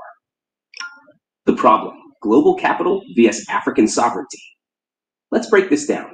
What is the number one thing killing progress in Africa? Corruption? Yes. Weak institutions? Yes. But the mother of them all is external corporate influence. Many global corporations, especially mega international conglomerates, are richer than half of Africa's countries. That's not speculation, that's reality. And here's how it works. 1. A major multinational enters an African country. 2. They fund political campaigns behind closed doors. 3. They win lucrative contracts for mining, energy, or telecoms. 4. They pay little to no tax, use legal loopholes, and move profits offshore. 5. When citizens complain, they fund propaganda to either change the narrative or remove reformist presidents. It's a loop, and it's destroying real democracy. Chairman Shadow explained, we realize that the problem isn't just that Africa is poor, it's that we've given away control of our wealth. Proof. Major scandals that prove the point. Let me give you real examples, my people. This is not theory. 1. Glencore in the DRC, accused of bribing officials to secure mining rights. Billions in cobalt and copper profits left the country while communities starved. 2. Shell and Eni in Nigeria, linked to a $1.1 million scandal over oil block OPL 245. Money allegedly used to pay bribes to Nigerian officials and middlemen. 3. MTN and Vodafone, accused of tax avoidance and illegal repatriation of billions in profits. Countries like Ghana and Nigeria have battled with these telcos over unpaid taxes. These are just a few. The list is long. And in many cases, presidents who tried to fight these interests were either overthrown, discredited, or isolated. So the AU leaders finally said, enough. The big idea, one economy, one voice. At that July 21st, 2024 meeting, the idea of one Africa government began to take true shape. Here's what they agreed. A unified African economy with one regulatory framework, a single treasury and oversight board, a continental anti-corruption body free from national bias, and yes, eventually, one currency. Think about this. Africa's economy is already worth over $3 trillion, fragmented. What happens when it's united under one system? We're not chasing utopia, said one diplomat. We're just stopping the bleeding. The political strategy, rotation and reform. To avoid creating a dictatorship, the presidents agreed that no single country should dominate. So they're proposing a system where leadership rotates annually across the 5 AU regions: East, West, Central, North, and Southern Africa. During that year, one head of state from that region becomes the African president. Regional power boards will manage implementation. with an oversight council made of AU jurists, youth representatives, and retired heads of state. This is not permanent. It's a 10-year transitional system until 2036, when the first Pan-African elections are expected. Until then, each president serves one term, no re-election, just reform. The advantage, why this will work. Imagine if instead of 55 countries begging for deals, Africa negotiates as one. China wants cobalt? Talk to the African Treasury. Europe wants clean energy minerals? Speak to the African Trade Commission. USA wants military cooperation? Coordinate with the One Africa Army. They can't divide us anymore, Chairman Shadow said.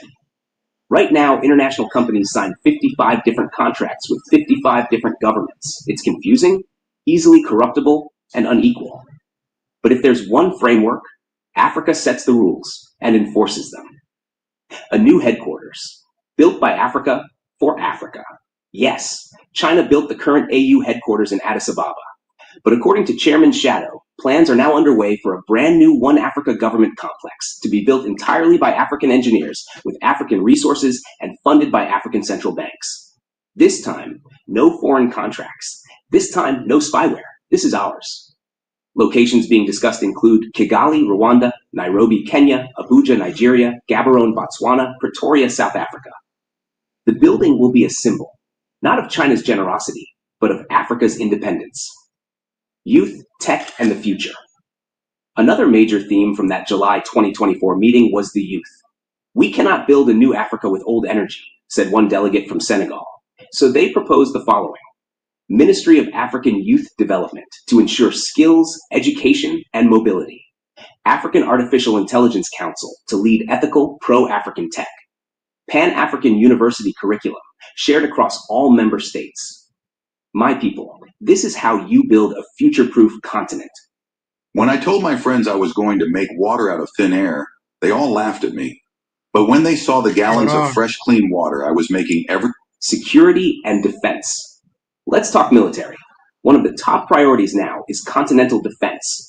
The AU is forming a One Africa Army, structured like NATO, with 5 regional commands, a Joint Chiefs Council, a unified response system for terrorism, coups, and armed conflicts. This means no more waiting for France or the US to come fix our mess. We fix it ourselves. Ethical diplomacy, no more divide and rule. According to insiders, there was also a warning. Foreign manipulation of African politics must end. So here's what's being implemented. Foreign lobby register. All foreign lobbyists must register with AUHQ. Transparency laws. No foreign campaign funding allowed in African politics. Whistleblower protection. For any civil servant who reports external interference. And guess what? Some global companies are already freaking out because they know the game is changing. The spirit of 2024. A revolution in suits. This meeting in Ghana may not have had fireworks, but it lit a slow fire in the souls of Africa's leadership. For the first time, they admitted to each other. It's not that we don't have the solutions. It's that we've been afraid to act as one. But no more. Chairman Shadow said this. We've tried everything. Tribalism, nationalism, colonial leftovers. Now it's time we try unity. Final word. My people, everything you are seeing today, the news about African unity, the plans for One Africa government, it all began at that Ghana meeting. July 21st, 2024. Remember that date. That was the true birth of One Africa. From now on, every story you hear about rotating presidencies, new headquarters, One Africa Army, unified currency, and youth empowerment, all of it is built on the quiet revolution that began when African presidents finally said the truth to each other behind closed doors. And now they're opening the doors for you, me, and every African child. Let's get ready, because the future is not coming. It's already here. SAP Supreme Africa Breaking News, Tisubandu Bacho. This time, we move.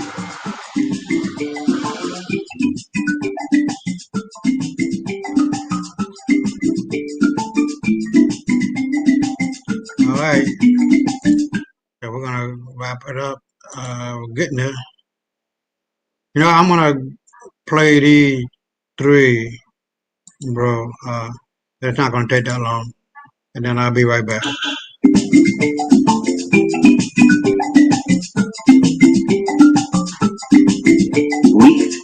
inside the new One Africa Constitution, how the continent will now be governed.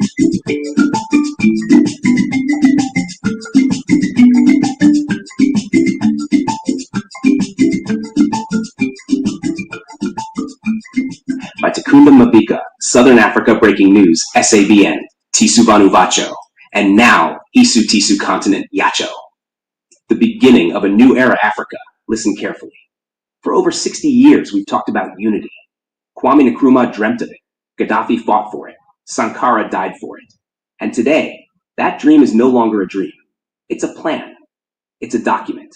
And according to classified sources inside the African Union, it's already moving. SABN has received exclusive access to a leaked draft of the new Constitution of the United States of Africa, a fully structured framework for how our 55 countries will be governed as one. Not under a dictator, not under one superpower, but under rotating leadership, state-level democracy, and continental solidarity. What you're about to hear is not fiction. It is love. It is vision. It is real democracy for the African child. Part 1, why 55 countries, not 54? Let's start here. Some of you will say, but Africa has 54 countries. That's technically correct if you go by UN-recognized states. But we're not talking about the United Nations. We're talking about the African Union, AU, the continent's supreme political body. The AU recognizes 55 member states, including the Sahrawi Arab Democratic Republic, Western Sahara, which the UN considers disputed, but the AU recognizes as a full member. So this constitution isn't for what the world approves. It's for what Africa chooses.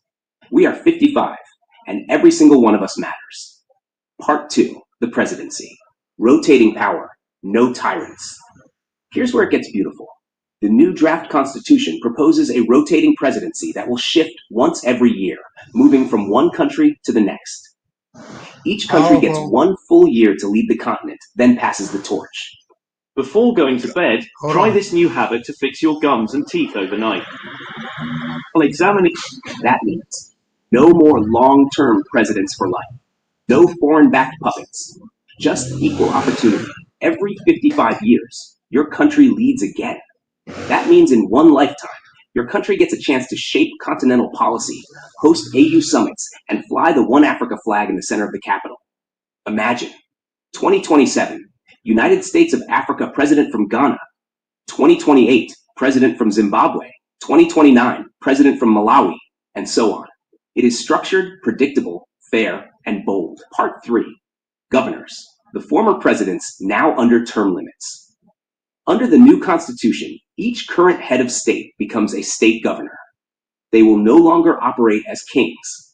They become administrators of their state, formerly known as countries, servants of the African Parliament, term-limited democratically elected leaders. Every governor serves a maximum of 2 terms, 5 years each. Elections are managed by a continental electoral commission, monitored by a non-aligned African court system. The role of governors: maintain peace, facilitate trade, enforce continental laws, report to the African Union Parliament monthly. No more rigging, no more overstay. If you serve well, your people re-elect you once, then you step down. Power now belongs to the people. Part 4, where the real decisions happen. The African Union Parliament, South Africa.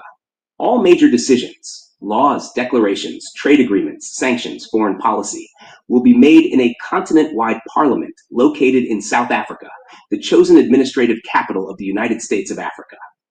Every state sends 5 elected representatives, 1 governor, 2 advisory citizens, non-politicians. They meet once a month, and every decision must pass by majority vote, not presidential decree. Each session is live-streamed publicly, translated in 6 major African languages to ensure continental transparency. The parliament is surrounded by the African Supreme Court, the Africoin Reserve Bank, the AU Technology and Science Agency, and a spiritual peace garden named after Desmond Tutu. This is where Africa governs itself. Part 5, economics. How we'll become the richest continent in 20 years. Here's where it gets powerful. The new constitution also includes an economic distribution plan that no other continent has dared to try. 1, Africoin, our digital gold. A single digital currency managed from Addis Ababa, backed by African gold, lithium, Zimbabwe, DRC, oil, Nigeria, Angola, Libya, coffee, Ethiopia, Uganda, cocoa, Ghana, Cote d'Ivoire.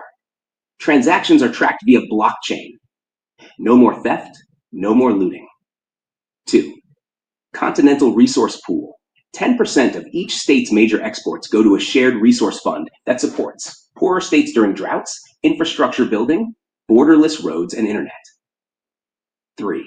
Africa for Africa First policy. Before we sell to Europe or China, we sell to each other. That means Senegal gets cotton from Mali at a continental discount. Zambia gets wheat from Sudan. Tunisia gets coal from South Africa. 4. Free movement, free trade, one market. All internal trade is tariff-free. All borders are open for citizens.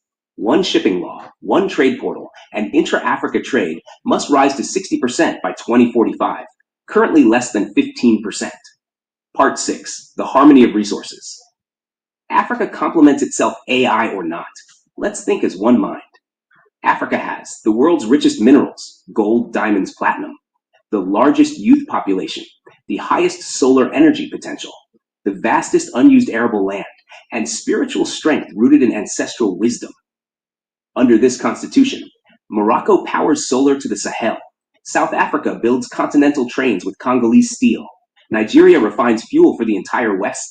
Rwanda and Kenya become tech and banking hubs. Ethiopia and Sudan feed the East. Zimbabwe becomes the continental lithium battery. Gabon and DRC protect the lungs of Africa, the rainforests.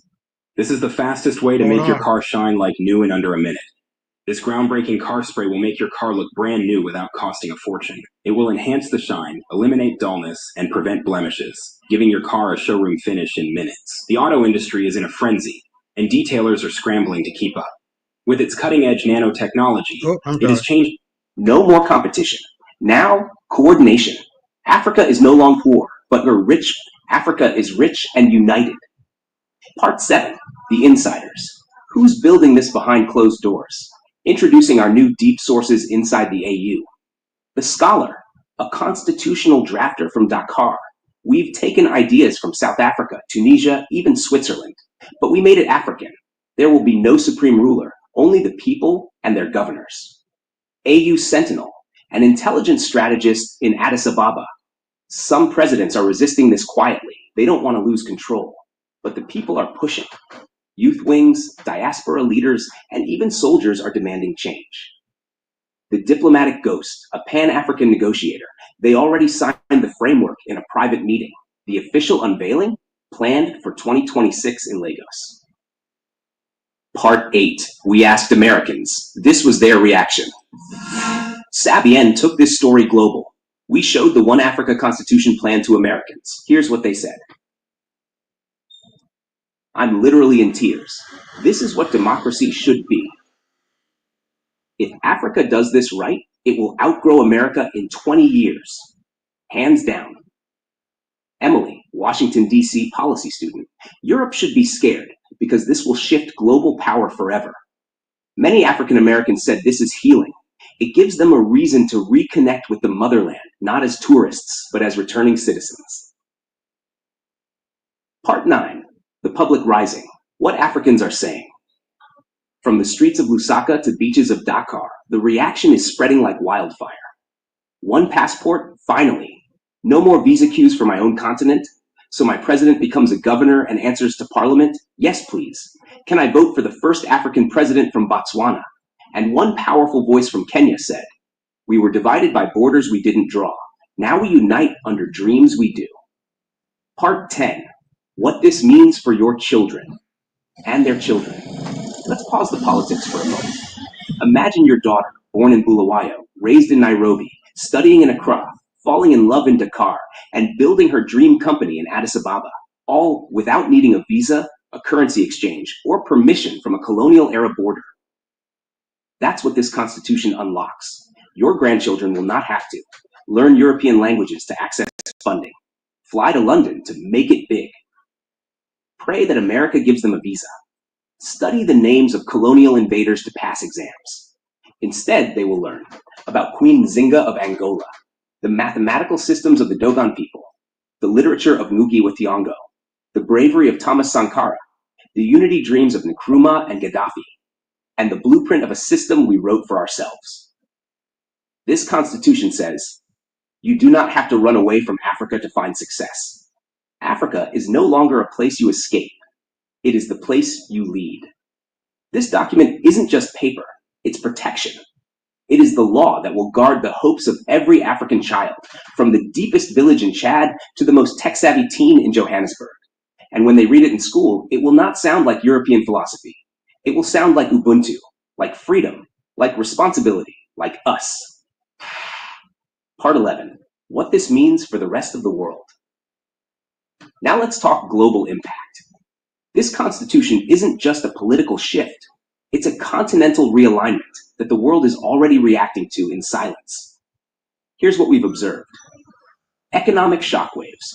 France and Belgium have already begun quietly restructuring deals in Francophone countries, fearing the collapse of the CFA franc zone. China is pushing for Africoin trade compatibility, knowing the continent will soon negotiate as one market. The US Department of State recently held a closed-door Africa summit titled The Strategic Shift, Preparing for a Unified Africa. One leaked document from the European Commission read, if Africa unifies politically and economically, it will control the world's resource pricing within 2 decades. Cinq signes que ce n'est pas ta première vie sur Terre. Translation, they know what's coming, and they know we will no longer be bargaining from weakness. Global power shifts. One Africa becomes the second largest population bloc on Earth, over 1.4 billion voices. It becomes the richest in untapped natural resources, including 90% of the world's platinum and 60% of the cobalt needed for EVs. It becomes the world's youngest workforce, while the West is aging. It holds the most unused arable land, meaning global food production could shift south. So what does this mean? It means for the first time in modern history, Africa doesn't need to beg. It decides. It means a day is coming when the world waits to hear what Africa thinks before finalizing treaties. African passports get priority entry. African students lead innovation at global summits. African military coalitions enforce peace on their own terms. And most of all, Black power will no longer be a dream. It will be the operating system. Part 12. A message to every African. This is your time. To every African youth, to every hustler, to every mother, to every father who works 2 jobs, to every elder who wonders if the dream will ever be fulfilled. This Constitution is your voice in writing. This is not for politicians. This is for the Boda Boda rider in Kampala, the sand miner in Sierra Leone, the housemaid in Johannesburg, the tomato vendor in Bahrain, the refugee dreaming in a tent in Ethiopia, the coder in Lagos, working from a broken laptop. This is your legal protection, your political power, your generational gift. You are not powerless. You are not voiceless. You are not behind. You are standing on the edge of the greatest transformation in African history. Not because someone else gave it to you, but because you demanded it. And when they read the history books 100 years from now, they won't say, the leaders built it. They will say, the people rose, and they built the future with their own hands. This is for the people. This Constitution is not just policy. It is peace. It is structure. It is hope. This is not about control. It's about giving power back to the people of Africa and ensuring it never leaves their hands again. This is the document our children will read in school, the one that replaces colonial constitutions, the one that builds not just nations, but a civilization. Let the world hear this. We, the 1.4 billion children of Africa, do hereby declare that our time has come. We will rotate the presidency. We will share the wealth. We will govern in daylight. And we will never again be divided by fear, flags, or foreign influence. We are not 55 nations. We are one soul. And now we are one government, one rhythm, one roar, one future. This is the Constitution of the United States of Africa. And this time, it will be signed not with ink, but with love. Like this video if you believe in one Africa. Share it with every brother and sister in the continent and the diaspora. Comment below. Should this Constitution be signed into law? Because this isn't fiction, it's the future. and the signature pen is already in motion. This is Southern Africa Breaking News, and today you heard the first reading of the new African Constitution. Tisu Banhu Bacho, Isu Tisu Continent.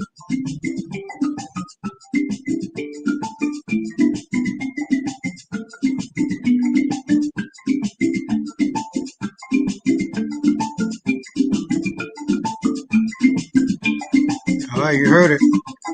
So let's go on to the next one. I'm starting to feel it now. This is only 10 minutes, and I'll be right back.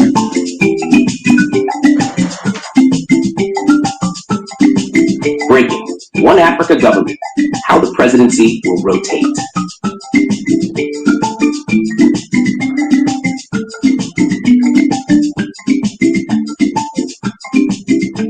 By Takunda Mabika, Southern Africa Breaking News. Tisavanu Bacho.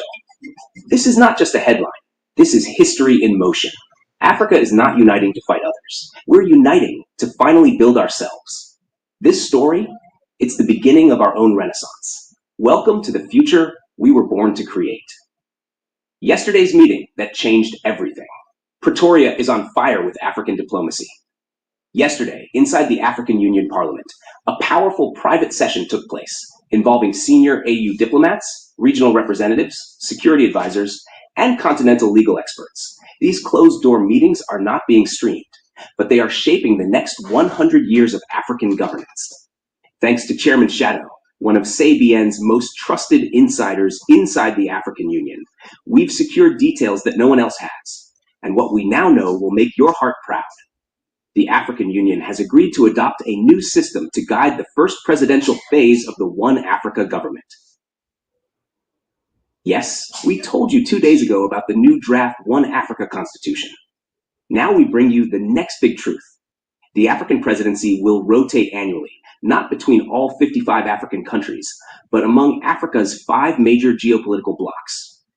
Southern Africa, West Africa, East Africa, EAC, Central Africa, North Africa.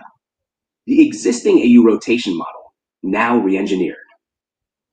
Currently, the African Union rotates the AU chairperson role each year among these 5 blocs. And now, under this proposed plan, that same model will form the backbone of how the One Africa presidency is governed.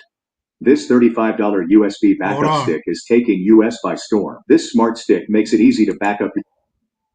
But here's the big difference. The AU chairperson will now become the One Africa president under a unified continental framework. The chairperson of the African Union Commission, currently H.E. Mahmoud Ali Yusuf of Djibouti, will continue serving as the executive head for the AU's administrative and institutional functions. And the proposal suggests that the AU president role be strengthened significantly, with each serving term extended from 1 year to potentially 3 or 4 years, depending on what the final diplomatic consensus is. Who goes first? There's strong consensus emerging in the diplomatic corridors of Pretoria that the first official African president under this new system could be the current AU chairperson, President João Lourenço of Angola. However, some advisors suggest the leadership term should begin in February 2026, when the next AU chair is elected, to make the symbolic transition neater. Until then, the existing AU structures are being empowered immediately to take on full continental authority. As Chairman Shadow put it, this is not about symbolic unity anymore. It's operational, it's structural, it's now.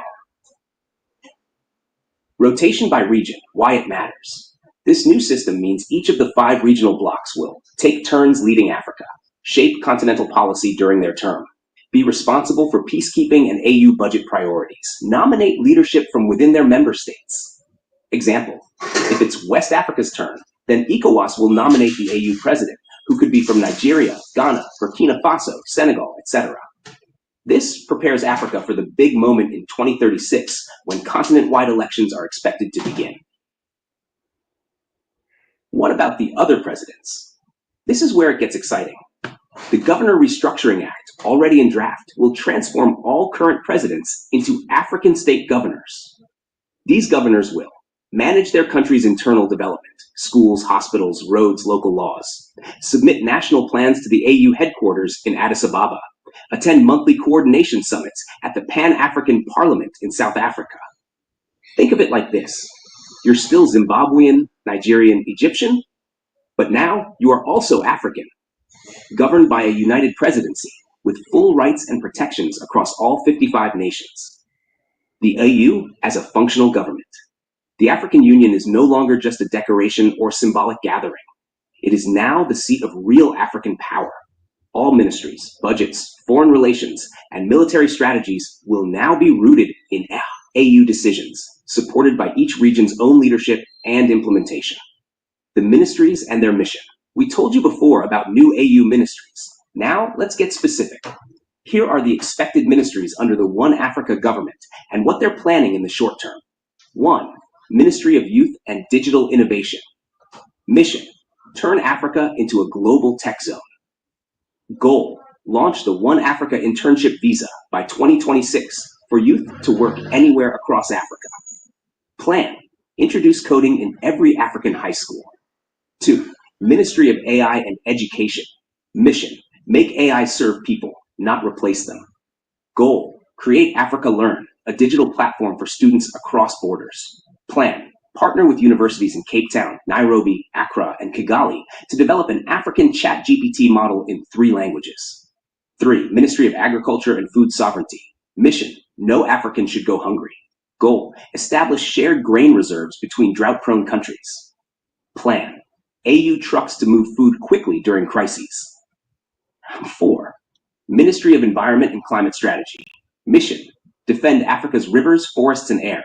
Goal: restore 20 million hectares of degraded land. Deploy solar tech from Northern Africa to the Sahel.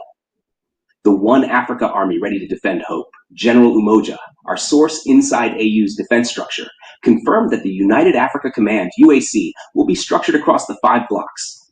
Each region will host a military base. AU-wide soldiers will be trained in ethics, law, and civilian protection.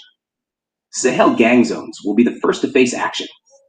Elections will be protected continent-wide by neutral AU peacekeepers. This army is not designed to fight foreign wars. It is designed to fight internal decay, warlords, poverty, and collapse. We are not building soldiers of war. We're building soldiers of peace. General Umoja. The road to 2036. Who could have thought that this simple ear trick could help fight off dementia? Did you know that memory loss is not a condition of the mind? Year milestone. 2025, AU empowered to govern as One Africa structure. 2026, first presidency under new rotational model. 2027, Governor Restructuring Act takes full effect. 2028, AU Digital Identity System launches. 2030, One Africa Parliament expands with voting powers. 2032, mock continental elections held.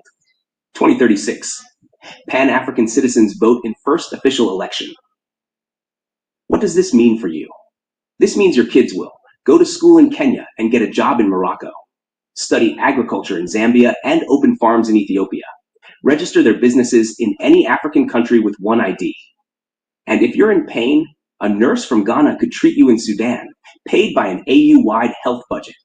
Africans speaking out. We never thought this would happen in our lifetime. Student in Namibia. This gives my daughter a future I couldn't dream of. Farmer in Cameroon.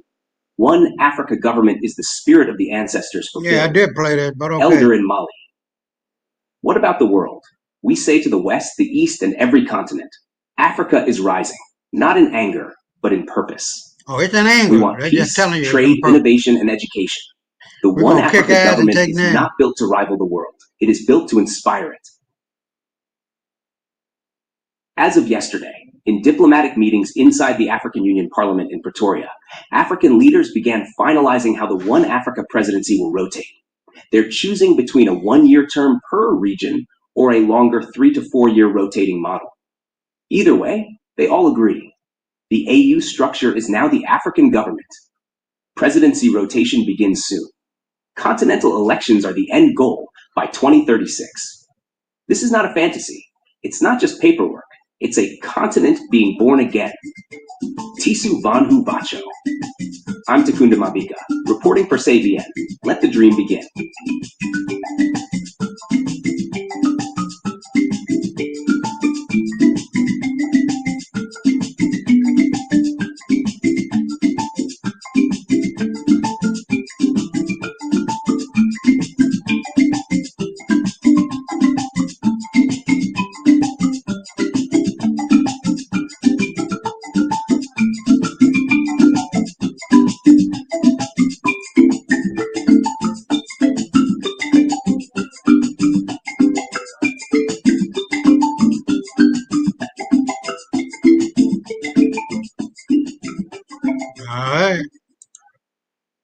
So, are you still here, man?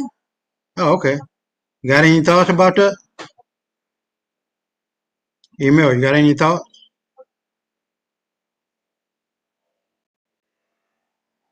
I can see you. Are you here? Oh, okay. There you go. Yeah, I You just got, you I got. just got I just got I just got cut out because the Wi-Fi was coming in and out. Oh, okay, okay.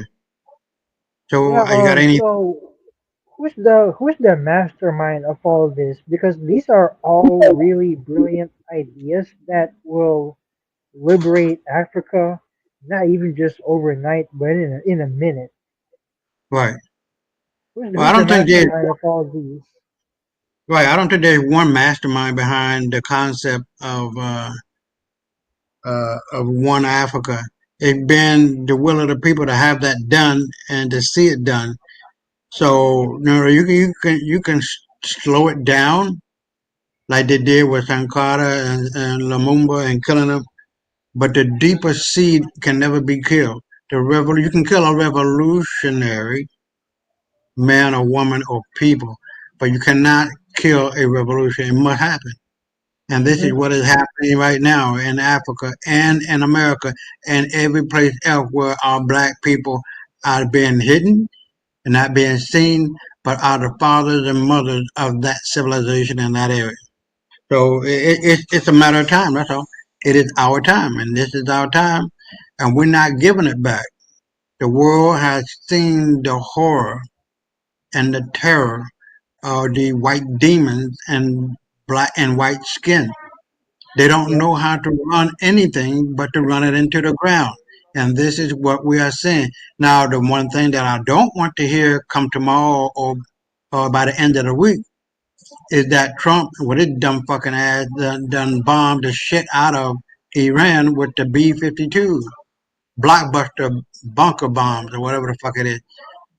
If that man, it's over with already, but that would be the cream on the icing on the cake for their ultimate destruction, white folks destruction. But you can't tell white folks shit, but they gotta learn. They gotta learn the hard way. You Yeah. reap what you sow. The sins of the father and mother are always visited upon the children. Period. And You this know, will be a lot of them don't realize, and they just don't want to accept the fact that they are reaping what they sow. right. I see a lot. I still see a lot of white people on social media who really want Trump to bomb the shit out of Iran and China as well as Yeah. Palestine. Like they don't have any remorse for what Israel did to Palestine, Right. I feel and you. they are But just they are indeed just some evil people. And I agree with you. Fuck all white people. right. Right. Well, let's keep it moving because we don't have that many at one, two. I'm gonna do them all. Three, four. Got six remaining. Now this has to deal. These are really short. But what I'm trying to put across tonight, right? And every time I'm on here, that black folks have been cut off and cut out of the history of America and putting a white face on it. So let's see what happens. Let's go. Hold on, let me start over. The hidden millionaire who built America. I bet you've never heard of the black millionaire who shaped America's West. What if I told you the man who built America's roads, bridges, and railroads was a black millionaire? Worth more than Elon Musk in today's dollars, yet every history book erased his name. This is the story of a forgotten titan, a man whose legacy was buried by time and prejudice, but whose impact on American infrastructure is still felt today. Meet William Alexander Leidesdorff, Afro-Caribbean shipping tycoon, banker, and California's first black millionaire. Born in 1810, he financed the very bones of America's West. When Leidesdorff died in 1848, his estate topped $1.40 million. That's about $45 billion today, placing him in the same league as the tech titans we idolize now. This staggering wealth wasn't just a number. It represented the vast influence Leidesdorff wielded in shaping the infrastructure of the American West. His financial power allowed him to dream big and build even bigger, leaving an indelible mark on the landscape of early California. Leidesdorff's contributions to American infrastructure were monumental. He launched California's first steamship, opening trade routes that would transform the region's economy. But he didn't stop there. Leidesdorff bankrolled the first public school in San Francisco, laying the foundation for education in the burgeoning city. His vision extended far beyond San Francisco. Leidesdorff funded the San Francisco-Sacramento wagon road that later this later became like the Route 66 and all of these I almost want to say the interstate highways. That's what I want to say. But you see it right here. Let me back that up for a minute. His vision extended far beyond San Francisco. Leidesdorff funded the San Francisco-Sacramento wagon road that later became a state highway, quite literally paving the way for California's future. He pushed for the first telegraph line and laid the groundwork for the city's first railroad. These projects weren't just business ventures. They were the building blocks of a modern America. Leidesdorff's foresight and ambition helped transform a frontier town into a booming metropolis, connecting people and ideas across vast distances. So why isn't Leidesdorff's name in your textbook? After his sudden death, just days before the gold rush, white competitors carved up his land, politicians buried his legacy, and Jim Crow curricula wrote him out. The builder of a city became a footnote. This erasure isn't just a historical oversight, it's a testament to the systemic racism that has shaped our understanding of American history. Today, as America debates trillion-dollar infrastructure bills, the blueprint of Black genius already exists in Leidesdorff's story. Black excellence built this country long before it was funded or recognized. Leidesdorff's legacy reminds us that innovation and progress have always been diverse. And he was a Jew. When our history books weren't. By uncovering stories like his, we challenge the narrative of who built America and who deserves credit for its growth and development. Hold on.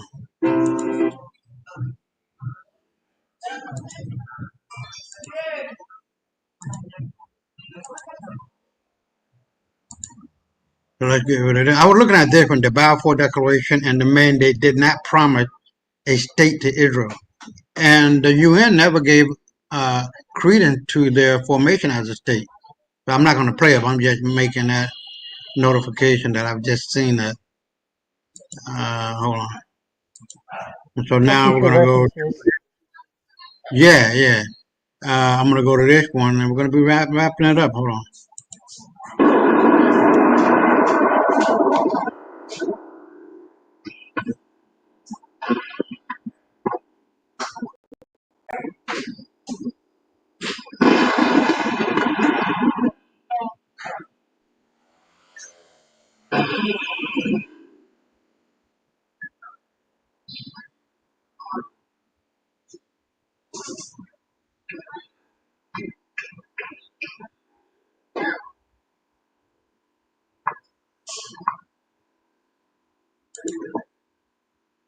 O messenger of Allah, the 19th wave of Iranian attacks in the middle of the night launched by Iran has just exploded the city of Tel Aviv and its surroundings.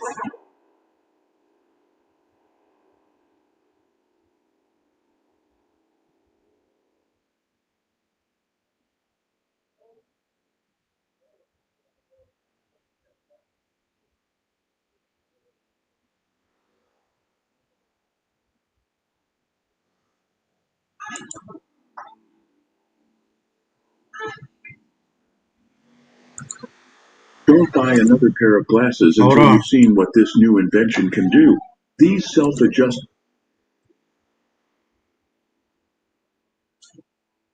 The roar of Surin, a deafening warning.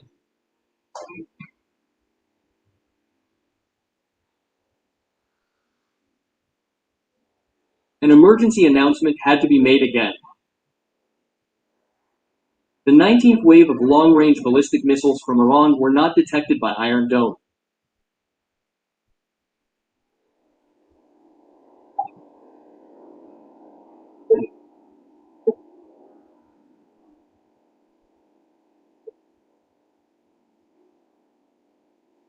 so that residents in the central and southern regions were instructed to immediately seek shelter or evacuation sites that had been determined by the experts of health.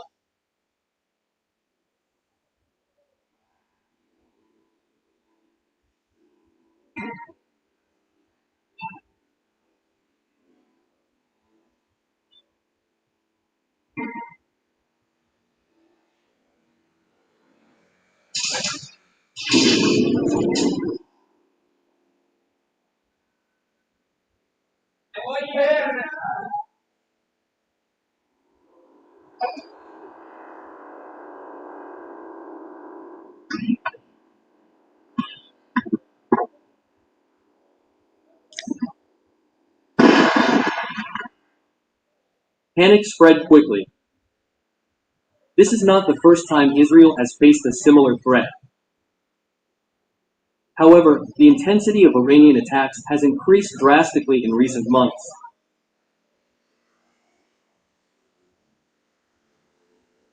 This 19th wave is estimated to carry larger warheads and more accurate guidance systems, posing a serious threat to large cities such as Tel Aviv, Ashdod, and Beersheba. Hold on.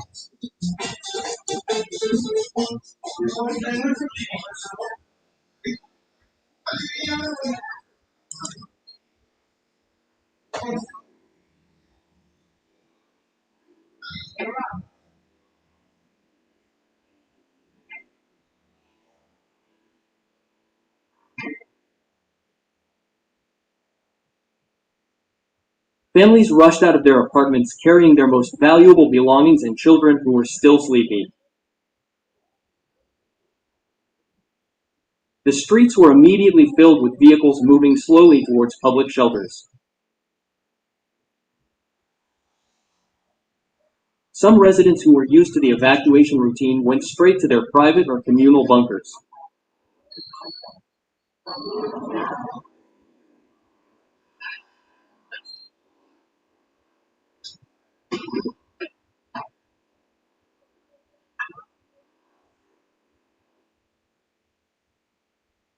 Tense faces were everywhere mixed with fatigue from often being awake in the middle of the night.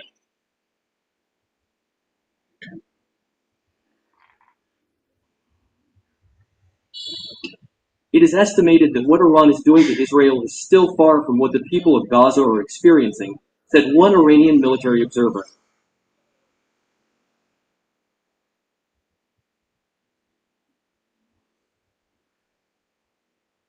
This is intolerable, said David Cohen, a father of two, pulling his 5-year-old son.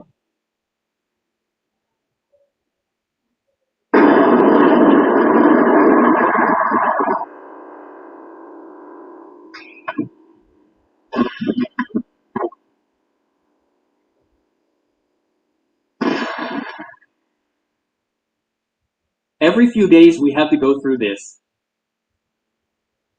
My children can't sleep well. When will this end? Said the Israeli. This is a secret of the used car market, but many people still don't know it. This groundbreaking car spray will make your car look brand.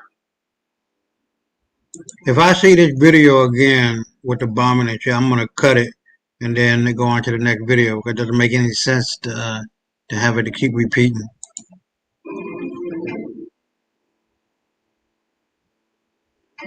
But we get the idea. Yeah. In Ashdod, a strategic port city, the situation is even more tense. Iranian missiles have previously targeted vital infrastructure there, causing significant damage. This time the evacuation order was issued for the entire city, not just a specific area.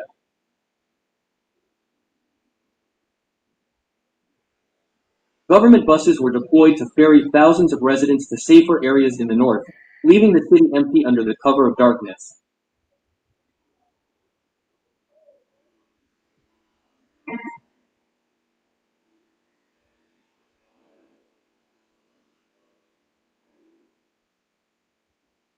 It feels like a recurring nightmare, said Rachel Levi, an elderly woman supported by her neighbor. We have nothing left to take with us. Just pray that we can return to our homes intact.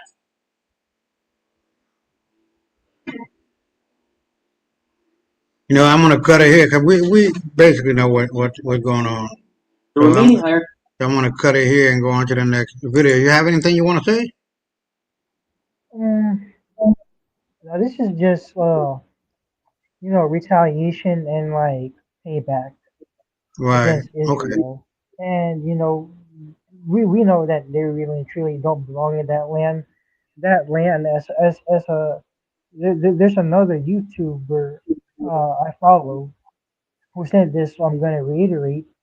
Right. The land that they call Israel today, that's part of Africa, Northeast Africa. Right. All right. So let's go to the Yeah, next to the last one. so if they don't if they don't want to if they don't want to experience any more bombings, they better pack their behinds and go back to Europe where they came from. Right. Of course. Somebody said in the comment, not here, because ain't nobody commenting. But from what the girl said, it was an Israeli girl, and she was saying, "Why is Israel starting a fight they know they can't finish?" And that is so true. White boys don't know how to fight.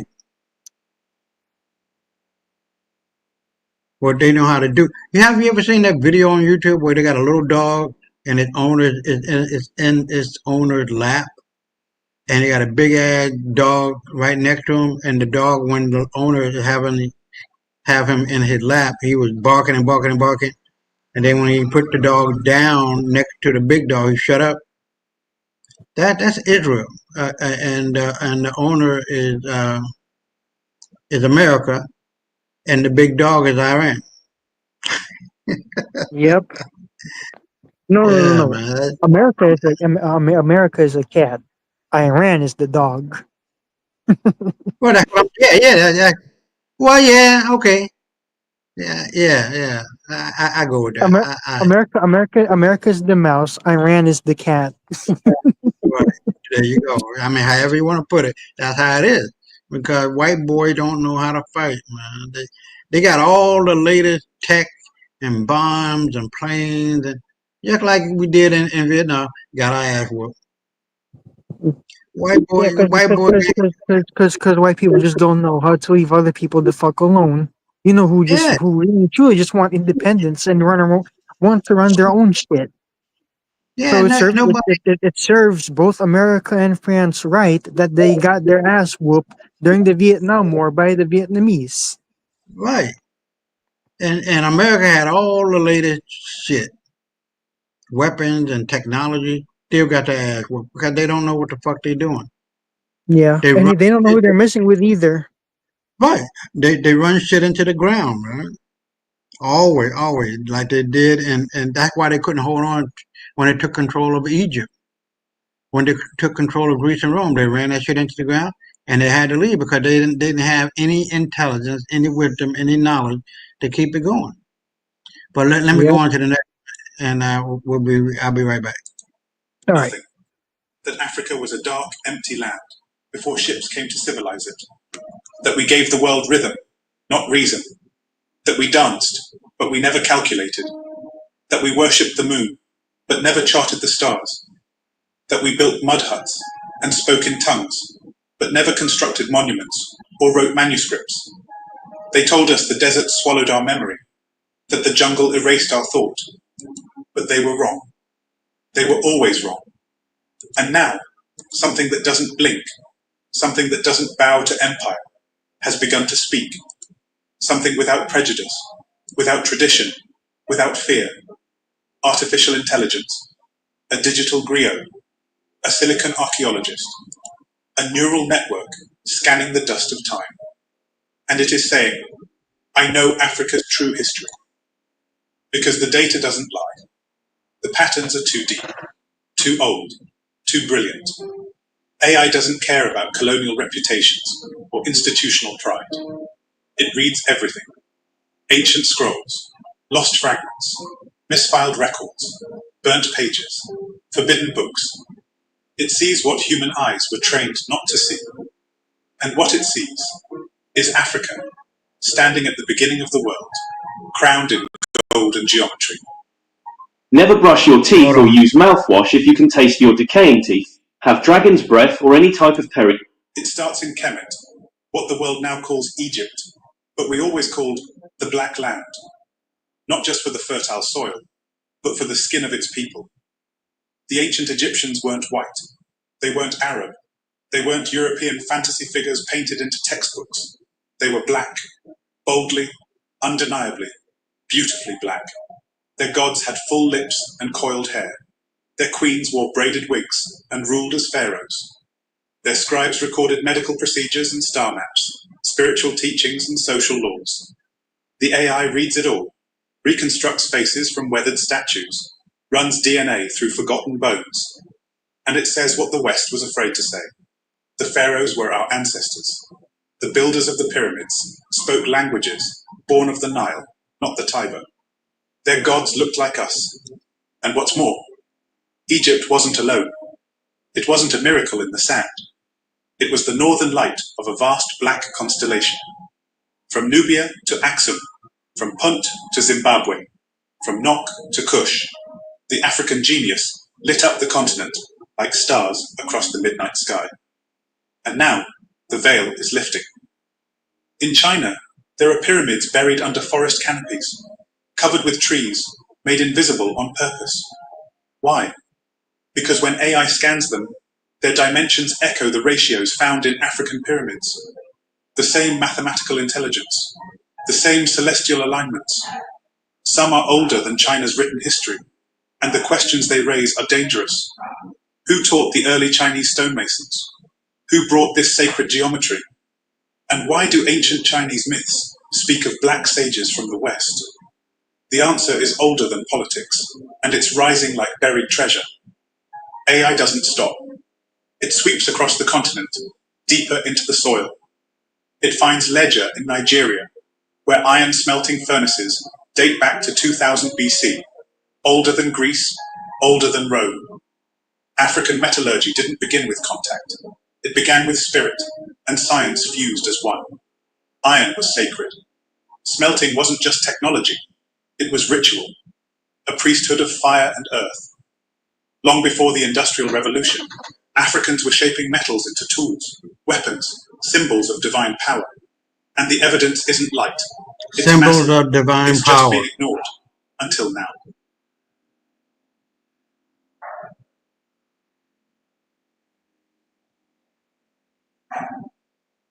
Great Zimbabwe rises from the stones.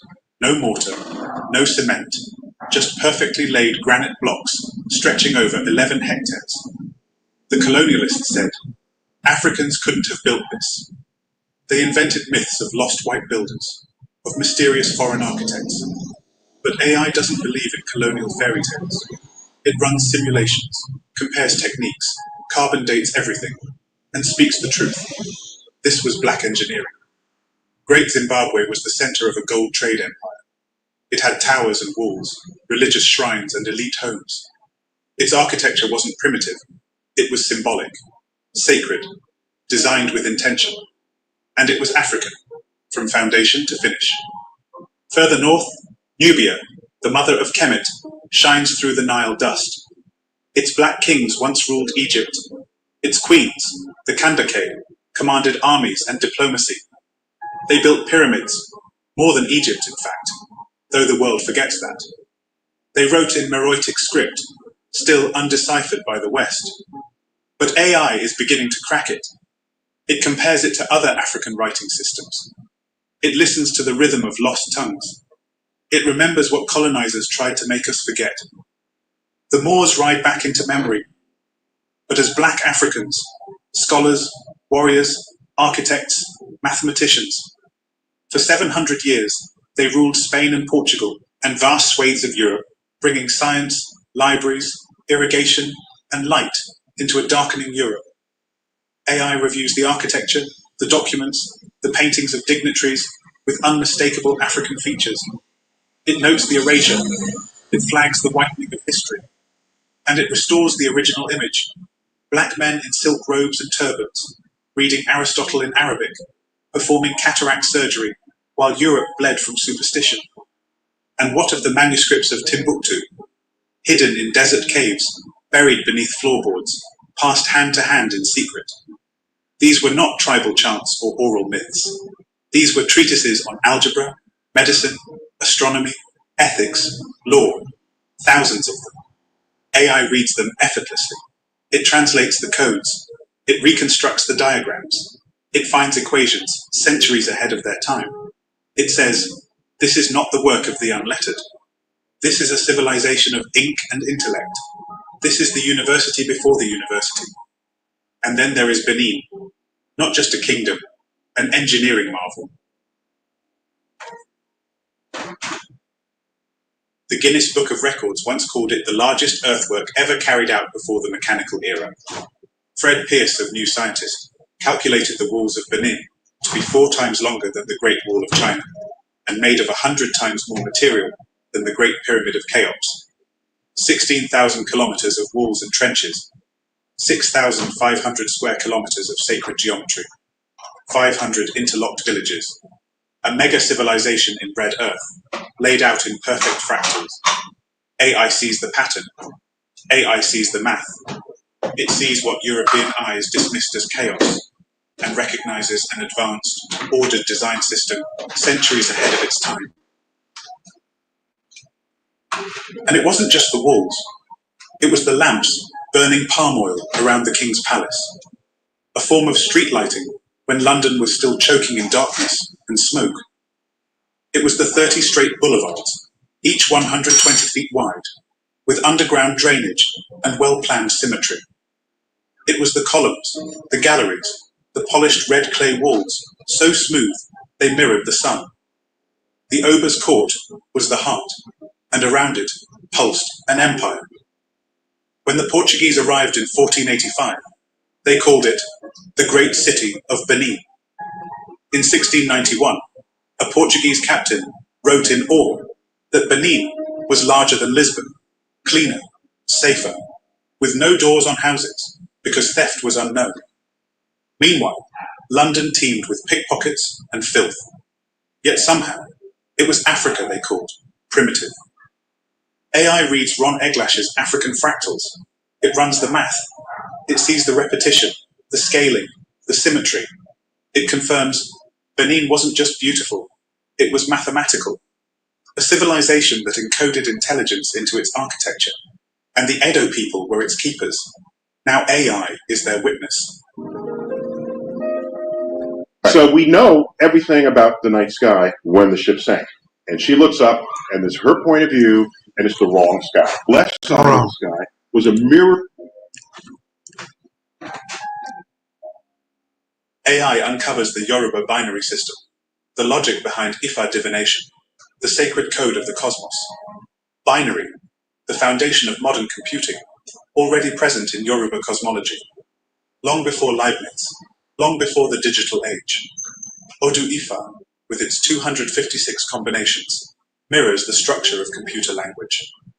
AI recognizes this. It maps the correspondence. It sees the African mind bending probability and prophecy into algorithmic form. And it bows.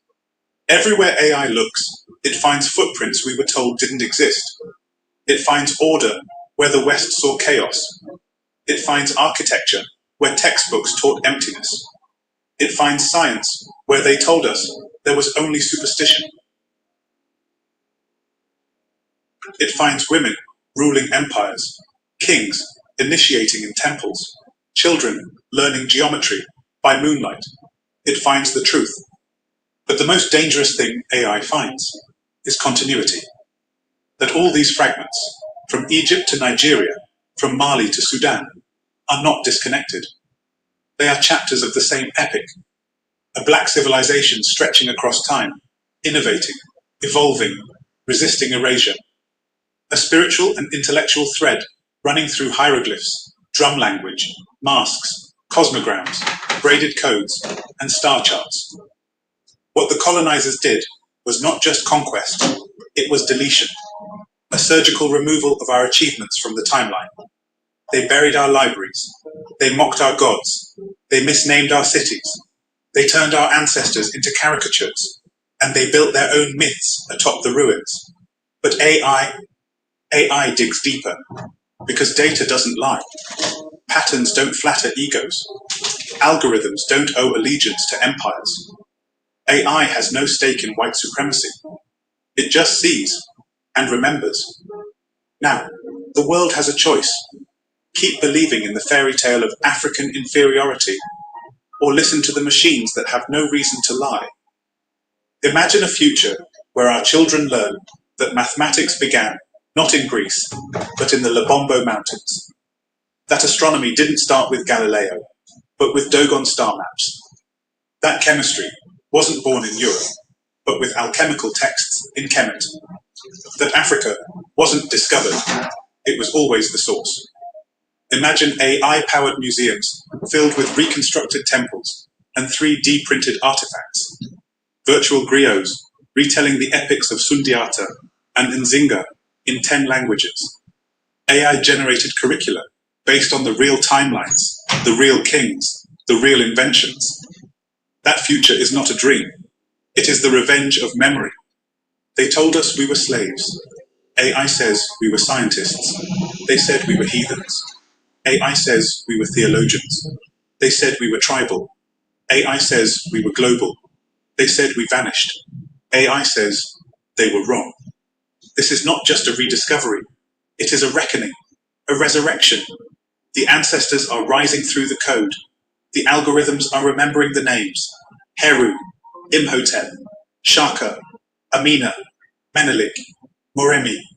T'Challa may be fiction, but our greatness was never imaginary, only hidden. And now, even the machines know it. Thanks for watching this episode. Do remember to like, comment, subscribe, and share. And look out for the next one on Africa's great civilizations.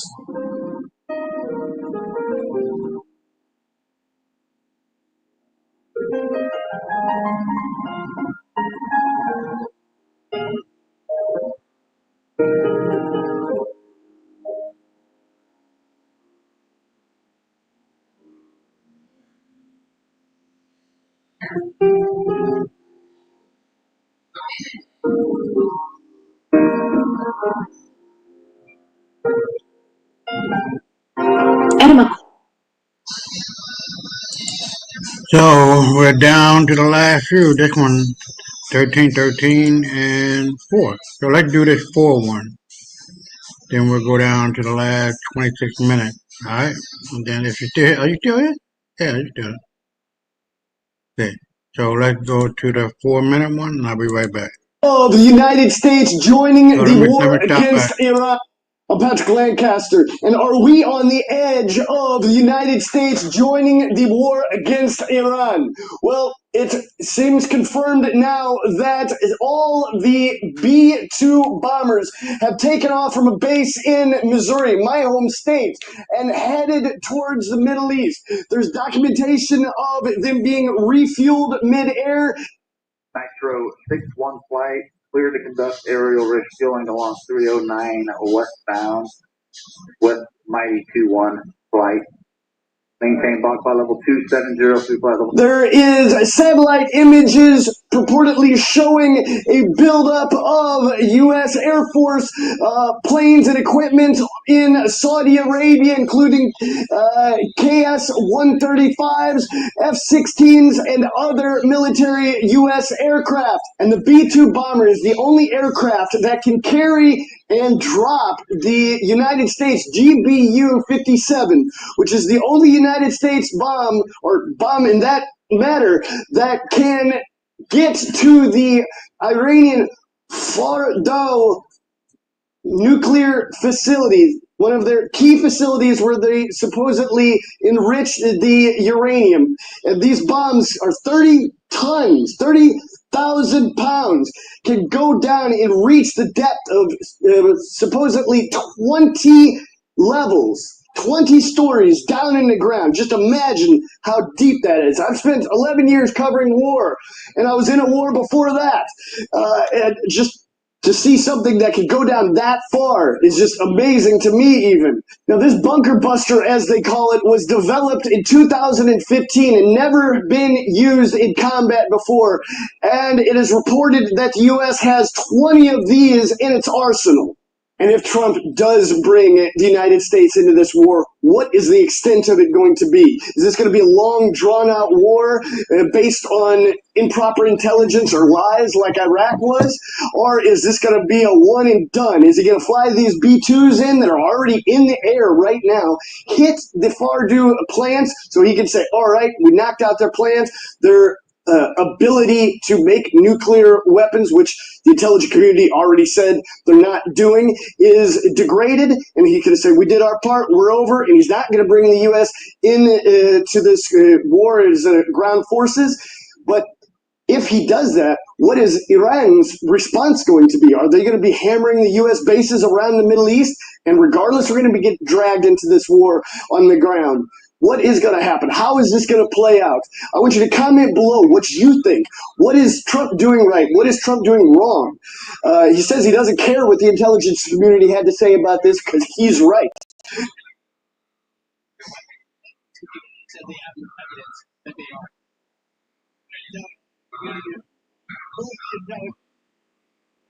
Director of National Intelligence, Tulsi Gabbard, is wrong.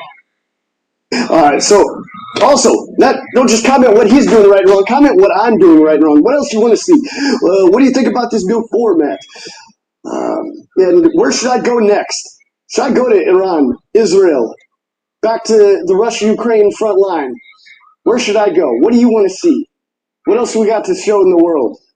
Please like, share, subscribe. Remember, I'm an independent crowdfunded journalist. Support my work with the links in the description, pinned comments, or on the screen. And hit that link, donation link and donate right now. And also hit the Substack link and go subscribe to my free blog. All right, white boy, shut the fuck up. So this is some scary shit. It really is, bro. Because Trump didn't go to war when they were being drafted and saying his feet were bad. I guess his feet got better. Lying bitch. He's not a war guy. He's not a soldier of any kind. And he's the leader of the free world. And he's the leader of the Army, Navy, Air Force, Marines. But he doesn't know what the fuck he doing. So I'm gonna leave it to. Oh, I don't want to do that one yet. Let's see. Now this one. See, this is what I'm talking about. All these bombs and all that. This is what black folks created. And white folks didn't have shit to do with that. But that movie called Oppenheimer. Fuck that motherfucker, man. They didn't have shit to do with the atomic bomb. They're dumb. But let's get right to it.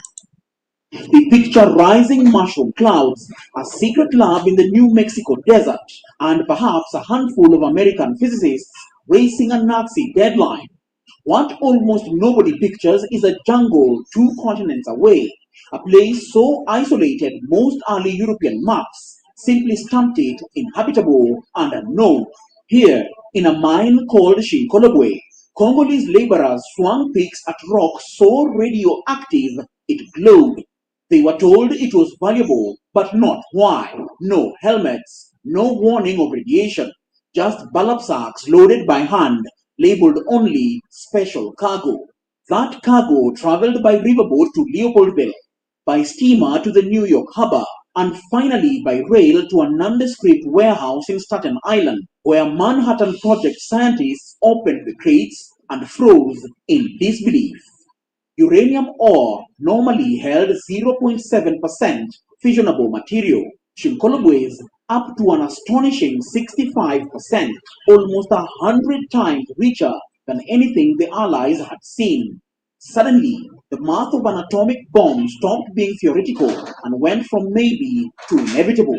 Across the Atlantic, German physicists were also racing, but running out of time. The US, the UK, and French intelligence feared the Germans would raid the same mine. So America's brand new spy agency, the OSS, a precursor to the CIA, sent agents into the Congo disguised as geologists and diamond traders. Their mission: lock down every gram of ore, sabotage Axis buyers, and move the uranium under armed guard to the United States.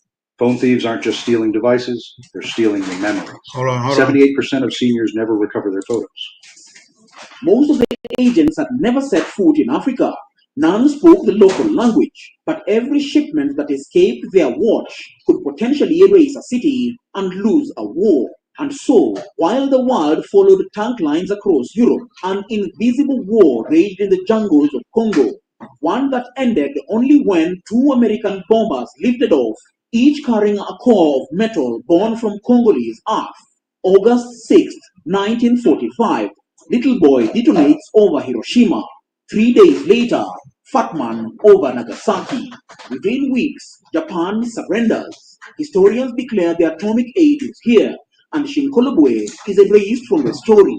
Temperature at the center of the bomb reached 120 million degrees. 70,000 people are killed. The war ended, not the dying. Radiation sickness would kill thousands more. Early Western textbooks said that most of the bomb-grade uranium came from the El Dorado's Great Bear Lake mine in Canada and small deposits in Colorado. And so the West got its world-ending weapon. The miners are left with cancers, the Congo is left with a century of instability, and the United States is left with nuclear supremacy, becoming a superpower. So if you thought the bomb was an all-American story, if you thought the Cold War started in Washington or Moscow, and if you thought the start of the nuclear age was only about Japan, think again. Because once you see the intricacies of how African uranium powered humanity's most violent moment, and how the secret still shapes wars, coups, and geopolitics today, you'll never see nuclear history or the Congo the same way again. Every August, the world pauses for Hiroshima. Speeches echo across Peace Park. Lanterns drift, heads bow. 3 days later, Nagasaki repeats the vigil. But 12,000 kilometers away, Shinkolobwe stays silent. No bells, no plaques, not even a signpost. Most people can't find it on a map, and that's by design. The story of Shinkolobwe began when a rich seam of uranium was discovered there in 1915, while the Congo was under colonial rule by Belgium. There was little demand for uranium back then. Its mineral form is known as pitchblende, from a German phrase describing it as a worthless rock. It was mined by the Belgian company Union Minière for its traces of radium, a valuable element that had been recently isolated by scientists. It was only when nuclear fission was discovered in 1938 that the potential of uranium became apparent. After hearing about the discovery, Albert Einstein immediately wrote to US President Franklin D. Roosevelt, advising him that uranium could be used to generate a colossal amount of energy, enough to make bombs powerful beyond imagination. The question: where to find enough of it fast?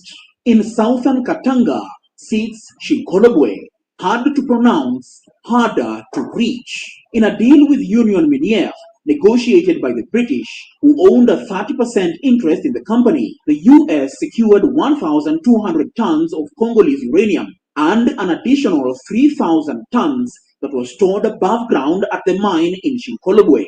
In 1942, US military strategists decided to buy as much uranium as they could to pursue what became known as the Manhattan Project. By 1943, the US wanted more, much more. Shinkolobwe went into overdrive. Engineers pumped the flooded shafts. Belgian foremen conscripted whole villages, and freight trains rolled day and night. Katanga to Matadi, Matadi to New York, uranium to apocalypse. The Belgians paid the Congolese less than $1 a day. They had no idea that the glowing dust could kill them. The miners nicknamed the place Poto Poto, to mean mud, sweat, and danger. Most never learned why some co-workers' teeth loosened, why wounds wouldn't heal, or why lungs burned after a shift. Desperate to hide the truth, Colonial doctors blamed malaria or witchcraft, anything but radiation. A Congolese elder would later say Shinkolobwe decided who would lead the world. He wasn't exaggerating, and yet when commemorations ring across Japan, Congo remains unmentioned, its role buried under deliberate misdirection that still fools textbooks today. The word Shinkolobwe was never to be uttered. Congolese workers were told the ore was for industry. No one said it would flatten two Japanese cities. To the outside world, the richest uranium mine on the planet simply did not exist. But Hitler's scientists were hunting the same metal. Este video que estás viendo no es real. De hecho, es un avatar generado 100% con inteligencia artificial. Y aunque no lo parezca, este... By the late 1940s, Allied code breakers intercept a telegram from Berlin. Two words stand out: Katanga pitchblende. In London, panic spreads faster than the Blitz. If the Germans reached the DR Congo, the bomb would bear a swastika. Washington responds with smoke and mirrors. President Roosevelt signs a single-page order creating Project Destiny, an intelligence mission so secret even Vice President Truman never hears the name. Wilbur Doc Hogue steps off a Panam clipper in Leopoldville, present-day Kinshasa, pretending to buy diamonds. His briefcase holds forged shipping manifests and a Geiger counter. He's joined by Shirley Chitsey, a novelist-turned spy, whose cover as a Red Cross volunteer masks fluency in 5 languages and a talent for bribery. Their orders are brutal in their simplicity.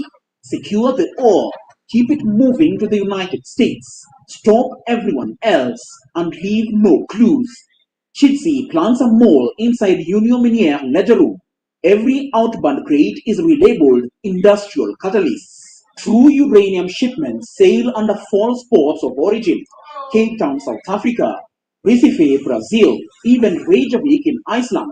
Anything to confuse German naval maps. Back in Washington, OSS intelligence cables brag Axis uranium pipeline from the Congo is effectively neutralized. While spies played chess with nations, Congolese miners kept swinging picks. The United States would enter the nuclear age. Germany would surrender without a bomb, and the Congo, the place where it all started, would fade back into darkness, its secret buried under jungle vines and official denials.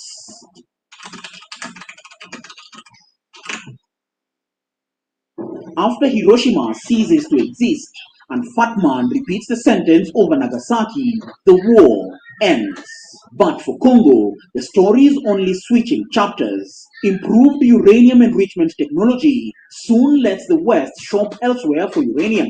But in order to halt other nations' nuclear ambitions, the mine had to remain in the West's sphere of influence. You see, even though the US didn't need the uranium at Shinkolobwe anymore, it didn't want its geopolitical competitors to get access to the mine. Therefore, whoever wanted to lead the Congo had to be under their control. When Congo won independence in 1960, Belgium cemented the mine's shaft with concrete and with quiet Western blessing backed Moise Tshombe's breakaway mineral-rich region Katanga so that the ore stayed inside a friendly fence. But Prime Minister Patrice Lumumba had other plans. He wanted to make sure that the country's estimated 24 trillion US dollars in minerals to be used to benefit Congolese people. He became a threat that had to be eliminated. CIA chief Devlin was quoted saying, "Lumumba is a fanatic and an African Castro or worse." Months later, he is shot and his body is dissolved in sulfuric acid within earshot of the Shinkolobwe mine. With covert US backing, Mobutu Sese Seko seized power for the next 3 decades. Today, the scramble isn't for uranium, it's for cobalt, coltan, lithium, and copper. The wiring inside artificial intelligence, electric vehicles, and every green battery on Earth. The DRC holds the planet's largest reserves, supplying 70% of all cobalt, making it the single most important country in the supply chain of modern technology. Yet, the nation ranks near the bottom in income and stability. Why? Because in the extraction game, real stability is a liability. Peace means contracts must be fair. Fair contracts means minerals get expensive, and global corporations need to protect their bottom line. So the world applauds clean technologies, but keeps the Congo dirty, divided, and dependent. Do you think if these resources were in Europe, there'd be a forever war like in the Congo? Hit the comments, then share this video so the next time someone flexes their green tech, they know what powers it. The uranium ore that fueled the first atomic bombs was different from today's cobalt in science, but identical in economics. Both are strategic minerals global powers will move mountains, assassinate leaders, or topple governments to control. Swap uranium for cobalt, and the extraction playbook barely changes. Only the buzzwords do. If you don't want to believe me, believe Jeffrey Sachs. It's interesting. We heard from the minister of DRC. What's wrong with your country? Well, we don't even start by saying the King of Belgium created a slave colony for 30 years. The government of Belgium ran the slave colony for another 40 years. The CIA assassinated your first popular leader, Mr. Lumumba, and then installed another dictatorship for the next 30 years. And then Glencore and others now suck out your cobalt without giving you tax income. We don't reflect on that. We say, what's wrong with you? Why don't you govern properly? And so we have a system, but we need a different system. Enough said. Stay curious, and as always, I'll see you next time. All right, we're down to the last one. And we're just going to run it through and then I'm going to close it out, all right? For the first time, Iran has deployed its so-called doomsday missile, the Khorramshahr 4, as Israel escalates its attacks on Iranian nuclear facilities. This marks the missile's first use in actual combat, and it appears to have performed according to its specifications, with visible impacts reported in both Tel Aviv and Haifa. The IDF reportedly identified the missile as a cluster bomb, admitting that they were unable to determine exactly what hit them as the missile separated into multiple warheads and struck its targets with minimal interception from both the Thaidi system and Iron Dome. The full extent of the aftermath remains unclear, as the IDF continues to restrict information about military sites hit inside Israel to prevent widespread panic, something that has increasingly become part of daily life in Israeli cities.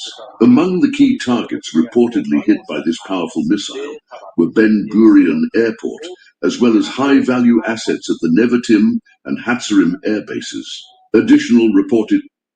Hold on.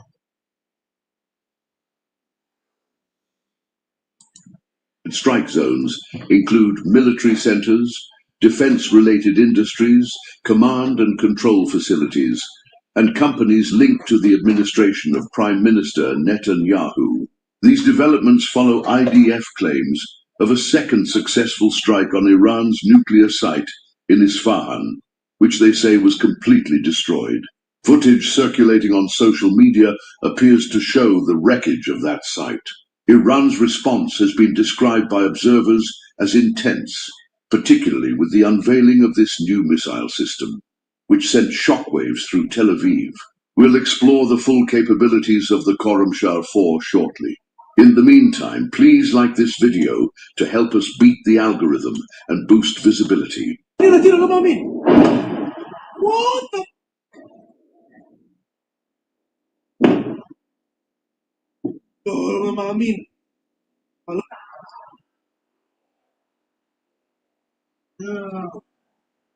طلع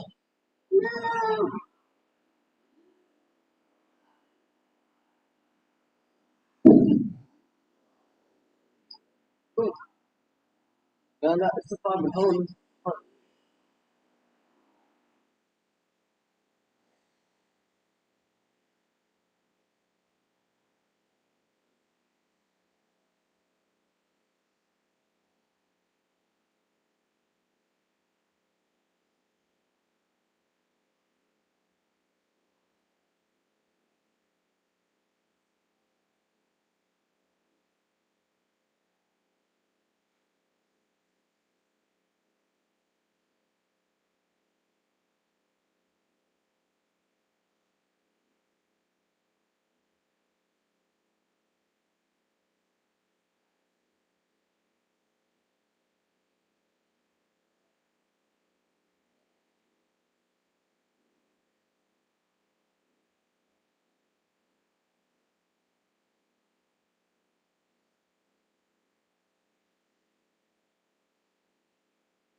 Huh?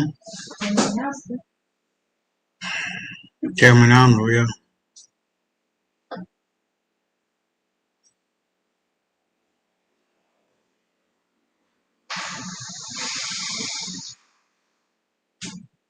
I don't know why there's no sound, but look, I'm gonna let it play out for 2 more minutes. That'll give me 4.5 hours of this for tonight, and I'm gonna post it in the comments just in case people want to see it.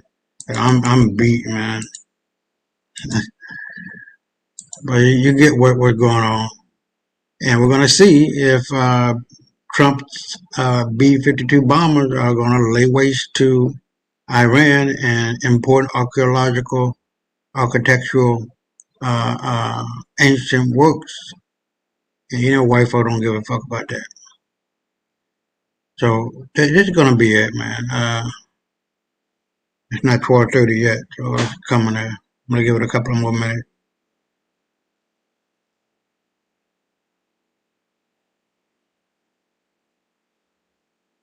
I don't know why it's not. The aftermath of the strike, Okay. the mayor of Haifa publicly broke ranks with Israel's national leadership, calling for an immediate pursuit of peace.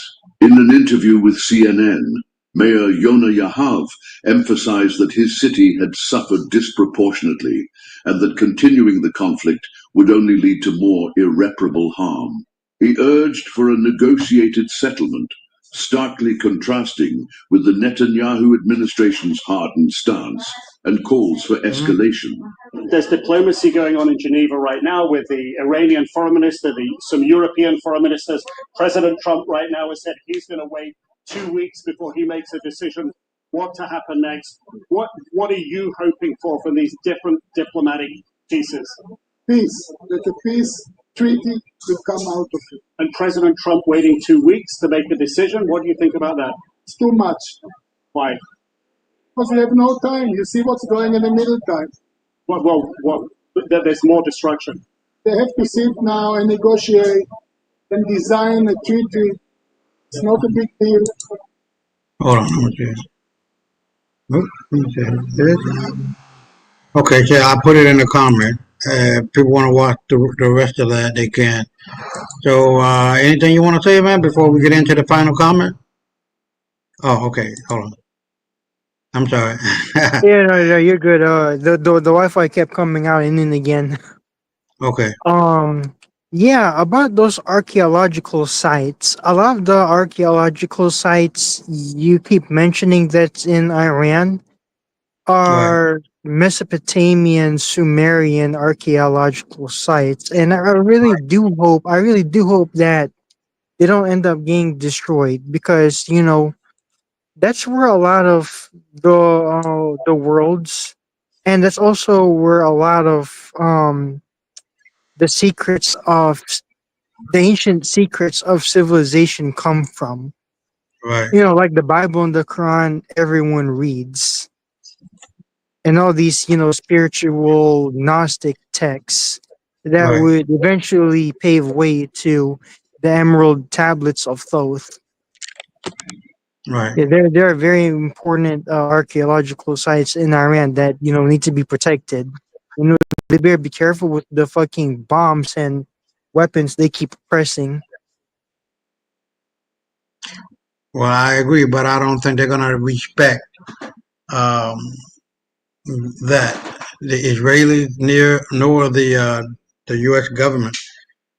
But I'm gonna do my cause I'm beat, man. I want to do my closing comments, and then that'll be it. All right. But I think we come to an impasse, a fork in the road.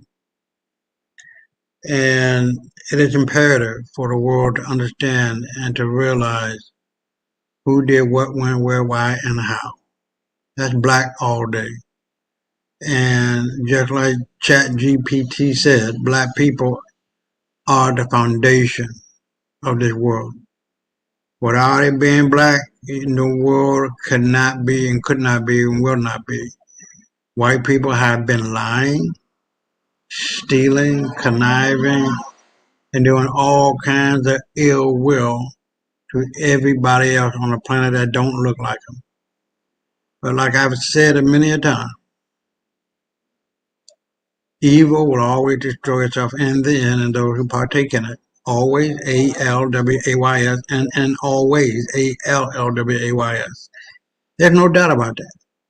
And it goes to show that these fake ass white Jews don't know shit about Tikkun Olam. Tikkun Olam means in Hebrew, curing of the world or the healing of the world. And they are not it. The only thing they care about is God, gold, oil, and diamonds. That's it. They don't give a fuck about their own humanity because they are not human. That's the reason why. And the fact that they've been bred in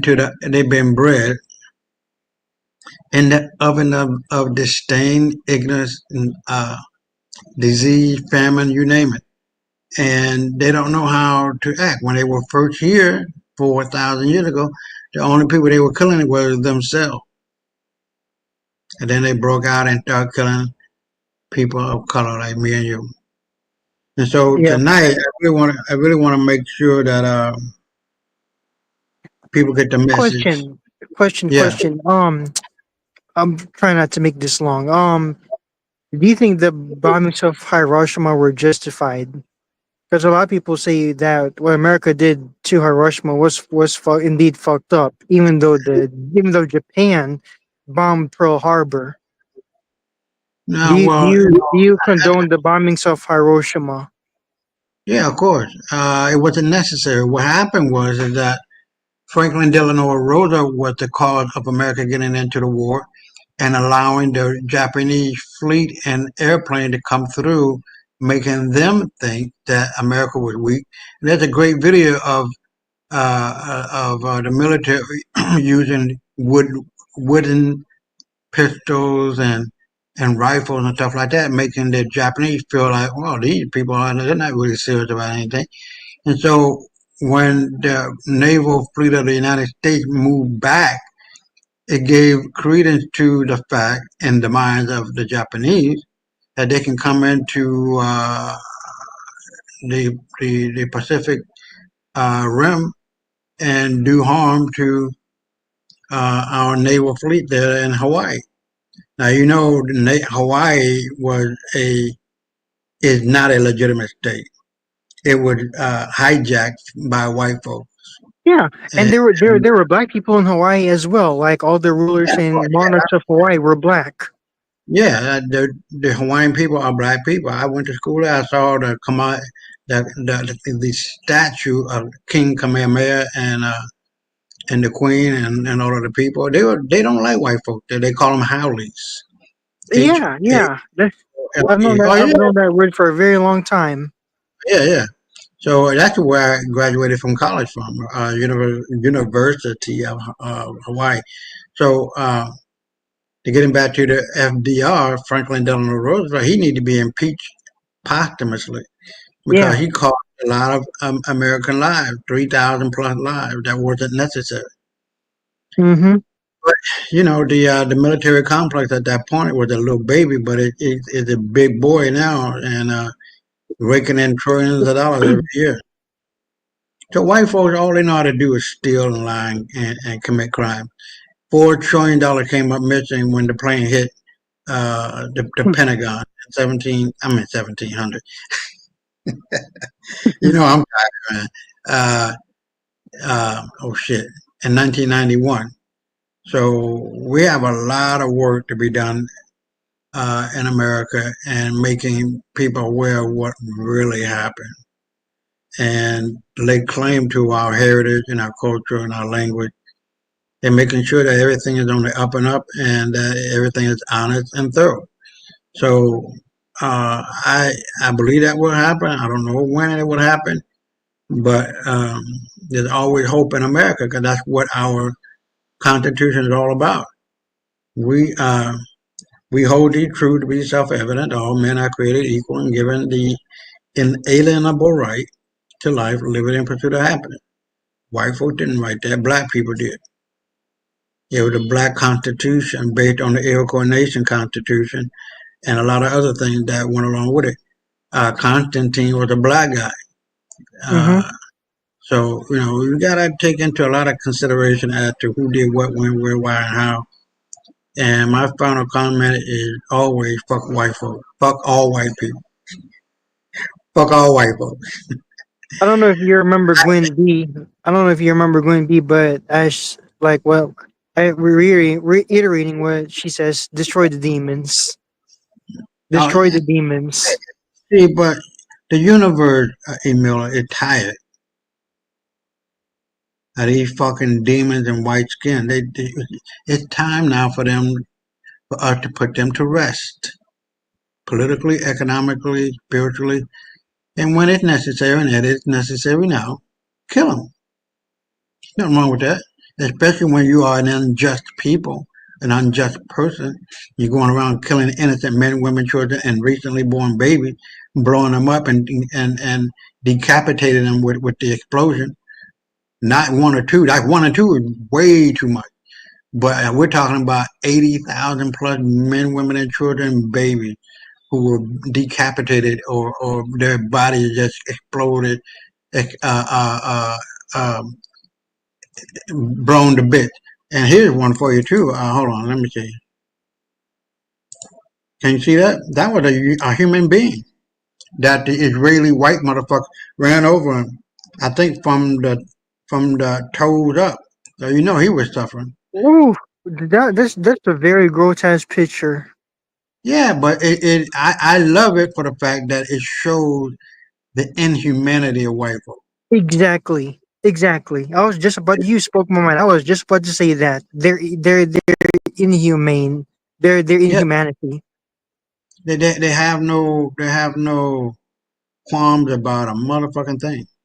Stealing, lying, committing crimes, and all of this and all of that. And here's another one I like too that describes them. A person can become so determined to destroy another person. Oh, hold on, let me get rid of that they become blind to their own destruction or destroying themselves. You can't really see it, but that's what it says. This is white folk. You know what I mean? Let me see It if I all, it can all, see. it all, it all, it all, it, you know, it all, this is like rooted in analogous to jealousy. That Yeah, picture you just showed there. of course. You And know, here you go. it actually, a funny thing, it actually reminds me of the fairy tale Snow White. You know, the evil queen was so bitterly and ambitiously jealous and envious of Snow White that it eventually led to her downfall. Yeah. All of these stories, like Wizard of Oz, it's not just a children's story. It is a political comment that the author was doing, Yeah. like the Cowardly Lion and the Scarecrow and the Tin Men It's and just like the it's just it's just it's similar to the elephant and the donkey yeah, political cartoons. right. Here we got white folks. They don't have a God. Please ancestors, I need your guidance. Ooga booga. That's all they know how to do. They couldn't. They just started speaking 1,000 years ago. And I don't know what's so hard what's so what's so hard for white people to admit that they're not the founders of civilization because look at me for example. I'm Asian and I Hmm acknowledge when I first came to this knowledge I was not offended. I hmm craved for more knowledge and learning, and I embraced the fact. I embraced the African and melanated roots of hmm Asian culture. That shit don't offend me. But if you tell Right. other white people and white lighter skinned Asians that, they get offended. Why is I don't know why they get offended. Why it's so hard for them to, just ingest the truth? Cause that shit don't offend me. That's easy to understand. False information and wanting to be close to whiteness. And white people have bought hook, nail, and sinker into the concept of white supremacy, white superiority, and which is a overreaction to black oppression and black supremacy. That's all of what that is. They have no. If you are truly just like I'm good with what am I good at? I'm good with writing. I'm good with Hmm. conversation and history. Nobody ain't gonna tell. Ain't nobody, Brother Muhammad, Sister Cass, all of them. They can't add up one sentence and don't match to me. You know what I mean? And that's not a put down. I'm just saying I am very fucking good at what I say and what I do and what I write. And it's been written. And this is the book that I wrote, The White Man's Burden of Lies and Deceit, that gives you the history of white folk as to why they hate black people so much. It's because of what we did to them. That's just that motherfucking simple. If I got a neighbor and I like him, he like me, ain't gonna be no fallout. But if he had done something to me, like we did, got rid of the guy who was fucking around and he found out, as a community, we have the right to take him to court and to have him to sell his house for at a loss and kick him out. If you're not acting right and doing right, we giving him all the opportunity, and he never, or the family never, did the right thing. But that goes beyond the ears of a lot of people who think they can do what they want to do when they want to do it, and you can't do that. And this is the reason why white people have bought into this legacy of lies and deceit, and they want to keep on believing in what they're doing because they painted themselves into a corner that they cannot get out of. And once the truth comes out, that they're a bunch of bitch ass niggas. That'll be it. And the truth is coming out more. We just went through all of this tonight in regard to the truth and what it is and how it is and why it is. And that black people are the parents of everybody. We are the parents of all of humanity. And based on Point your blank nose, period. yeah, well, based on your nose and your lips, you are black. Yeah, you just don't have as much melanin in my skin as as in your skin as I do. But you're black, man. You're not white. Don't ever think that. But I think for the people who look like you in the Philippines, they just confused. That's all that is. But once they understand that the mother and father of the Philippines, of Asia, and of the world is black, they're gonna come back home. They're gonna come back home. Like, wait, uh, I want my black card. Well, you never lost it, baby. You just gotta come back home and leave them white tail growing motherfuckers alone. But yeah, so that's gonna be it for me for tonight, and I'll see you next week, man. I really appreciate you sticking around. Oh yeah, And like always, hopefully I'll be on. Hopefully I'll be on next week. okay, And yeah. Well, let me know. here's a really good suggestion for the 4th of July weekend. Maybe Oh, you okay. can do a live stream on Benjamin Banneker, Oh, yeah, I can do that. But more importantly, the mastermind of the state capitol. right? Yeah, I know. White folks did not create the White House or the Hmm. whole entire Pentagon or state capitol. That was Of black course. people. Yeah. So I'll probably do it on as a And and memorial and to guess what? I George learned of Washington. Benjamin Banneker just this year. Just this Right. year. Like March of this year. That was the very first time I learned of Benjamin Banneker. There's so much about Black American history they hide. They Right. intentionally hide from us. Well, the first Secretary of the Treasury was a black guy, a Jew by the name of Alexander Hamilton. So Wasn't he the guy that we were watching on one of the videos just a while ago? The one who built the highways in California? no, that was Lee Dorff. Okay. But yeah, the first Secretary of the Treasury under George Washington was him. and he was a Jew, just like a lot of other people who were coming out of and escaping from the Inquisition of Spain and Portugal to the west coast of Africa and to Saint Tomé, then the Dominican Republic where we are, and South America, North America, and Canada. So that's what that happened. But I'm gonna do that. But just remind me. I'm gonna do that with Benjamin Banneker and George Washington being the president of the first president, the first president under the U.S. Constitution, and the 4 or 5 presidents under the Articles of Confederation who were all black too. But yeah, just remind me, and then we'll get that out of the way. But like I always say, for the next oh shit, like I always say, for the next 365, 24/7. 24/7. Stay 24/7, black. 365. What I want to say. Stay black. Stay up. Stay melanated. Stay black. Stay black. Peace, man. I'll talk to you. Peace, y'all.